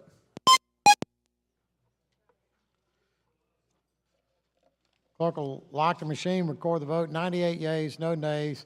HB 472 passes. Thank you, Mr. Speaker. Thank you. Clerk, call the next bill in the special order calendar. On page 33 of the calendar, House Bill number 471 by Representative Brown relating to local water, sewer, and fire protection authorities. Chair recognizes Representative Brown of Mobile. Thank you, Mr. Speaker. We have House Bill 471, and what this does, it allows local, county, and state elected officials to be able to serve on water, sewer, utility, or fire boards in their communities. Mr. Speaker, I call for the BIR. Chair recognizes Representative Moore of Jefferson.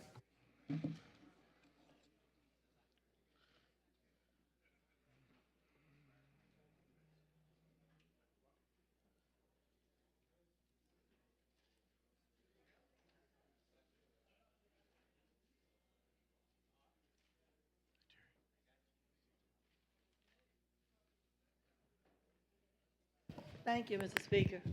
So what would be the rationale of local officials serving on these boards? Well, in many rural communities, I have one in particular that is a city councilwoman that has served on the utility board for a number of years, and now she can't serve because the city attorney came and said under Code Section 11-88-6 that she's not supposed to serve. Another situation I know of is a But why, she's a city council person Right. now? Mm-hmm. So why would she want to serve on one of these boards? Because she wants to serve her community, and it's a But separate she's entity. she's serving her community as a city council. Right, right. So she want all the power? No, she wants to help her Because community. she ain't helping, she's getting power. No, she's helping. No, she's not. She's helping. Because she's You wanna do it serving again? on the city council. She's making decisions for the community on city council. Now she serves on a board and she's making additional decisions. I can see a lot of irregularities happening there. I don't think it's that we should allow that to happen. I think it bothers me, even with us, when we try to come and tell the citizens, this is where I want to be. Then the next opportunity we take, we want that also. But I think when she became a city council person, I think then you open the door now for somebody else to have that same opportunity to serve on the board. So you in one power structure already. But why do you have to be spread everywhere? Give other people that opportunity if they want to serve on the board, and let her serve where she ran for the office. She should have known that. Sure. Well, what about those, I'll give you an example. What about somebody that's elected, say, to a school board that wants to serve on a fire authority? I don't think they should do it either. You on the school board? You're gonna tell those two, I got a fire department that has 2 members. They need to let somebody else in the community. So to give other people the chance. Why? Because one person that's aggressive could do everything. You see what I'm saying? I think if somebody else, that person that serves on the fire board and then some other, they need to give up one and give somebody else in the community that opportunity. They might be a real popular person, and everything they want to serve on, they can serve on if we allow that to happen. And I don't think it should be like that, because then you end up over time, we can have some conflicts of interest at some point in time. I think we need to share the helping. Let other people get that opportunity to help the community also, rather than a few people, because I could even see in rural community, it could be the coach. You know, everybody love the coach. But whatever the coach might want to serve, the people might let them do that. But then at some point, how many different committees do they serve on? How many do we let them serve on? Or can they just, you know, be on 3 or 4 different committees or boards at the same time, plus serve as a city councilor making decisions already? I just don't think that that's something that we ought to condone, but that's just my opinion. Sure. And I appreciate you listening, because y'all ain't gonna do a thing about it but pass the bill. But I thank people for listening and understanding. We got to spread this thing to other people. Thank you so much. Yes, ma'am. Sure, thanks, lady. You're recognized, the gentleman from Montgomery, Evelyn Ingram.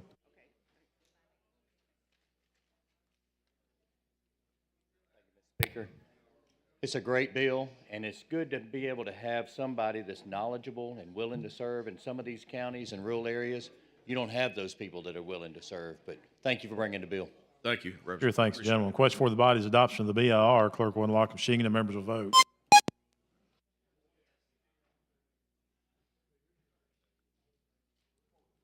Clerk will lock the machine, record the votes. 87 ayes, 2 nays. The BR has been adopted. Mr. Chairman. Thank you, Mr. Speaker. I call for final passage. That is questions. Final passage of HB 471. Clerk will unlock the machine and the members will vote.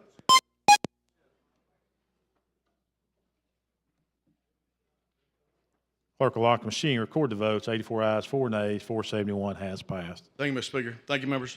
Clerk, call the next bill. On page 42 of the calendar, House Bill number 441 with substitute by Representative Standridge, relating to the Alabama Board of Examiners for Speech Language Pathology and Audiology. Representative Standridge, before you start, let me recognize somebody in the gallery. We have Professor Jim Silk from Yale University and his wife Gina, and they are the guest of Maryland Land. Thank you for being with us today. Mr. Chairman, you're recognized. Thank you, Mr. Speaker. This bill would establish an associate level speech language pathology assistant. We have a big shortage in this in speech language pathologists in the state.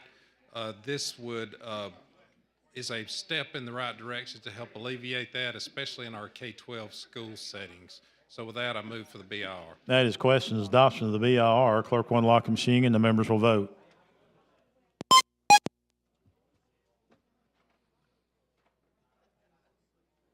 Clerk will lock the machine, record the votes. 99 ayes, 0 nays. BR has been adopted. Mr. Chairman. Mr. Speaker, I move to adopt the substitute. You care to explain your substitute, please? Yes, what the substitute did, it was a lot of work going from the interested entities, and it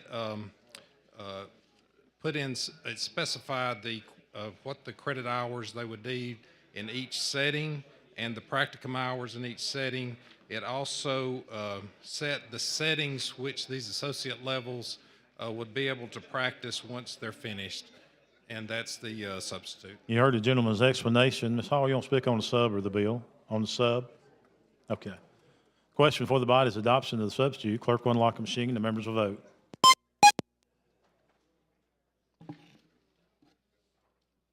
Clerk will lock the machine, record the votes. 98 ayes, 0 nays. Substitute has been adopted. Chair recognizes the lady from Madison, Representative Hall.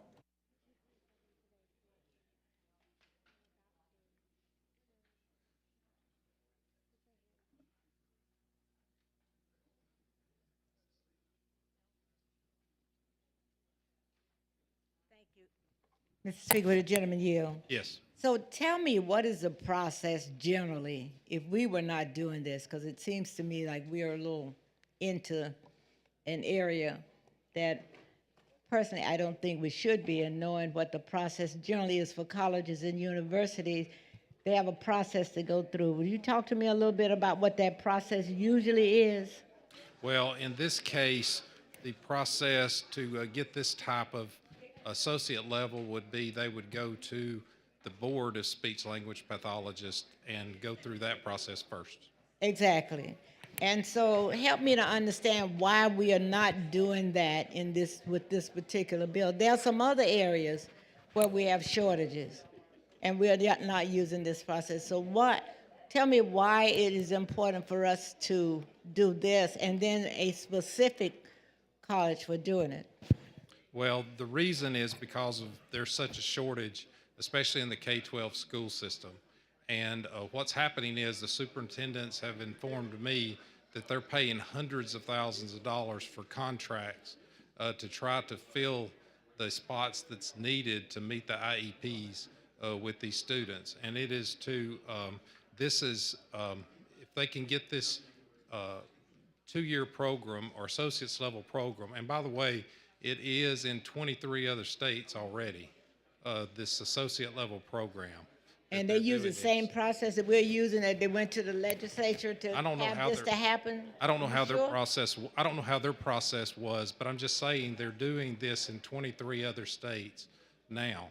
And so this is to make this a associate level program, and it'll help tremendously, I believe, our school systems. And you know, for a person that's in education, I certainly don't know everything, but the one thing I do know, there's a process by which education, when you have certain levels or certain interests, there's a process that you go through, and then you have to make sure that you're accredited by going through the accreditation process. I just find it interesting that we continue to find ourselves doing some of these things, that when there is a process already in place. I understand the need that there's a shortage, but this is not the only shortage. I understand, I've had conversation with individuals telling me that they're okay, you know. I don't think that it is the best approach for us, and there's several other things that we've done, but to me, it just seems like we are overstepping. We're gonna create a statute that says this one college has the right to have this program and how many students that are going to come through it, when there are other needs in the state as well as it relates to areas where there is a need for individuals to perform certain duties. So I find it quite challenging and trying to determine, and I hear that. I hear what you're saying, but I don't think that we are not doing this for other areas where the shortages exist. And we certainly are not using the legislative process. Now, the interesting thing I find in talking to the colleges and universities, they are not wanting to be anti what you're trying to do. Right. But those colleges and universities, they have programs and they have shortages, and they're not bringing, and I'm trying to find out why it is necessary for us to do it other than the statement that you've made. Thank you. Thank you. Chair thanks the lady. Chair recognizes the lady from Macon, Representative Warren.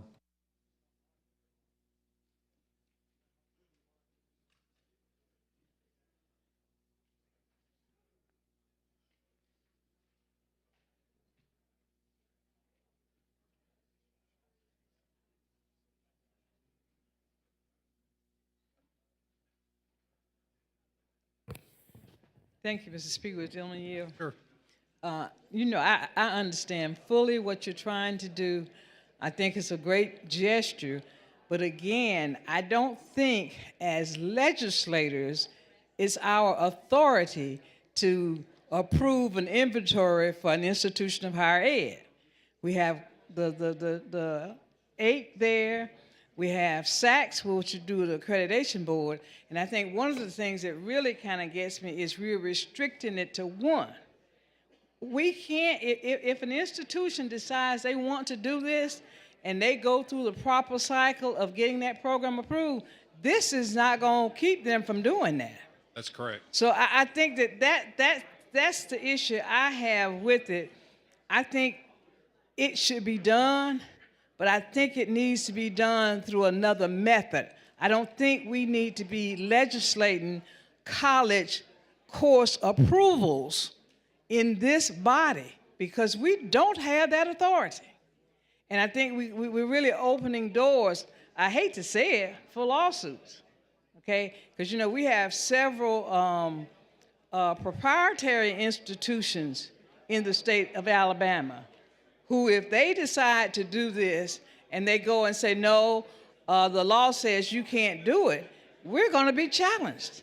and 9 out of 10 cases, we're going to lose it. So again, like I said, I think it's a great idea, what you're trying to do here, but I just believe that the method that we're using is not a valid method that we can stand up and support if somebody decides to challenge it in this thing. And I think we need the program, we need the shortages, but I just don't think that legislating this really gives it any credibility to what you're trying to achieve and to deal with it. So I would suggest that, again, I can't talk to the president. I call her Vicky, and I've talked to Vicky, and I think they see it, but they're going along with it because this is the way it's being done. But they know that if Sachs comes and says, no, you can't do this, this is not going to be approved, this doesn't mean anything to any institution. So I just feel as though what we're doing here now is a little out of our area of authority to really dictate and govern institutions of higher education. Thank you. Sure, thank the lady. Question for the body is final passage of HB 441 as amended. Clerk will unlock the machine. The members vote.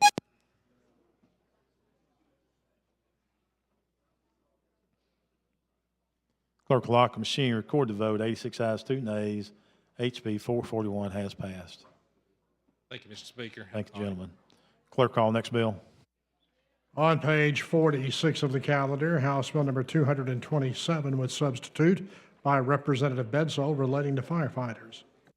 Representative Betso, you're recognized.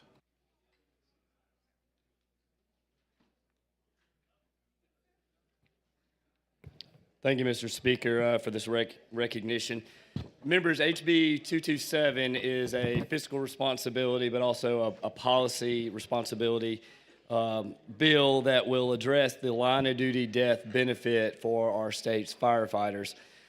Line of duty death benefit in the purest sense has when you deal with a firefighter that perhaps is killed in the line of duty while fighting a structure fire is an easy concept to understand. The line of duty death benefit, though, over the years has created a gray area that's made it difficult to comprehend and sometimes inconsistent. Let me just give you an example. 2018 data to present, 76 line of duty deaths were claimed, 60 were paid. Of those 60 that were paid, 39 were retired firefighters that were no longer serving. Of those 39, 26 of those firefighters were in their 70s and 80s, and many hadn't served in years. As a matter of fact, a third of those 26 have not been employed as a firefighter in 25 years or more. The problem is this is a line item budget, a line item in our budget that funds this, taxpayer dollars. When we have, and let me say this, I am pro-public safety, pro-firefighter, pro-police officer. And these people that receive this death benefit, I'm happy for them. But from a fiscal responsibility and integrity of the system, this is a problem. And why is this a problem? Because when we have our men and women fighting a fire or responding to a call, and if they're killed in the line of duty, and we as a state do not have the money to fund their death because we gave it to an 81-year-old who died of a heart attack and had been out for 25 years. Or perhaps this is a clearest example of the gray area of the law. We issued a line of duty death benefit to someone with COVID. They had been retired for 24 years. They were not even serving during the period of time that COVID was a problem in our community. The list goes on, members. Mr. Speaker, as I thought about how to address this bill today, I pondered over the last week and the failure that occurred to all of you as members, the failure that occurred to myself, and the failure that occurred to everybody who calls themselves a member of the Professional Firefighters Association. So what I'm about to say is unfortunate because there's going to be some good firefighters caught up in this, but the members of the PFA have been let down by their leadership. Their president and their legislative committee failed to come to the table when I needed them at the table to discuss this very important legislation. that has to deal with their members. And I deeply regret that they didn't feel like it was important enough for you or for me or for their members to be a part of this dialogue. So for all the emails and phone calls that you got over the past week, understand the leadership of the PFFA refused to come to the table. The personal attacks on me over the past week that included circulating a photo of my family was uncalled for. The very men that call themselves professionals, professional firefighters that are part of the union, and this is not all firefighters, the very men who call themselves professional were very unprofessional this week. And as I stand before you, it would be very difficult for me to want to carry a bill on behalf of the firefighters of the PFFA. And it all has to do with their leadership. And I just want to make that point. With that, though, I want to give you a couple positives before. Couple firefighters from the Huntsville area that I want to give a lot of kudos to and props for communicating with me, that have been communicating with me since early March. Brett Reynolds and Corey Robinson took the time to come and speak with me, but the problem is they were not authorized to make decisions for the PFFA. And so they let us down as a membership body on a piece of legislation that could have reformed rehab and solidified benefits for our firefighters for the state, but they failed to do that. It is with this, Mr. Speaker, with some late information that I received today because of my integrity that I will never lie to this body, some late information I received of some other conflicting acts that I did not adequately address in my legislation, that I would never look you in the eye and tell you I did because I didn't. Because of that, Mr. Speaker, I want time to work on this, and I'm going to make a motion that we carry this bill over. That is a motion to carry the bill over. All in favor say aye. Any opposed? It has been carried over. Russell, thank you for your work too, by the way.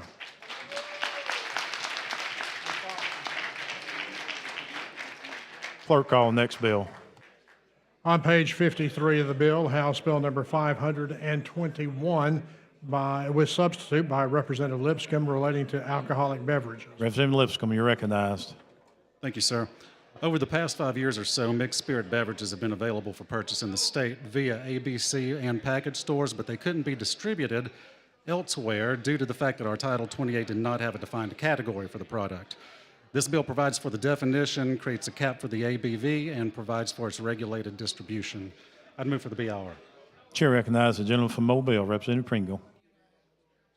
Thank you, Mr. Speaker. I did not know we were going to do this bill till this morning, so I hadn't had a chance to really read it. But basically, ladies and gentlemen, we've been able to sell malt alcohol, fermented alcohol, in gas stations and grocery stores. This changed it to distilled spirits. This will be a vodka or something else in a distilled can. Now, it limits the volume, the amount of alcohol in it, but we are fundamentally changing from malted alcohol, fermented alcohol, to distilled alcohol in the gas stations and grocery stores in this state. I'm from Mobile. It doesn't really bother me, but we've also reduced the amount of tax on this drink. We're reducing our liquor tax in this bill. And the ABC board has always controlled spirituous liquors. How do we get this spirituous liquor into our state? Who controls where it goes to, the distribution networks? I mean, right now the liquor goes into the ABC warehouses. They pay, the taxes are paid. They put a tax stamp on it. Who will tax this liquor? I don't know. By the way, I served on the RTD task force. I spent a year studying this stuff. I know more about it than I care to. That's my problem. I don't know how we're going to control this liquor coming into the state and who's going to collect the taxation and who's going to regulate it, because ABC board only has, 23 agents to try and cover this whole new product brand, because we're about to put Delta 8 under the ABC board too. I think we need to start talking about what we're going to do to fund ABC.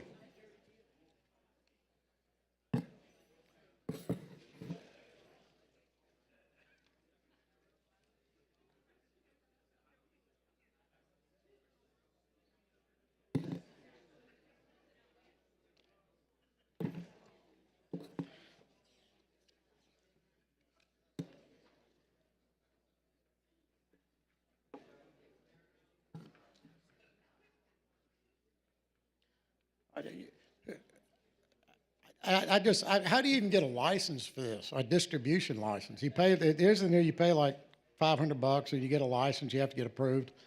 But who is that? Can I go get one? Can I get a license to distribute this in the state of Alabama?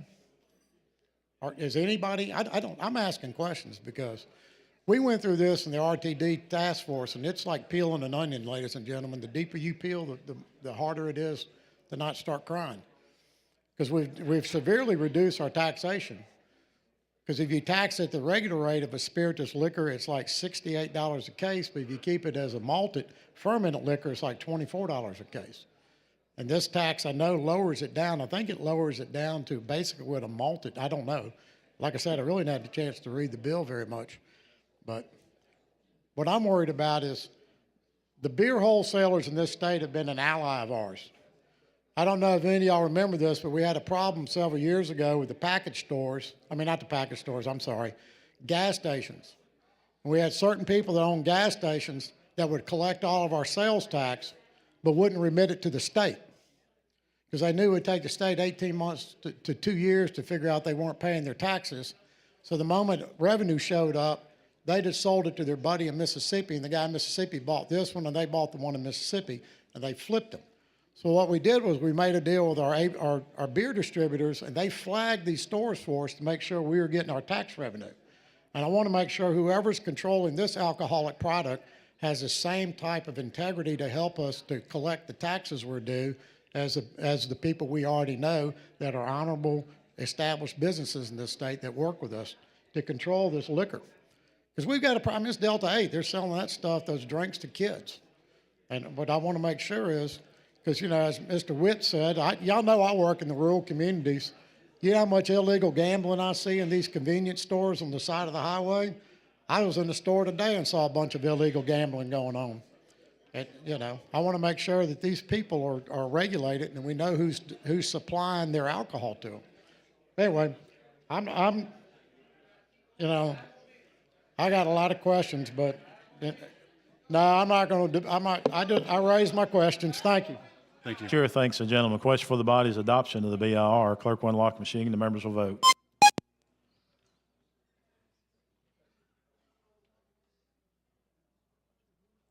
Clerk will lock the machine. Record the vote. 76 ayes, 18 nays. BIR is adopted.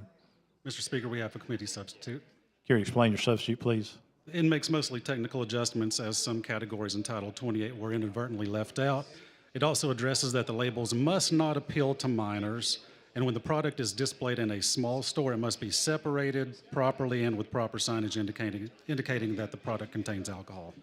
Hey, you heard the gentleman's explanation. Clerk will unlock the machine. The members will vote.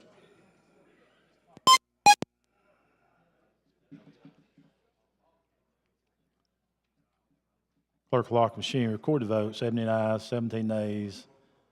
The amendment has been adopted. I move for final passage. Chair recognizes the lady from Tuscaloosa, Representative Almond.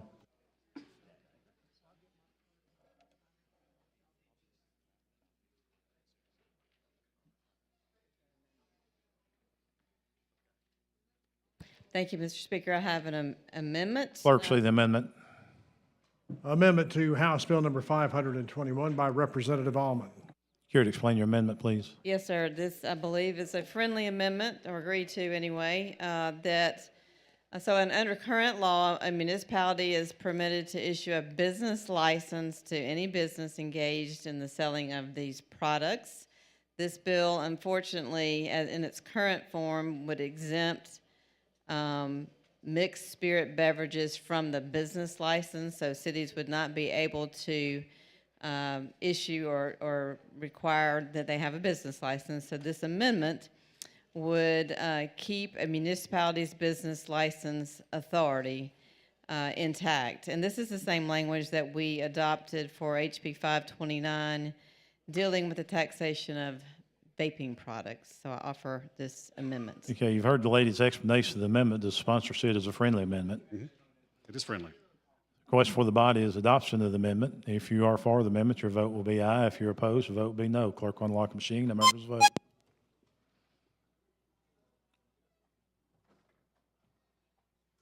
Clerk will lock the machine. Record the votes. 88 ayes, 5 nays. The amendment has been adopted. Thank you very much. Thank you. I move that we pass the bill as substituted and amended. That is the question, is to pass HB 521. Clerk will unlock the machine and the members will vote.